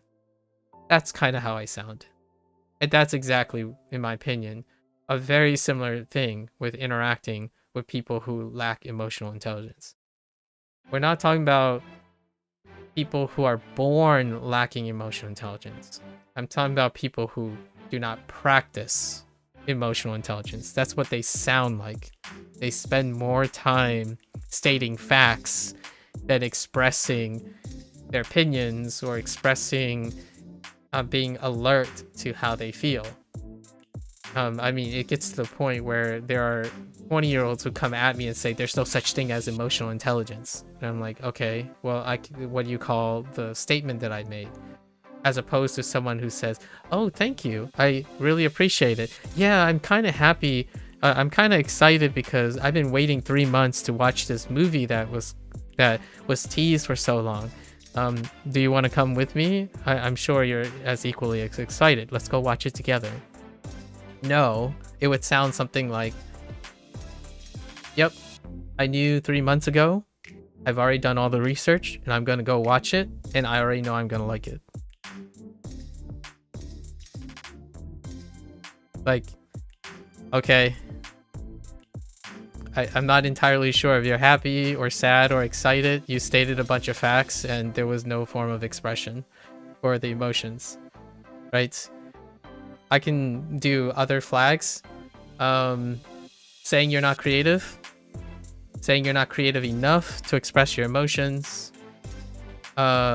say that you can't solve your problems because you don't know what the problem is, and it's usually an emotional one. Don't know why you are frustrated, but still show frustration. These are your usual signs of asking someone what they want and they list a bunch of facts. Not like expressing it in the way they want it.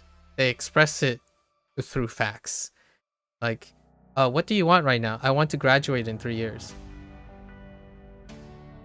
Okay, so like, is that what you are? You happy that if you graduate in 3 years? Like, no, we graduate in 3 years because everyone else graduates in 3 years. Or the average person graduates in 4 years, so I would at least want to graduate in 4 years. That's kind of that idea. Or something like, oh, I just saved a lot of money buying this thing that I'm really excited for. It's like, well, you didn't actually save money. You actually spent money. And in order to rationalize that, you saved money from a purchase you otherwise don't need. I still got plenty of these. I'm like very... That side of me is still very well connected with me still. So I can still behave like the cold-hearted, objective person back in the day.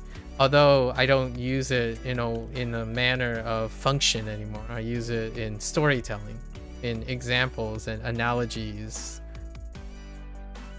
to demonstrate that, yeah, I could probably sound like pretty much most of the 20-year-olds online right now. I can write comments and be a keyboard warrior very much like that. I would only be doing it as a example of contrasting with what it's like to be someone who's at least learned to be more compassionate than certainly what the internet is trying to promote. It's so unadulterated, transactional stuff. Like, follow... Danny will get a kick out of this, I suppose. Like, follow me back, no emotions. Like, oh, thanks, follow me back, no emotions. No form of expression or like gratitude or rapport. Like, oh, you didn't subscribe to me. Like, okay. I don't know. I'm ranting now. I'm a little bit sappy. Sorry. Thanksgiving. Being thankful is great, and it's possible when you have compassion. It's very rarely felt like thankfulness if you're lacking compassion. There was very few things and very few times that I've expressed my thanks to all the people who I'm lucky to have met in my life. With every passing Thanksgiving, that list gets longer and longer. Like, in my rants about being thankful and being grateful to everyone that has ever shared some of their limited lifespan with me, I become longer and sappier for being grateful for those moments. I would say none of the sort when I was younger. I wouldn't even acknowledge things. I rarely even said thank you. And people don't say thank you to me either. That's kind of like the expected. Like, I'm just doing my job kind of person, right? The moment you go up to them, like, oh yeah, hey, thanks for helping me out. It really means a lot. And then the emotionally unintelligent person, like, or emotionally impracticed, like not practiced person would say that it's just my job. Oh, okay. That's what they give you. And that's what I get too. Like, oh, well, you asked me for help, so I helped. And then, the other person will be like, but, you didn't have to help me. It's like, but you asked me for help. And I can help you. So I did.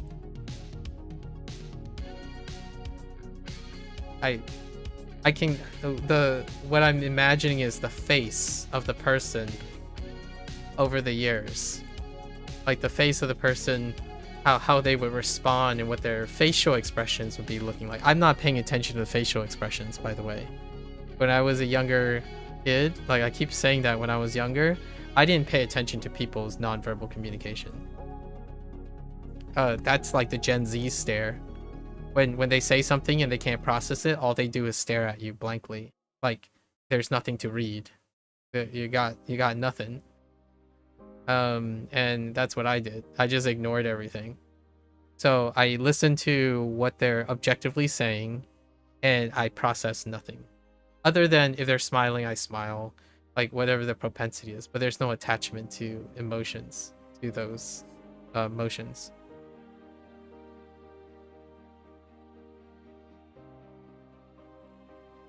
That would be, a lot of this would probably be incredibly relatable in the future. So hopefully it doesn't hold. I like to think that this is not going to hold. At least in my opinion. The next 5 or so years, maybe I'll do a hot take. The next 5 or so years, I think this is going to radically change. I don't think an entire generation of a significant entire generation of human beings, as well as maybe 2 generations, can survive the emotional apocalypse where there's a pandemic of listless, passionless, compassionless and compassionless behavior. I mean, I might not even be alive to witness that, so we'll see. Sorry, ranting. I'm gonna go back now. Let's refocus.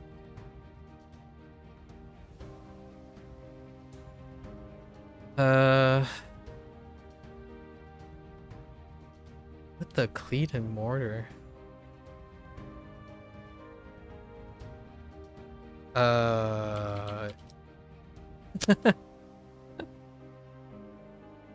Okay.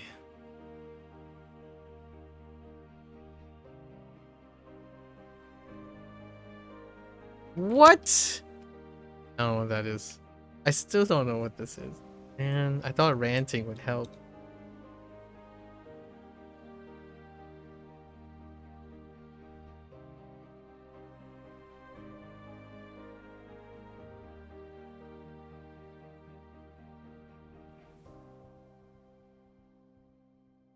How does the sprout work with the hand? Oh, wait.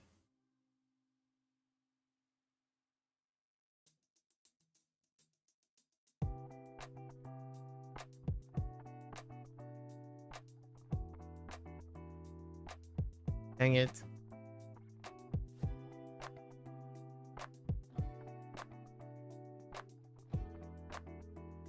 It's something like jamming the handle. It's not qua. Qua is what I keep thinking, but...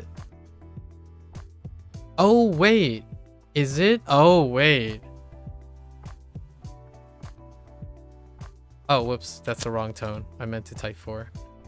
Okay, I gotta keep that in mind. I think I might have gotten it.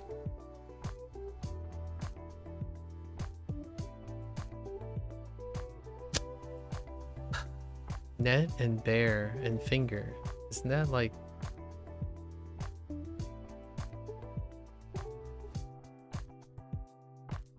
And then weapon and hog. Weapon and words. Oh, it was ba, like cease. What does this say? Chanting. Chanting the something. 很好.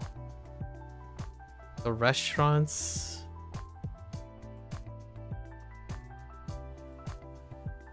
Something is good. Huh. 玩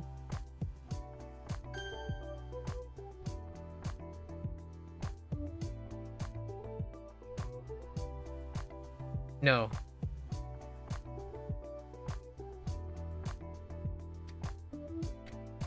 Baronet with fingers remind me of either. It's a ba, but is it ba or ba? And that looks like a range. So like the arrangement or the decoration?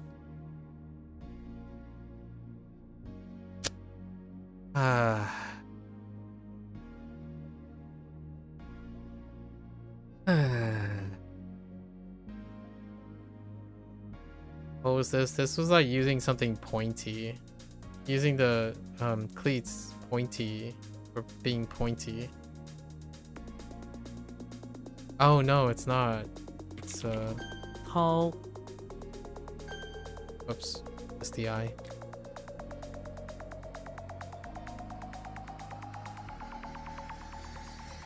What? Wait. Oh, 歌词.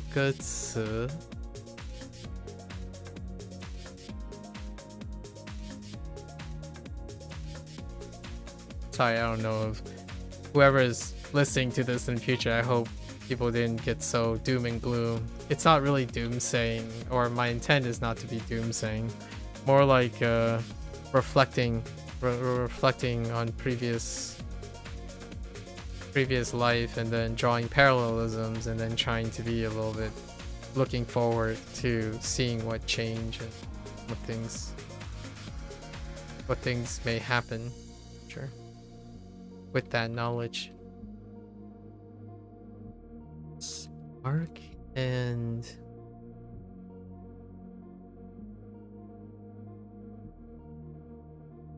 I don't think no.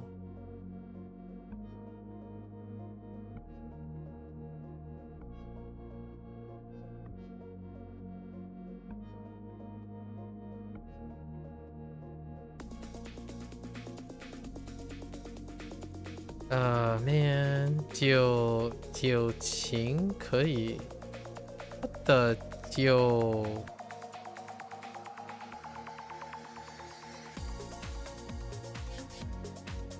Yeah, 九情可以 something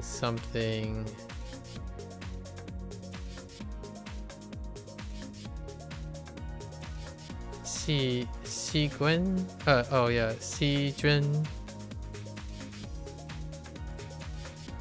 菌是什么 Not fungus, it's something not fungus.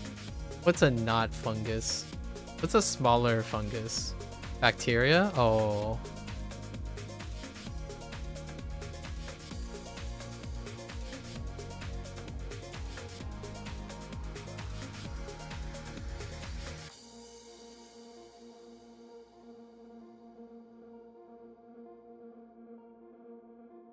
What is that fire? Oh. I'm gonna say...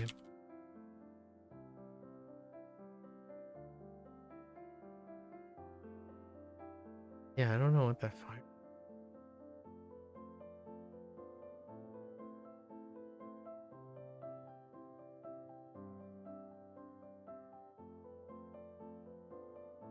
Battle axe, fire, brown.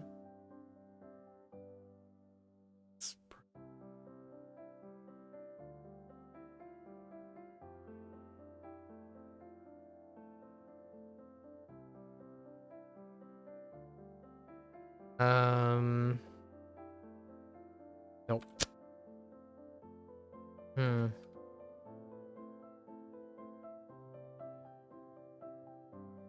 Xi.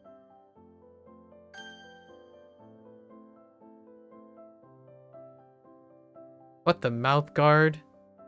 It's like pay. 背 It's fold, or multiply, or times.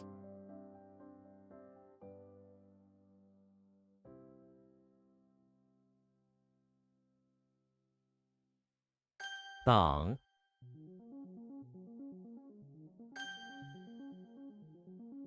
Dang it. Still hasn't got... The ears, man. It's the ears. Oh, wait. I need to test this. Ping. Yes. Wait, how does this work? It's like he was trying to figure out how ears work. I don't remember how this works. Oh, engage or initiate. Oh my gosh. God, it was so deep in there. Way too deep. We dug way in there. So I don't know if I'm pretty sure this is ba. Oh no, by 设. 摆设 餐厅的摆设很好。 Kind of like arrangement. Oh man. Pulling it through. We're pulling it through. What was this times? They like times. Okay. 俊 Jing. Okay. What? Oh. 寻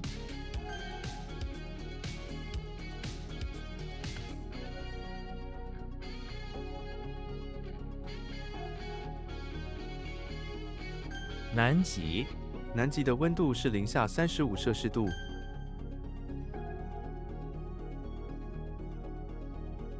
糖？糖什么？糖霜？糖霜 我喜欢吃带糖霜的饼干。 Oh man, I still don't know what this is. All right, wait. Oh wait, I do. We already covered this. It's ang, right? And then what? How did I mess this up? Oh, it's because they want high. Not great. Okay, it's fine. It's fine. We're still good. Still working on it.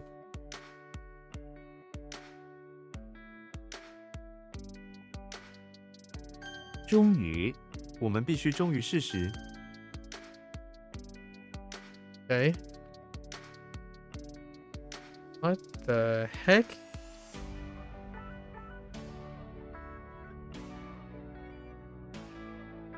I have something in my eye. Oh no! Ow! 扫兴 扫兴 这个消息扫兴了大家的心情。 like spoil. Okay. 黄 It's fine with Imperial. It's like Emperor, but it's fine. As a character.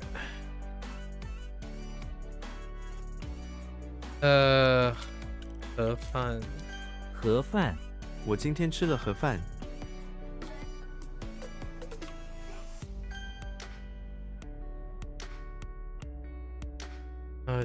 what? All I can think about is 剑. No, it's not 剑. 键.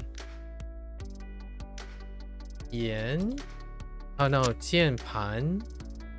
What the heck is 键? Keyboard? Oh, it's a keyboard. All right.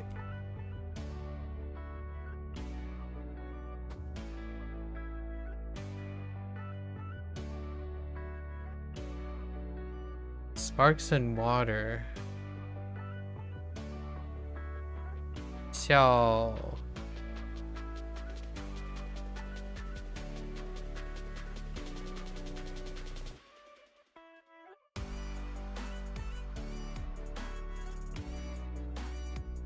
That's not, no, that doesn't make it.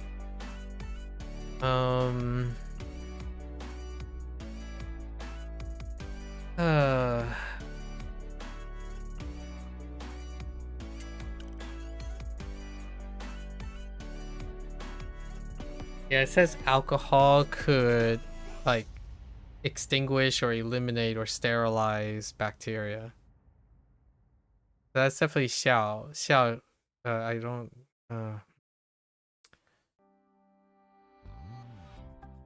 How do you eliminate? It's not 香. What other eliminates do I have? 除? Chun? No. Purify?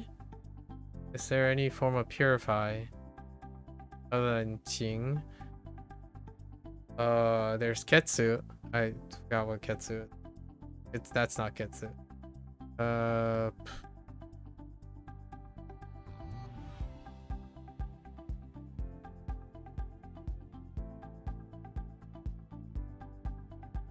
Where's that fire coming from?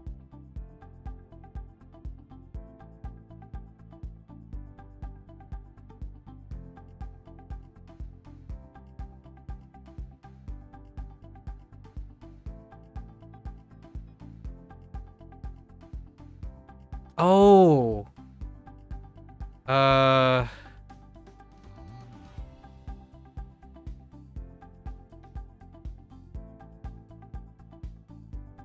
Is it mie? Oh no. Oh no.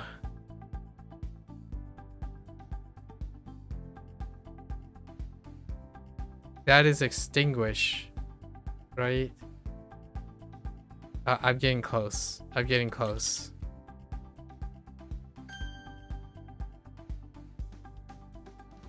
花生，我很喜欢花生。 What the 花生?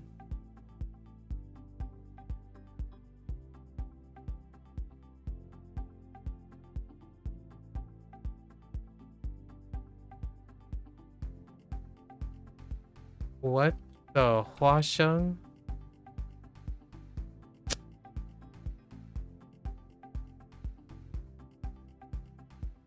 Uh. 消灭，酒精可以消灭细菌。 I mean, it would be like eliminate. Alright. 可爱，他的笑容非常可爱。 It's in there somewhere in the brain, you know? It's in the mind palace somewhere.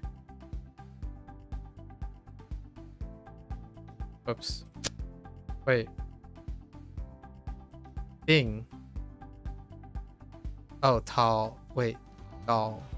Yeah, Dao Bing. Right?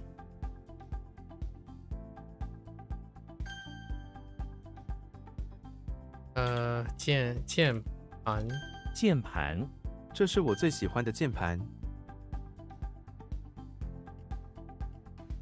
回声，经济正在回升。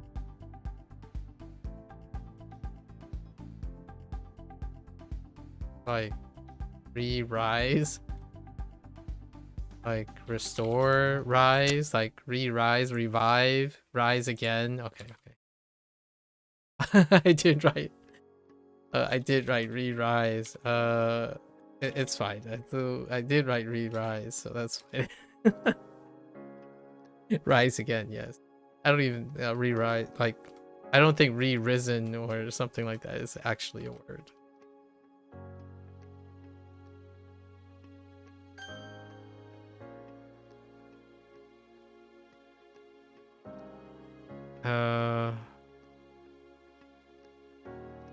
What? 一， What? Oh wait, not Dou Bing, Dao Bing. What the heck is Hua Sheng? Oh, is this peanut? Oh, you heckin' peanut. Sorry, I'm not like trying to insult anyone. It just happens to be peanut. 竟然，他竟然赢得了比赛。竟然赢得了比赛 Oh,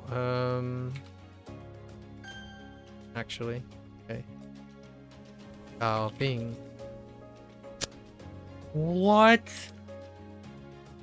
Okay, fine.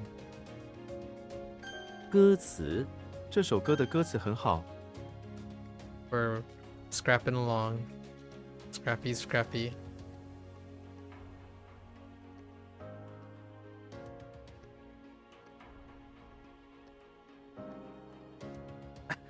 Oh, wait, sure. 蛋， Or, yeah. What that was. 火灾，昨天晚上发生了一场大火灾。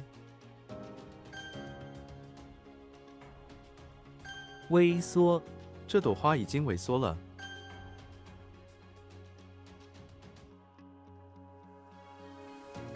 会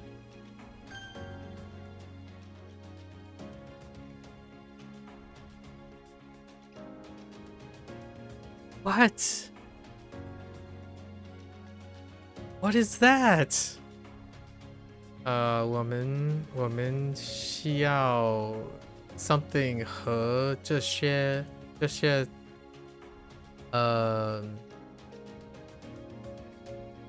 something 燃料 no 这 yikes 燃料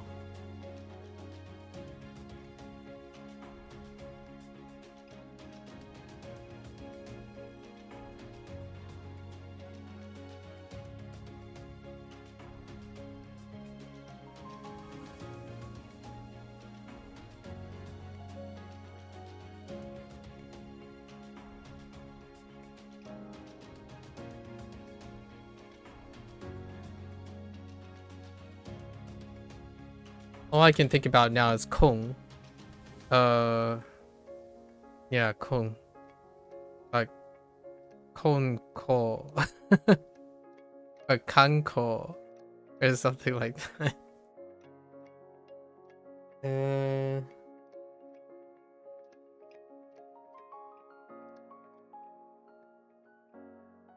Oh, maybe it's 汇合? Dang it. Oh no, 混合. No, 混合. Maybe something like that. Would that make sense? It's kind of like mixed together, so like merge or combine. What I'm thinking.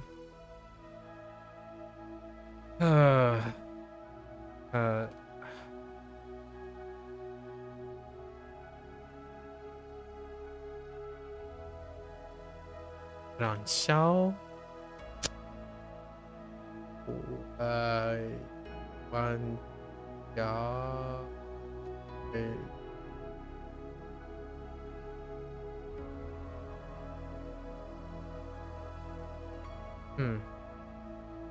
心 Oh no, wait, that's not good. That's enjoy or something. 危急 在危急时刻，他保护了我。 Critical point, or just critical part. Like critical point is fine.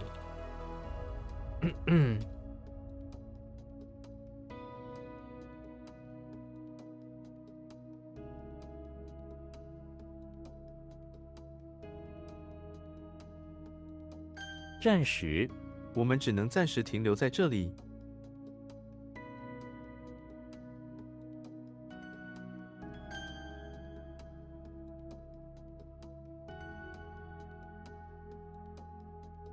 询问 他们正在询问顾客需求。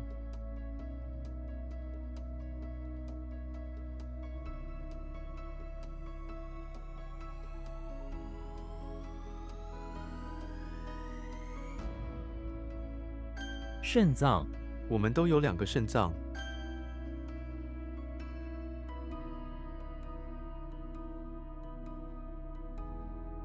倒闭 很多小公司倒闭了。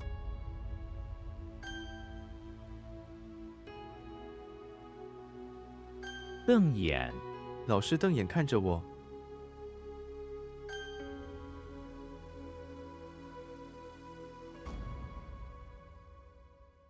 Huh.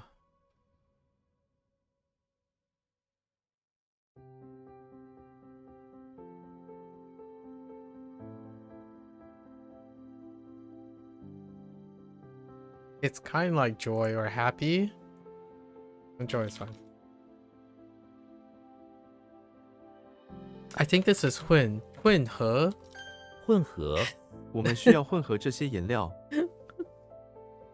We're just gonna go with like combine. It's like combined form mix. Yeah, that's fine. Blend. Okay, we're fine. Still scrapping along. 儒学，儒学是中国的传统哲学。 No, we're not even halfway. Dang. I ranted quite a long time.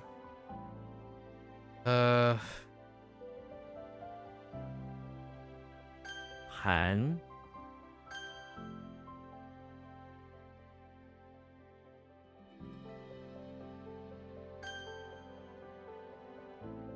墨， okay, I typed that without thinking.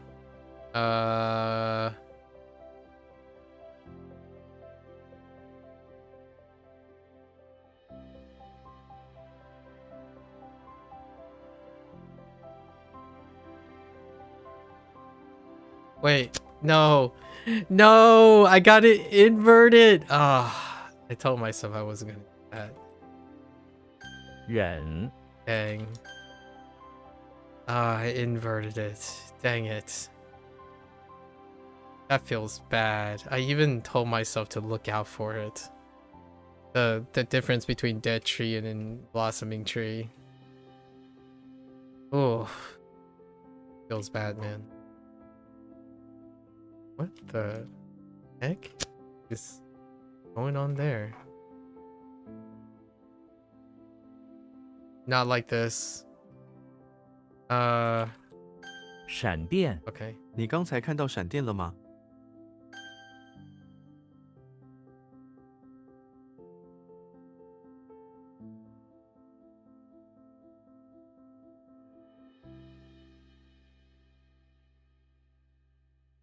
晋升，晋升需要努力工作。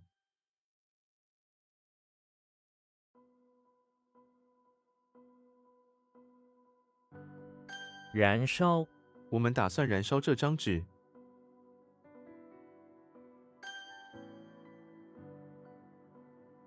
Okay. 电， Okay. We're still going. Still going. Oh no. Dead tree. Foam.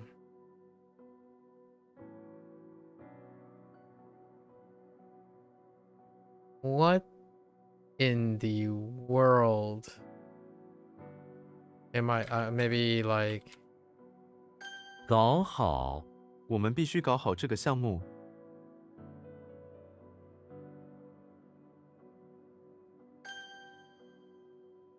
okay.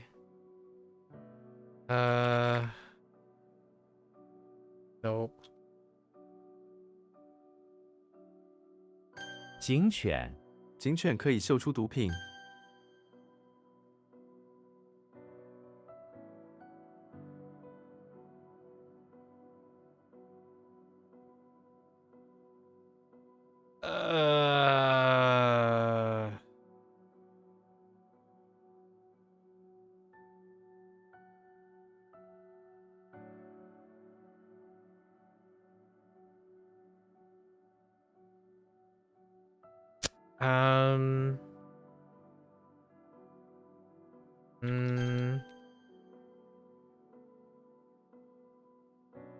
What?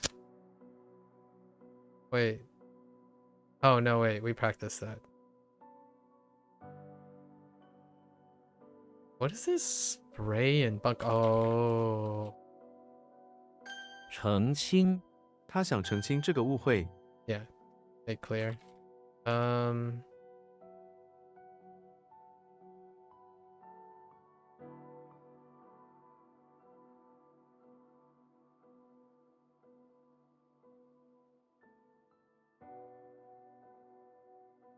That doesn't make sense.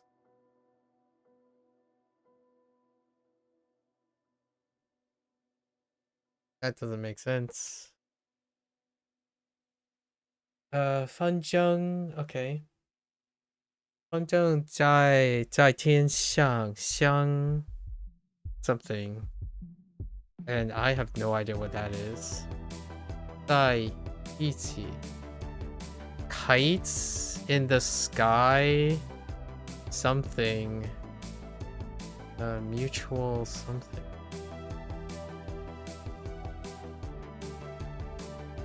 香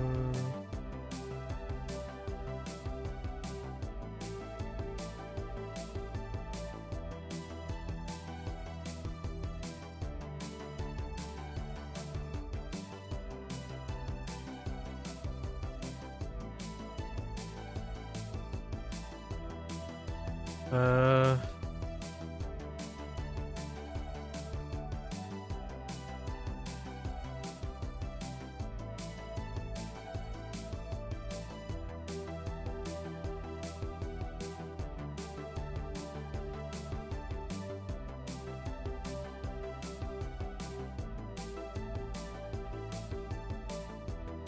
Why? Stan, Chinese mild, and fingers?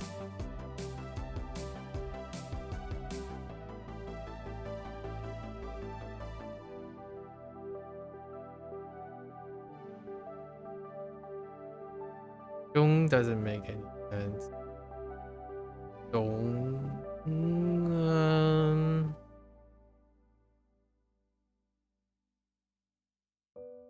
I don't know. I don't know. I'll have to come back.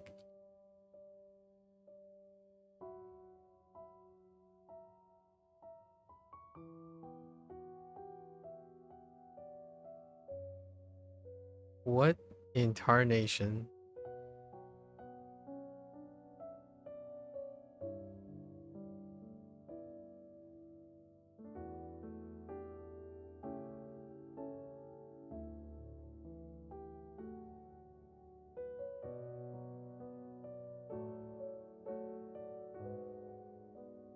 I mean,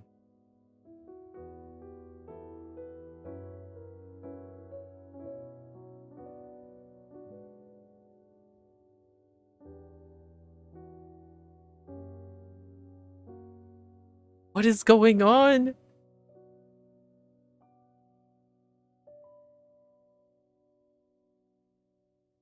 What is that supposed to be? That little top thing. It's not TP. Oh yeah, it is TP. Is it?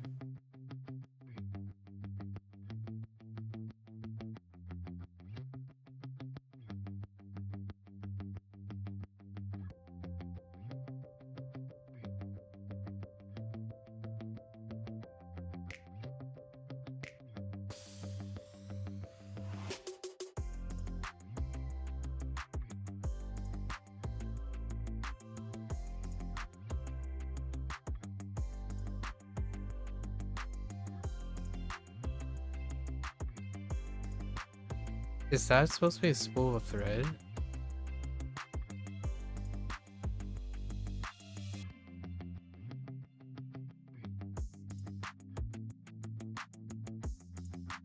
I don't know. This is not good. Not good. Those are so tough. I don't know. 面霜、晚上睡前记得涂面霜。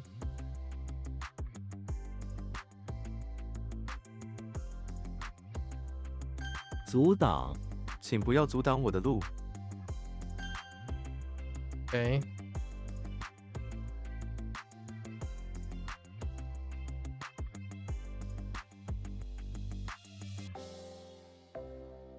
What the page and guess?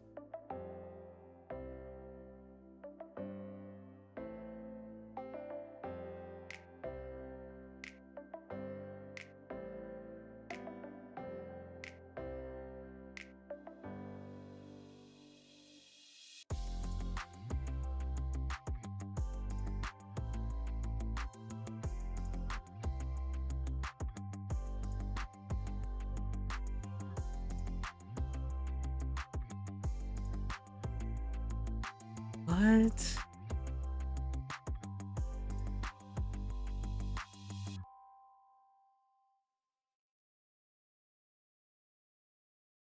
I don't know. Oh man, this is just this is unfortunate.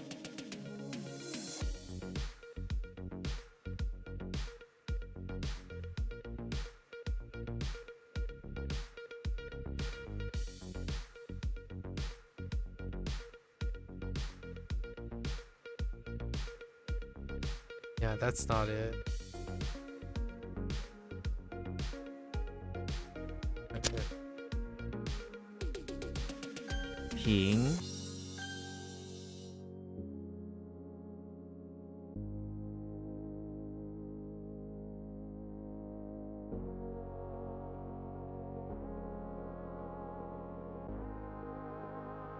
Oops, 青那圈。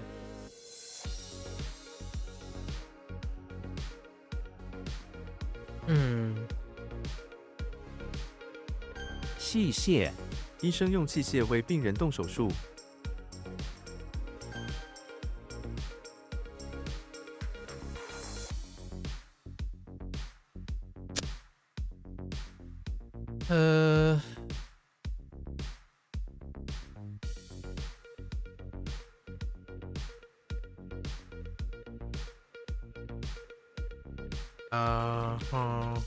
款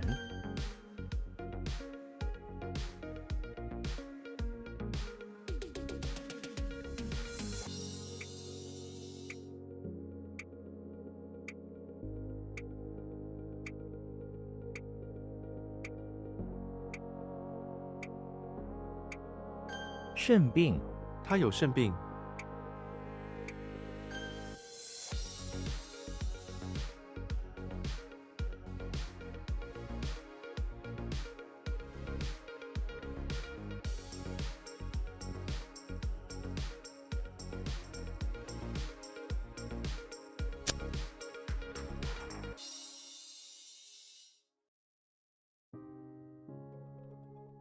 探亲他每年都回老家探亲。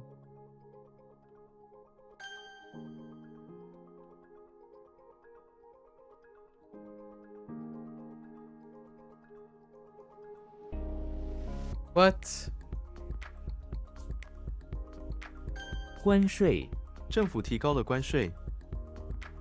Oh no wait， 关税。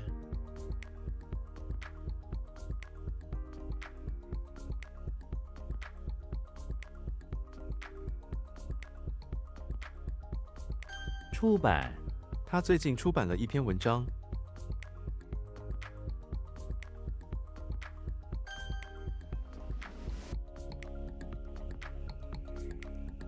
Oh wait, is it?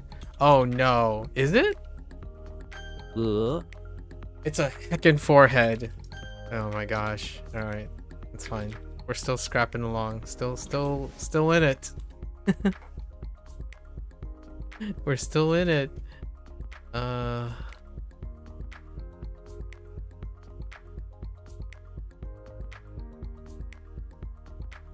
遗憾这是我的遗憾。Oh my gosh. All right.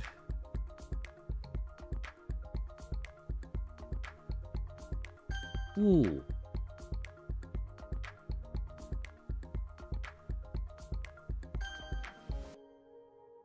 Okay. Oh. What? Oh, got the wrong. What are you?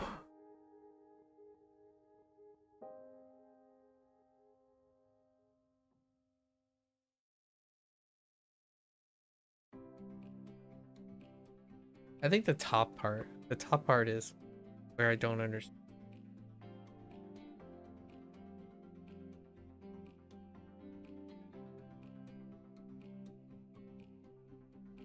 Oh.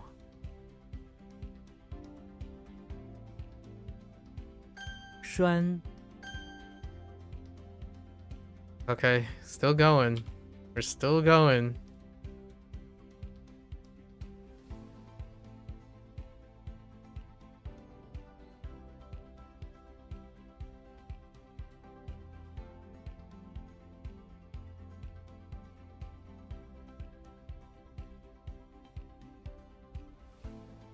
What in the world?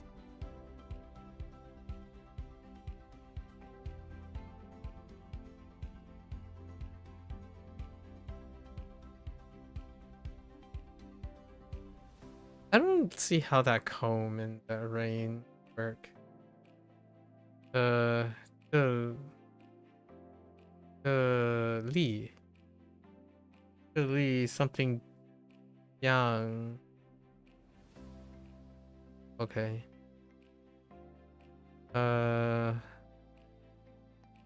让拥有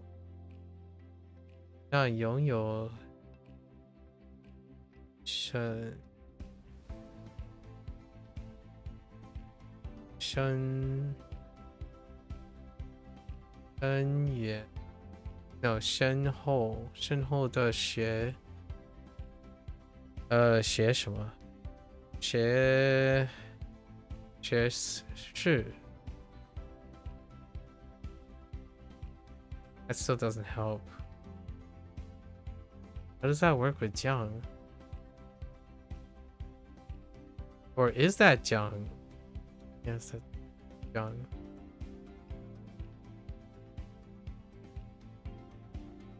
Or is it Jiang?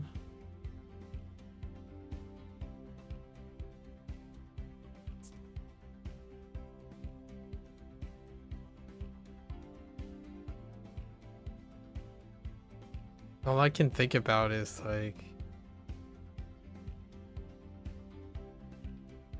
okay. I think this is Lost Cause. Mutual or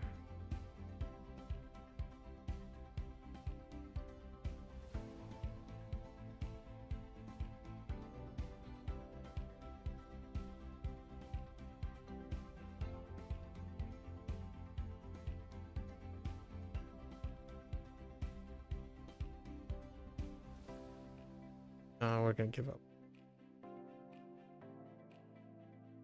I can Zhuang. How do I not know Zhuang? Yeah, bump into each other. Zhuang. What is missing from Zhuang? I don't remember how this works. Oh, the guard for the door. We gotta work. That doesn't work. That definitely doesn't. Do you look like a Zhuang? You don't look like a Zhuang either. Let's go to Chinese mom for a sec.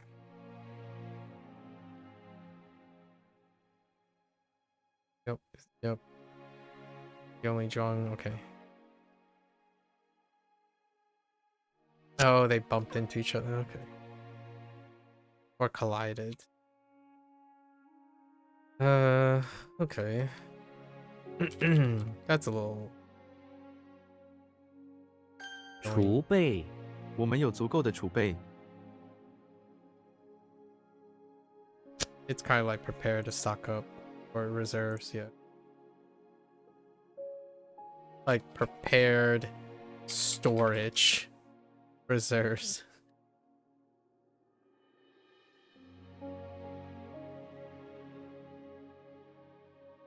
Prepared stock, maybe. Closer to it. What the? Excuse me? Oh no. What is that?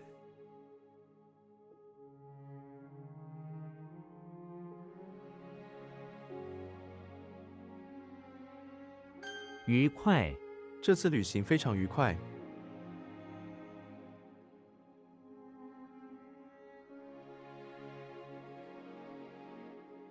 Like easily amused or pleasant. Okay, cheerful. That's fine. I'm okay with that.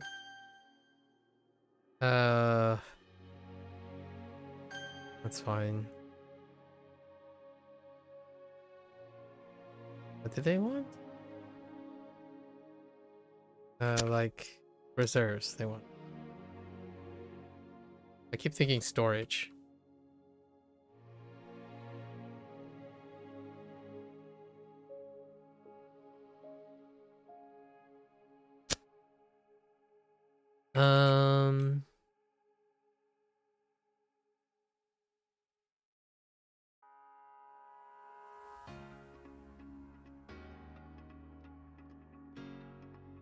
I mean, I'll it's like Paris. That's fine.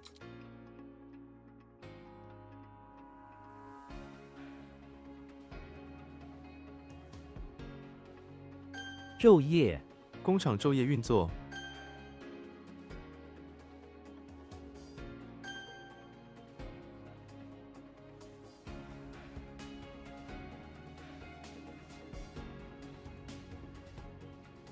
椰子，他用刀劈开了椰子。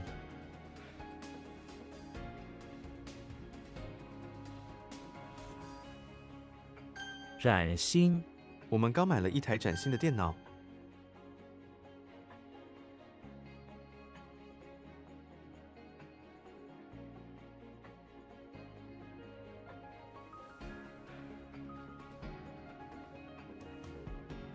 What is happening here? Why?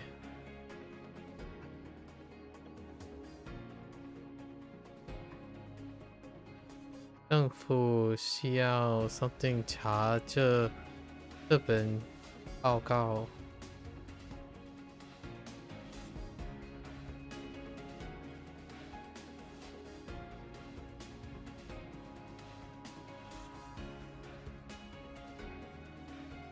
The heck, man?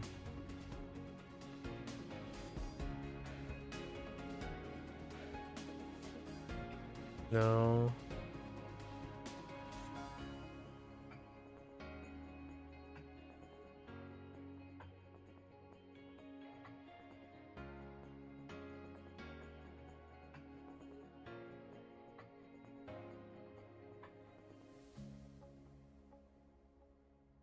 What?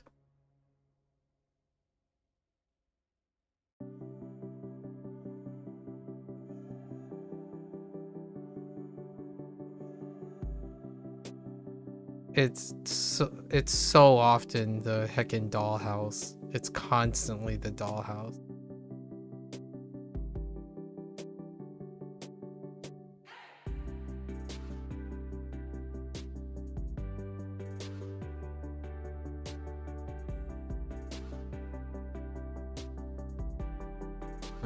Guess this gets a pass.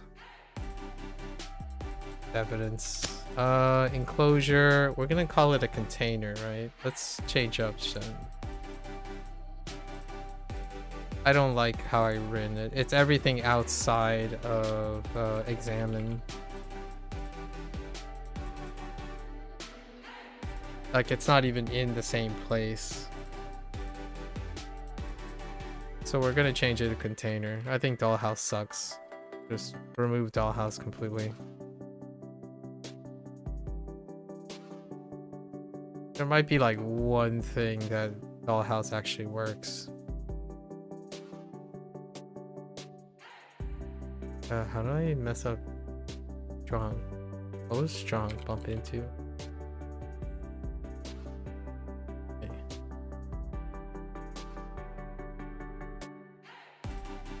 相撞，风筝在天上相撞，缠在一起。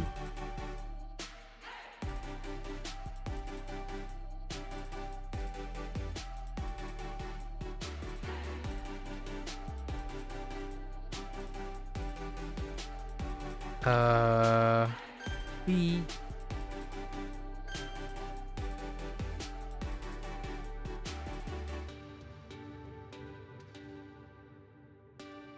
审查，政府需要审查这份报告。 That's fine.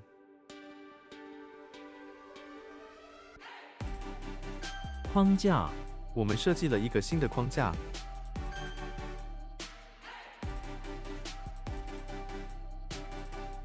窗框，我们计划换新的窗框。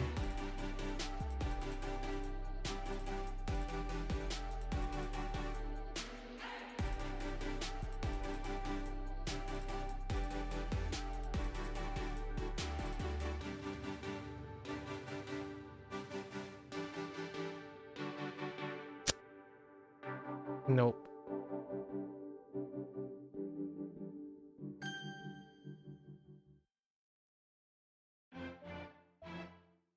再娶，他决定再娶，开始新的生活。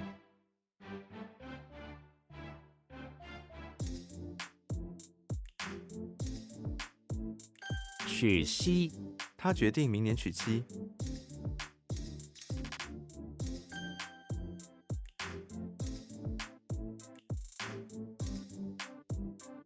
妹，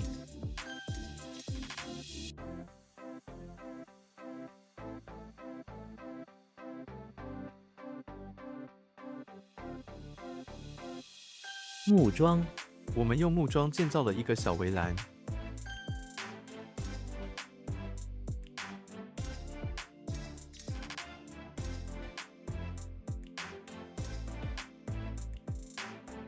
搂抱，孩子一见到爸爸就跑过去搂抱他。搂抱他。哦。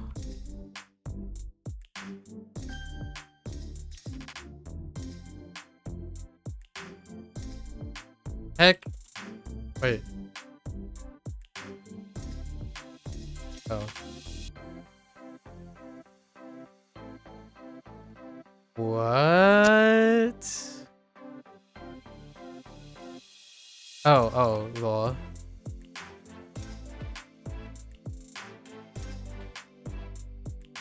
Why don't I know?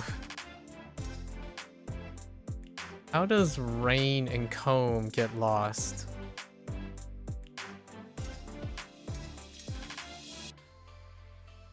Rain, comb, and... Oh, no, wait. Just kidding. 儒将，这位儒将拥有深厚的学识。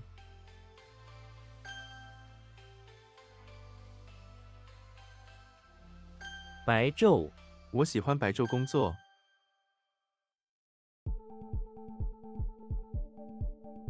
炭，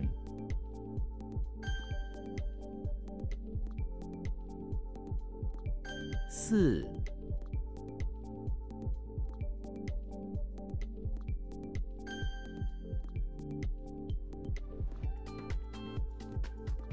屋，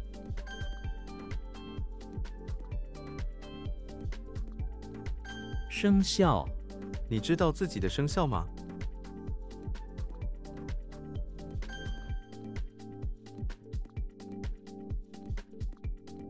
炸，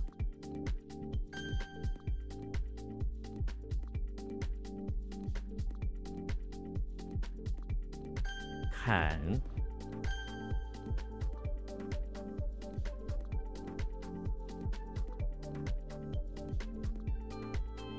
亮，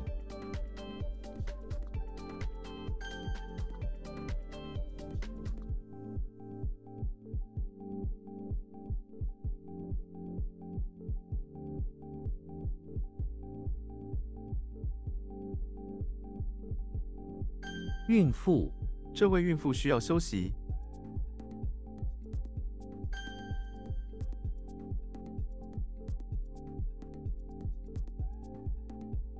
What? Oh, sure.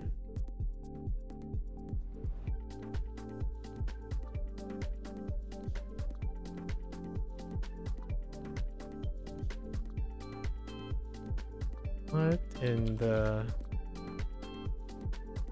吻别，她吻别了丈夫，然后上车离开。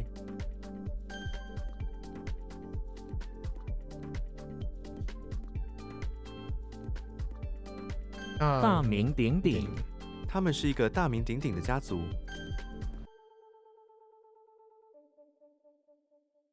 发芽，如果土壤太浅，种子不会发芽。Like an 爱 eye. Mugwort. 椰子油。椰子油，椰子油热量很高。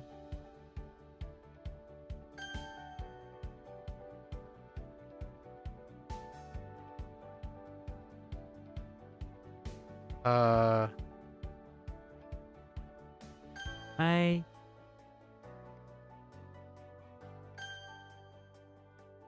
腐，可耻，他的行为真是可耻。轰，厄运，不要让厄运打败你。Carry distress. I don't know how to say carry distress. Misfortune. Oh, I could just write carrying distress. Okay. Adversity. Adversity is good.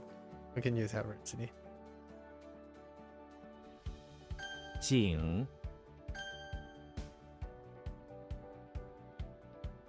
池，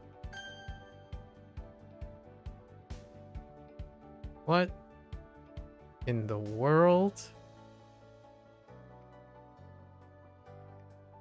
Oh. 汉奸，那名汉奸被处决了。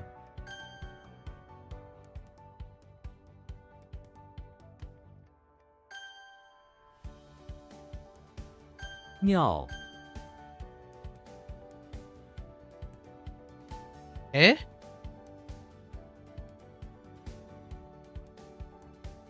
What the?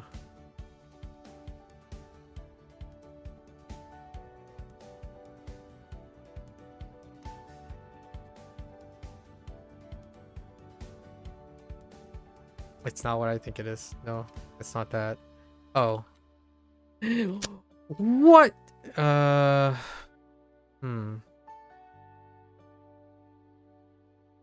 Man, I was on a roll for a bit. Okay.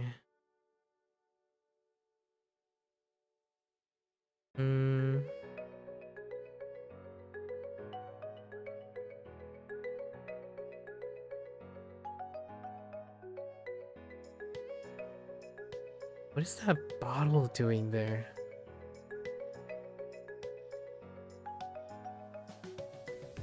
No, it's not that. It's not that. It's not that. Not that. Not that.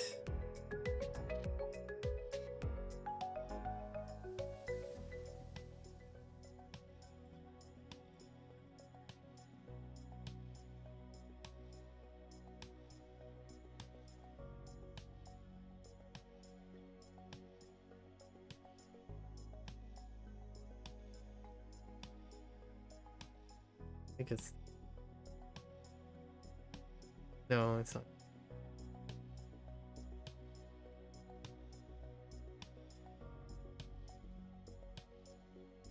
I don't think it's that either. We'll come back. 会， Grass.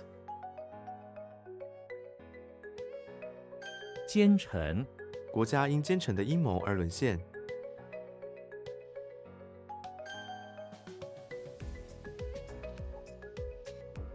雕，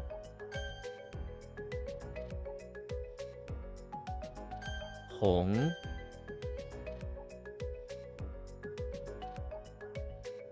巡逻，士兵在边境巡逻。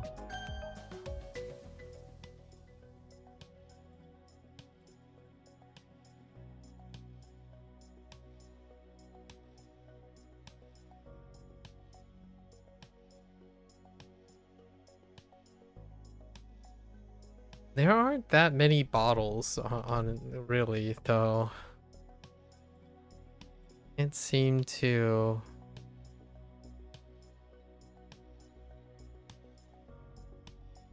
connect it with grain stock.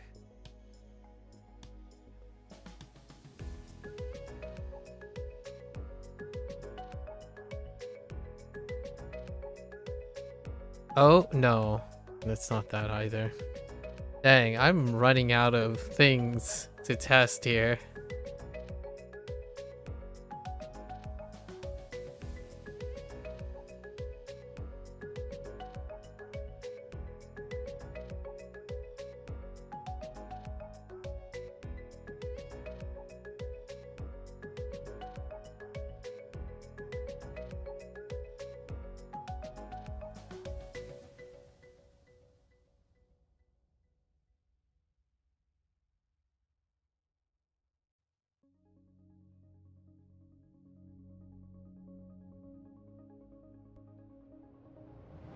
Oh, this is gonna be really... This is gonna grind my gears.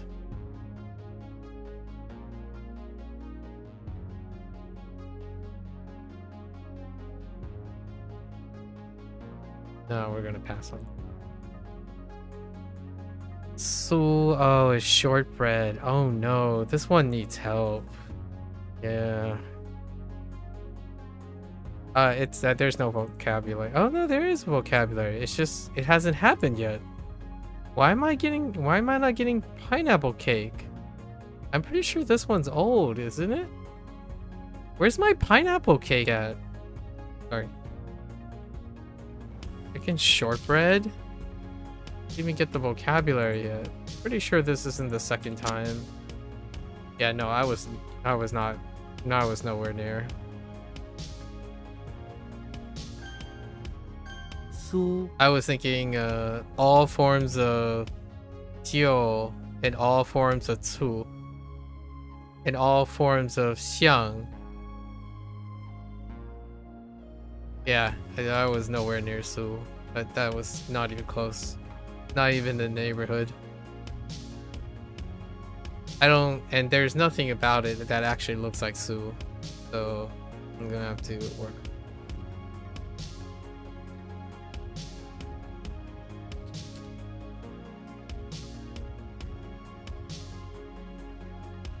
Oops.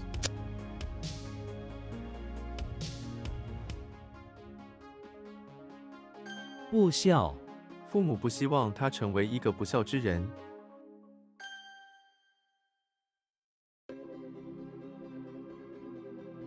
悲哀，这是一个悲哀的时刻。崛起，这个国家正在快速崛起。 Yeah, spell abruptly.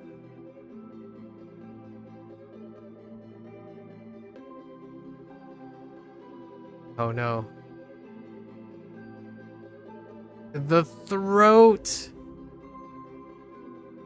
Is it the throat? I feel like this is a throat. Again.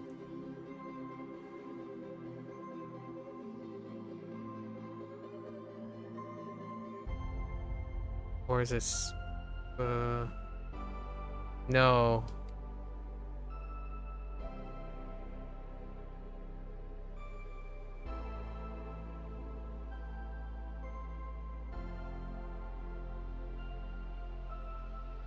I don't remember who's the person that upchucks this.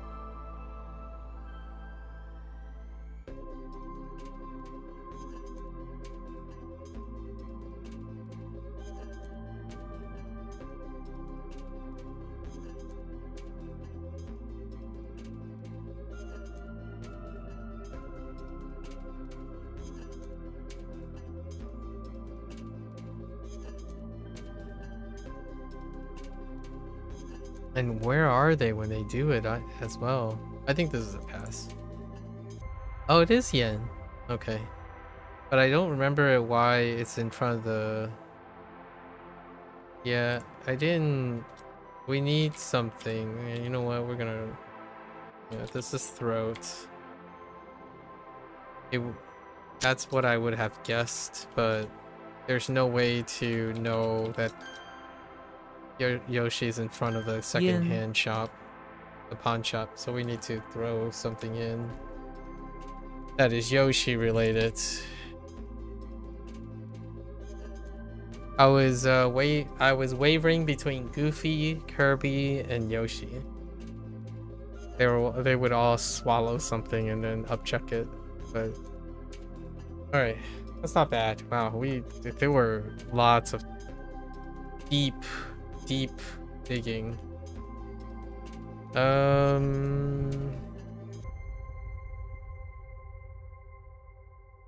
Yeah, those are problematic. Not the four that I have. All right, what can we rely on here? Familiarity, Hoang.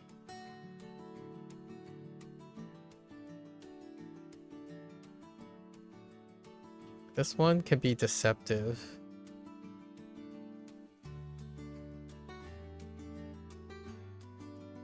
Ming.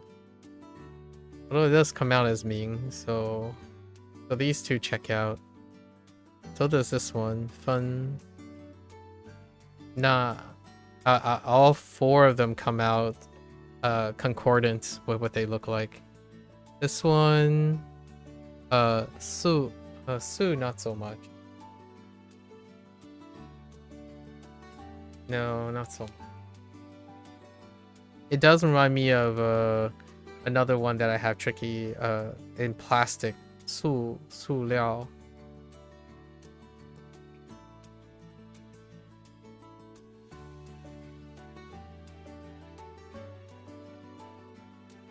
What the mountain turkey? Oh. This one also checks out. This one is rough.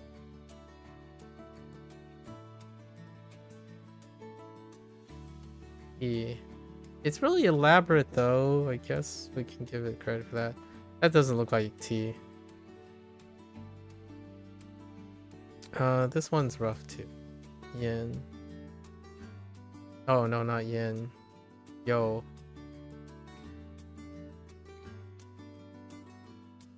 Actually, no, it does look like yo though. Oh no, wait. Yeah, it does look like yo. No, so this one checks out too. And this one looks like woo. Or yeah, woo.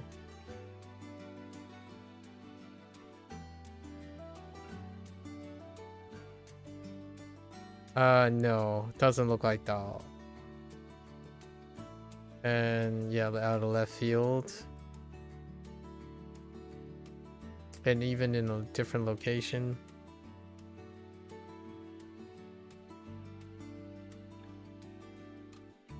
So what's happening here? We have lots of these are really good. Like almost pretty much 80% of them really good.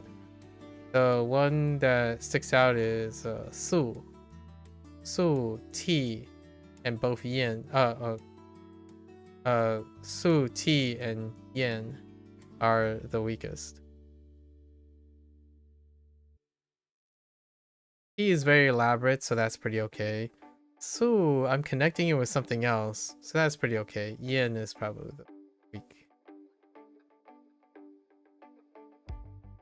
Yeah, this list is good, really good.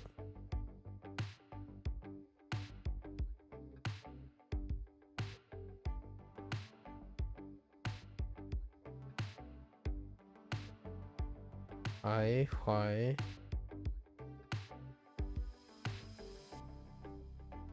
I can't even see what that is.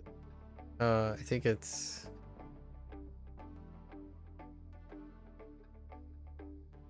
第次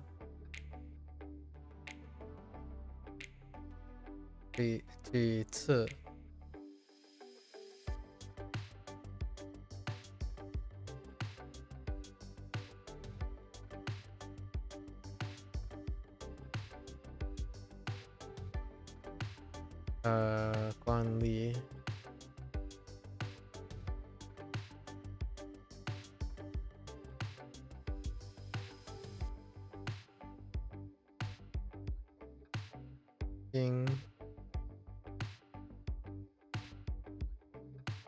Oh no. Oh yeah, I think I do. It's fine.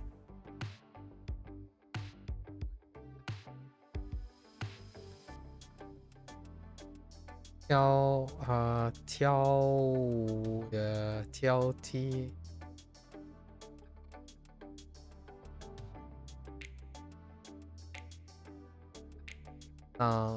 上音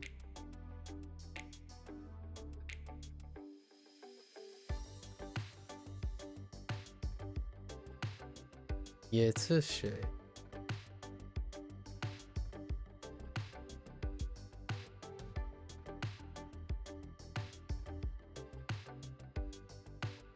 Hoang忘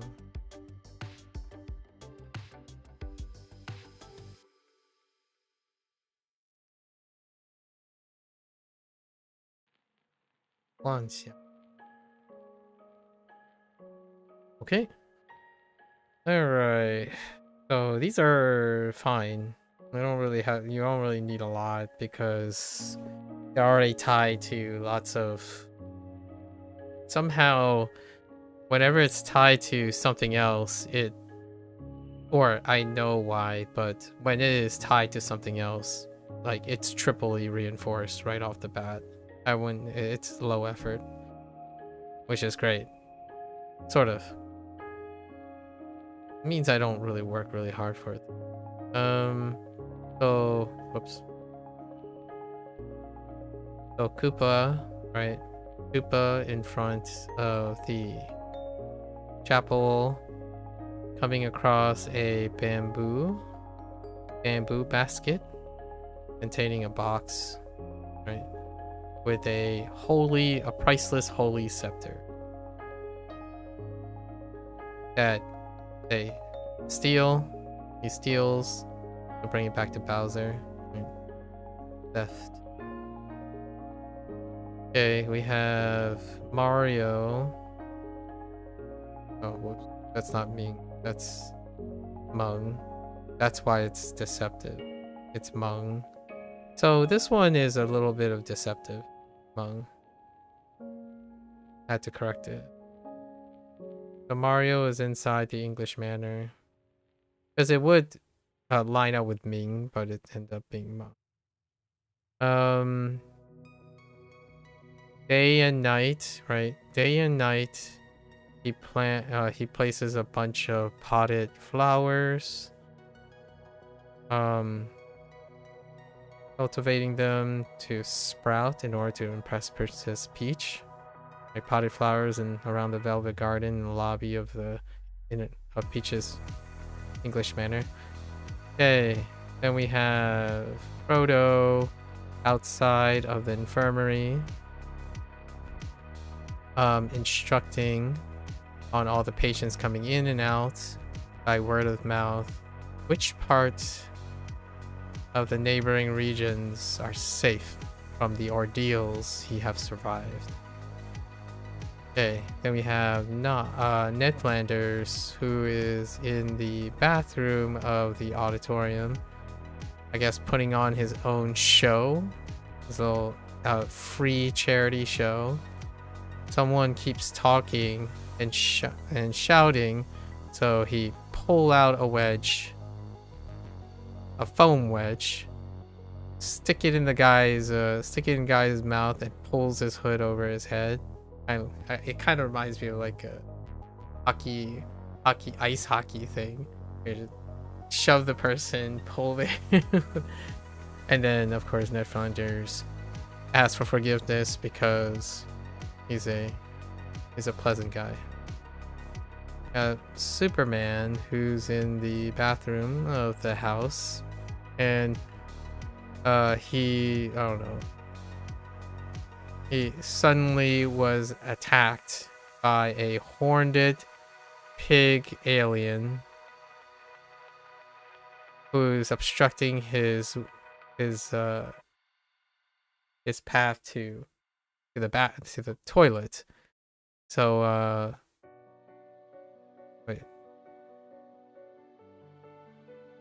and would not, Superman could not satisfy him to convince him to move out of the way. So he used his super strength and punted the guy right out the window and off of a cliff or onto the road. Oh yeah, the road. Yeah, that's fine. Both ways work. It's just pun. Okay. That sounds almost like an alternative universe Superman. Cupid is in front of the beach house. Making sand structures, mountains of sand structures with his fingers so that he can let his pet turkey enjoy destroying them. Right. Soft heart. Timmy Turner, the Timster. The Timster is in the bathroom of his house, pining to go to the beach. So he decided to grab from the drawer a flag and some dry leaves. I don't know where he gets the dry leaves, but sure. Dry leaves and form them into sandals, and then wished and teleport him to the beach. Guess he has fairly awkward, very godparents. All right, so we have Yoshi, who is in the bakery, and he bumped into a client who happened to have accidentally smeared some pastries on his armpit and running along his mouth clean. So Yoshi doing the blessed, bless Yoshi's heart. He used his tongue and licked it clean. Animal instincts. Alright. Walter White is in the bathroom of the house. Over the course of 5 days, right? 5 days. 5 days setting up meetings and meeting with changing illicit talks about distribution. Wait. Yeah, we're good. This is probably one of the weaker ones. Dracula is in the cellar of the high school. Not guy. Yeah. Guy. Taking in the basement of the high school to retrieve a artifact snowflake. Particularly an ancient relic. Maybe it's Buffy the Vampire Slayer's high school, episode from Buffy the Vampire Slayer. Okay, and he made sure to grab a pen to mark down his path on the way out so that he can avoid being arrested for trespassing. Alright, then we have Yoshi, who is in the bathroom of the pawn shop once again, only this time's kind of weird. So he always wanted to help Mario, right, with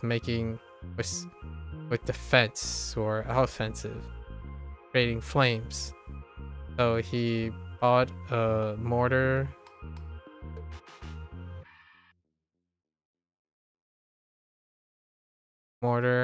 and dagger, but we're gonna say mortar and pestle, to be able to create fire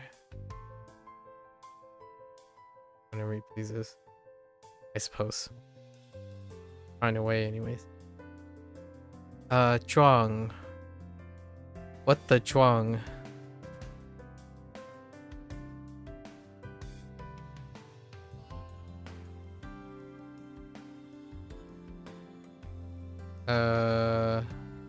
Was this Zhuang?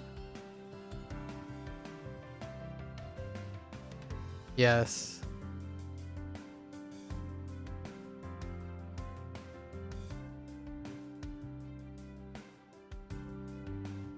Okay. Bump into. This needs help. I was nowhere near.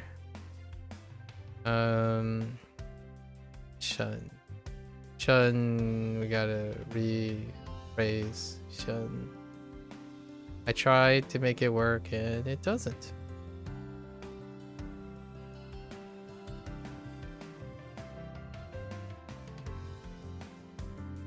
Was it this?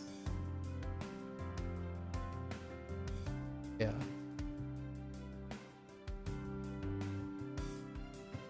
Examine.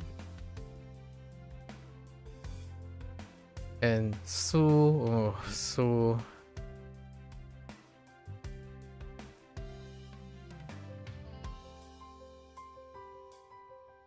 I mean, the mnemonic is pretty cool. It doesn't look like Su. Shortbread. I don't actually know how I'm gonna improve that one. Yeah, I don't know how to work on Su. And Yin is unfortunate. We're gonna have to create something that reminds me that is Yoshi and not someone else. I know what it was, but sufficient. Alright, so work on these.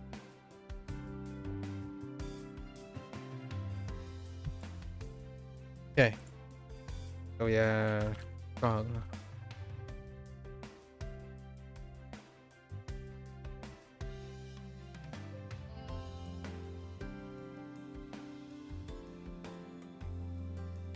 Oh, Chinese mile worth of toilet paper.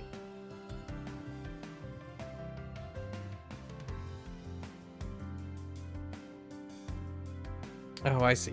Okay. Alright, George Costanza was in the bathroom of the chapel. Right? Needing to go really bad. Right? On his way, he bumped into a guard.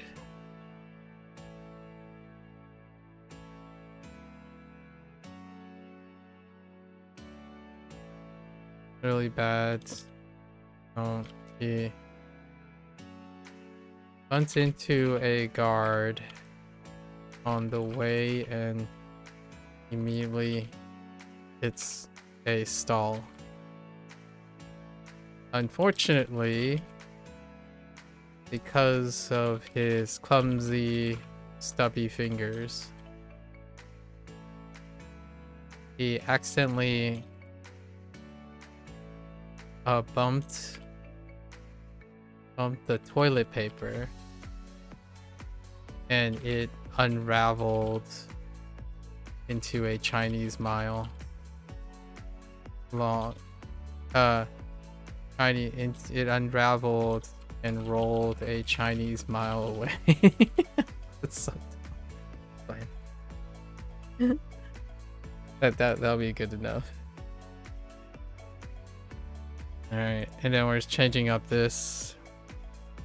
Did I actually bring it into? No, I made it all outside. We're not gonna do it outside. Do it inside. So, basement.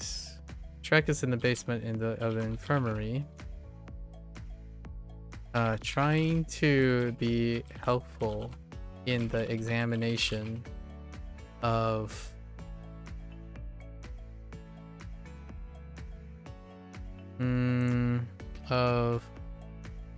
some suspicious droppings in the neighboring fields.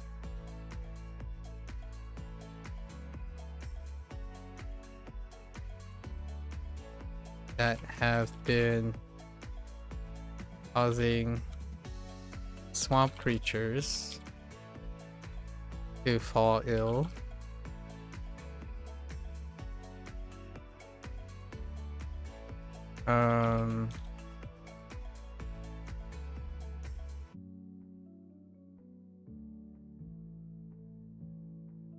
While examining, Shrek accidentally bumped one of the containers, dollhouse containers.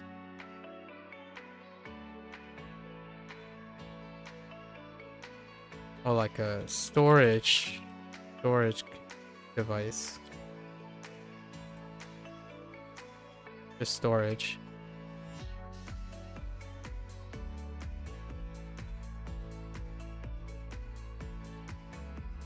Storage containers.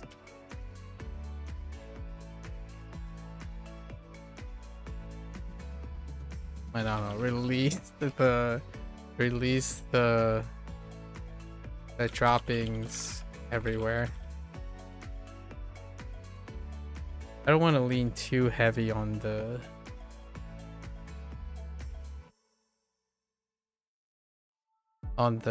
clumsiness because that would make a lot of them clumsy.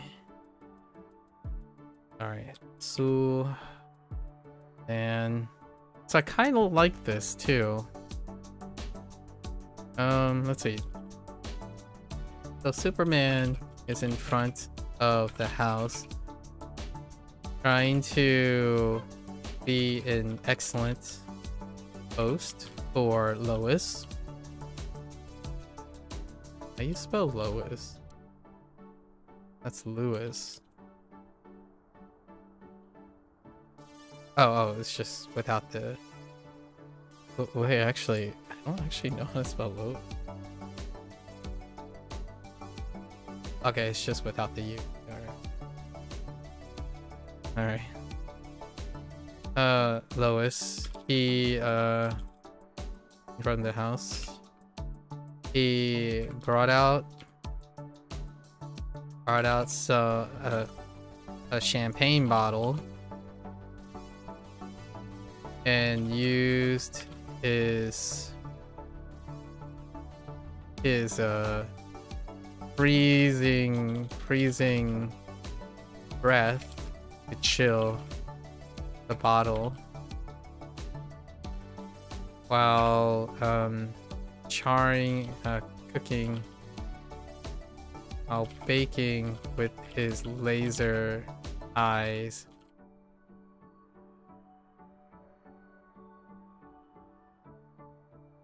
I don't know. Converting some grain stocks and veggie and ingredients into shortbreads. Okay, that one's okay. That's the best I got. Okay, and then Yin. Big mouths. Lots of mouths. Okay. Can't get it confused with Kirby. Because the whole time I was like, Kirby? Not Kirby. Qian or Yin. And then slightly goofy. Guan, but it wasn't. Guan was the first or third. So Yoshi is in front of the pawn shop.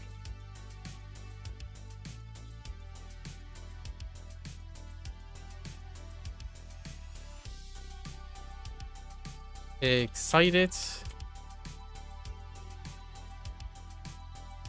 from purchasing a big apple.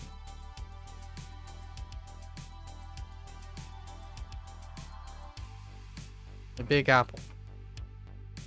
It was so big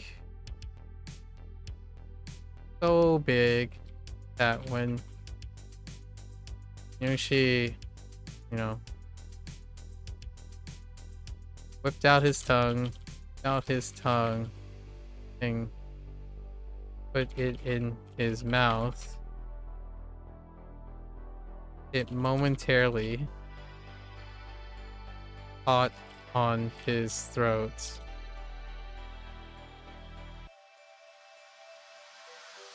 Before going down. He also increased in double his size. Oh wait, not a big apple, a big mushroom, right? Big mushroom. Okay. Alright. Alright. So that's a wrap. Wrap for today. 3 and 3, not too. Alright folks. And you have it. End of our HanziHero session. If you're gonna watch this later, yeah. As always, feel free to follow along. Pick up HanziHero for yourself. Give it a try. Let me know what you think. You're always free to yap, reminisce, I suppose. Be a little bit soppy or happy. I mean, it's definitely the holiday seasons now. I kind of went on a reflective journey. I think that's gonna happen more and more frequently in the next month. A little over the next month. Usually at the end of the year, I'm incredibly reflective of the things I appreciate, and around Thanksgiving is typically trying to stay in touch with all the years of, I guess, emotional exploration and trying to exercise compassion with the inevitable or maybe to some not inevitable, but for myself, the inevitable mania that is having a lifetime's worth of information in your head and then trying to connect the dots and trying to create causal links and connections. It's kind of nice to have language learning as a side, you know, a little plug for language learning, to keep one's mind busy on some objective, pragmatic learning and problem solving. I genuinely think, much like what I mentioned yesterday about Hank Green's message, curiosity certainly keeps exercising curiosity and refining that innate intrinsic urge and practice skill for seeking a lifetime of curiosity and exploration and problem solving, critical thinking does keep a lot of this at bay, I suppose. But boy, I really do stand by it that it takes quite a lot out of you when the more you know and the less emotionally stable you are, it can really spiral. And that's the pros and cons of things, right? In order to be compassionate, one must also be emotionally intelligent enough to be aware of these things. And in exchange, having a lot of information and stuff like that can create sources of anxiety and definitely inevitable impending feeling of insignificance. And usually at the end of the year, that's kind of how I feel. And it also maybe doesn't help, or does help sort of, seeing that people who vlog and whatnot that are far more influential also shares very similar patterns. It's nice to find kind of belonging and awareness despite having maybe lethargy and whatnot associated with all of the emotional hyperpolarization of internet's hyperpolarization during the holiday seasons. So hopefully everyone is enjoying or trying to build up or enjoy getting ready for Christmas. Obviously, Thanksgiving, I'm talking about American Thanksgiving. However, if people kind of do that internationally in their own way, or maybe all the expats out there who enjoys giving thanks around this time, it's a nice time. You're more than welcome to yap, reminisce, maybe even talk about grievances and whatnot. I think it's quite cathartic to many if they don't have a support system to take the opportunity during holidays to form or start up what could be a lifetime of relational support between people. I think I stand by what I said today during the HanziHero session, that in the current trajectory of how human interactions and socialization skills and communication skills, the consistent and accelerated de-emphasizing of that does not necessarily contribute in a positive or productive way of the things I described today. I think it's pulling excessively, even accelerate to an alarming extent, in the other direction. That it's incentivizing and intuitively promoting, not by choice, more like by coincidence and consequence, a lack of human connection. And holidays are definitely a place that you can observe the startling behavioral trends, for sure. Like the way Thanksgiving and Christmas, even despite their American Thanksgiving and then Christmas, despite their general years of like the years I passed by when I was younger, who couldn't appreciate these things or feel and join in the moments, those years passed by very quickly. However, I think the younger generation now will pass even more years by for not being able to appreciate what it's like to slow down for a little bit and appreciate the company of others. Despite all the anxiety and social concerns and whatnot, honestly, even standing and watching the fair, actually the Thanksgiving parade, I don't even know if there's gonna be, I'm not even sure if the Thanksgiving parade happens, but things like parades, festivals, lighting of the Christmas tree, and then watching the ball drop, it's that time again. And it's a really wonderful way, despite you don't even have to talk to anyone, in my opinion. You can be in the presence of people and might create an experience that show that is really nice sometimes. Or in my opinion, it's great too, through all of the trial and errors in socializing with people. Having those people around can do wonders for people's lifetime. So with that, I know it sounds a little bit sappy. It's pretty sappy. I tend to be pretty sappy, so you're gonna have to excuse me on that one. So I'll let the sap continue until next time. You're more than welcome to come on by and share. 大家下次见. Right, see you guys next time. 感谢观看. Thanks for watching. I'll catch you guys next time. Bye bye.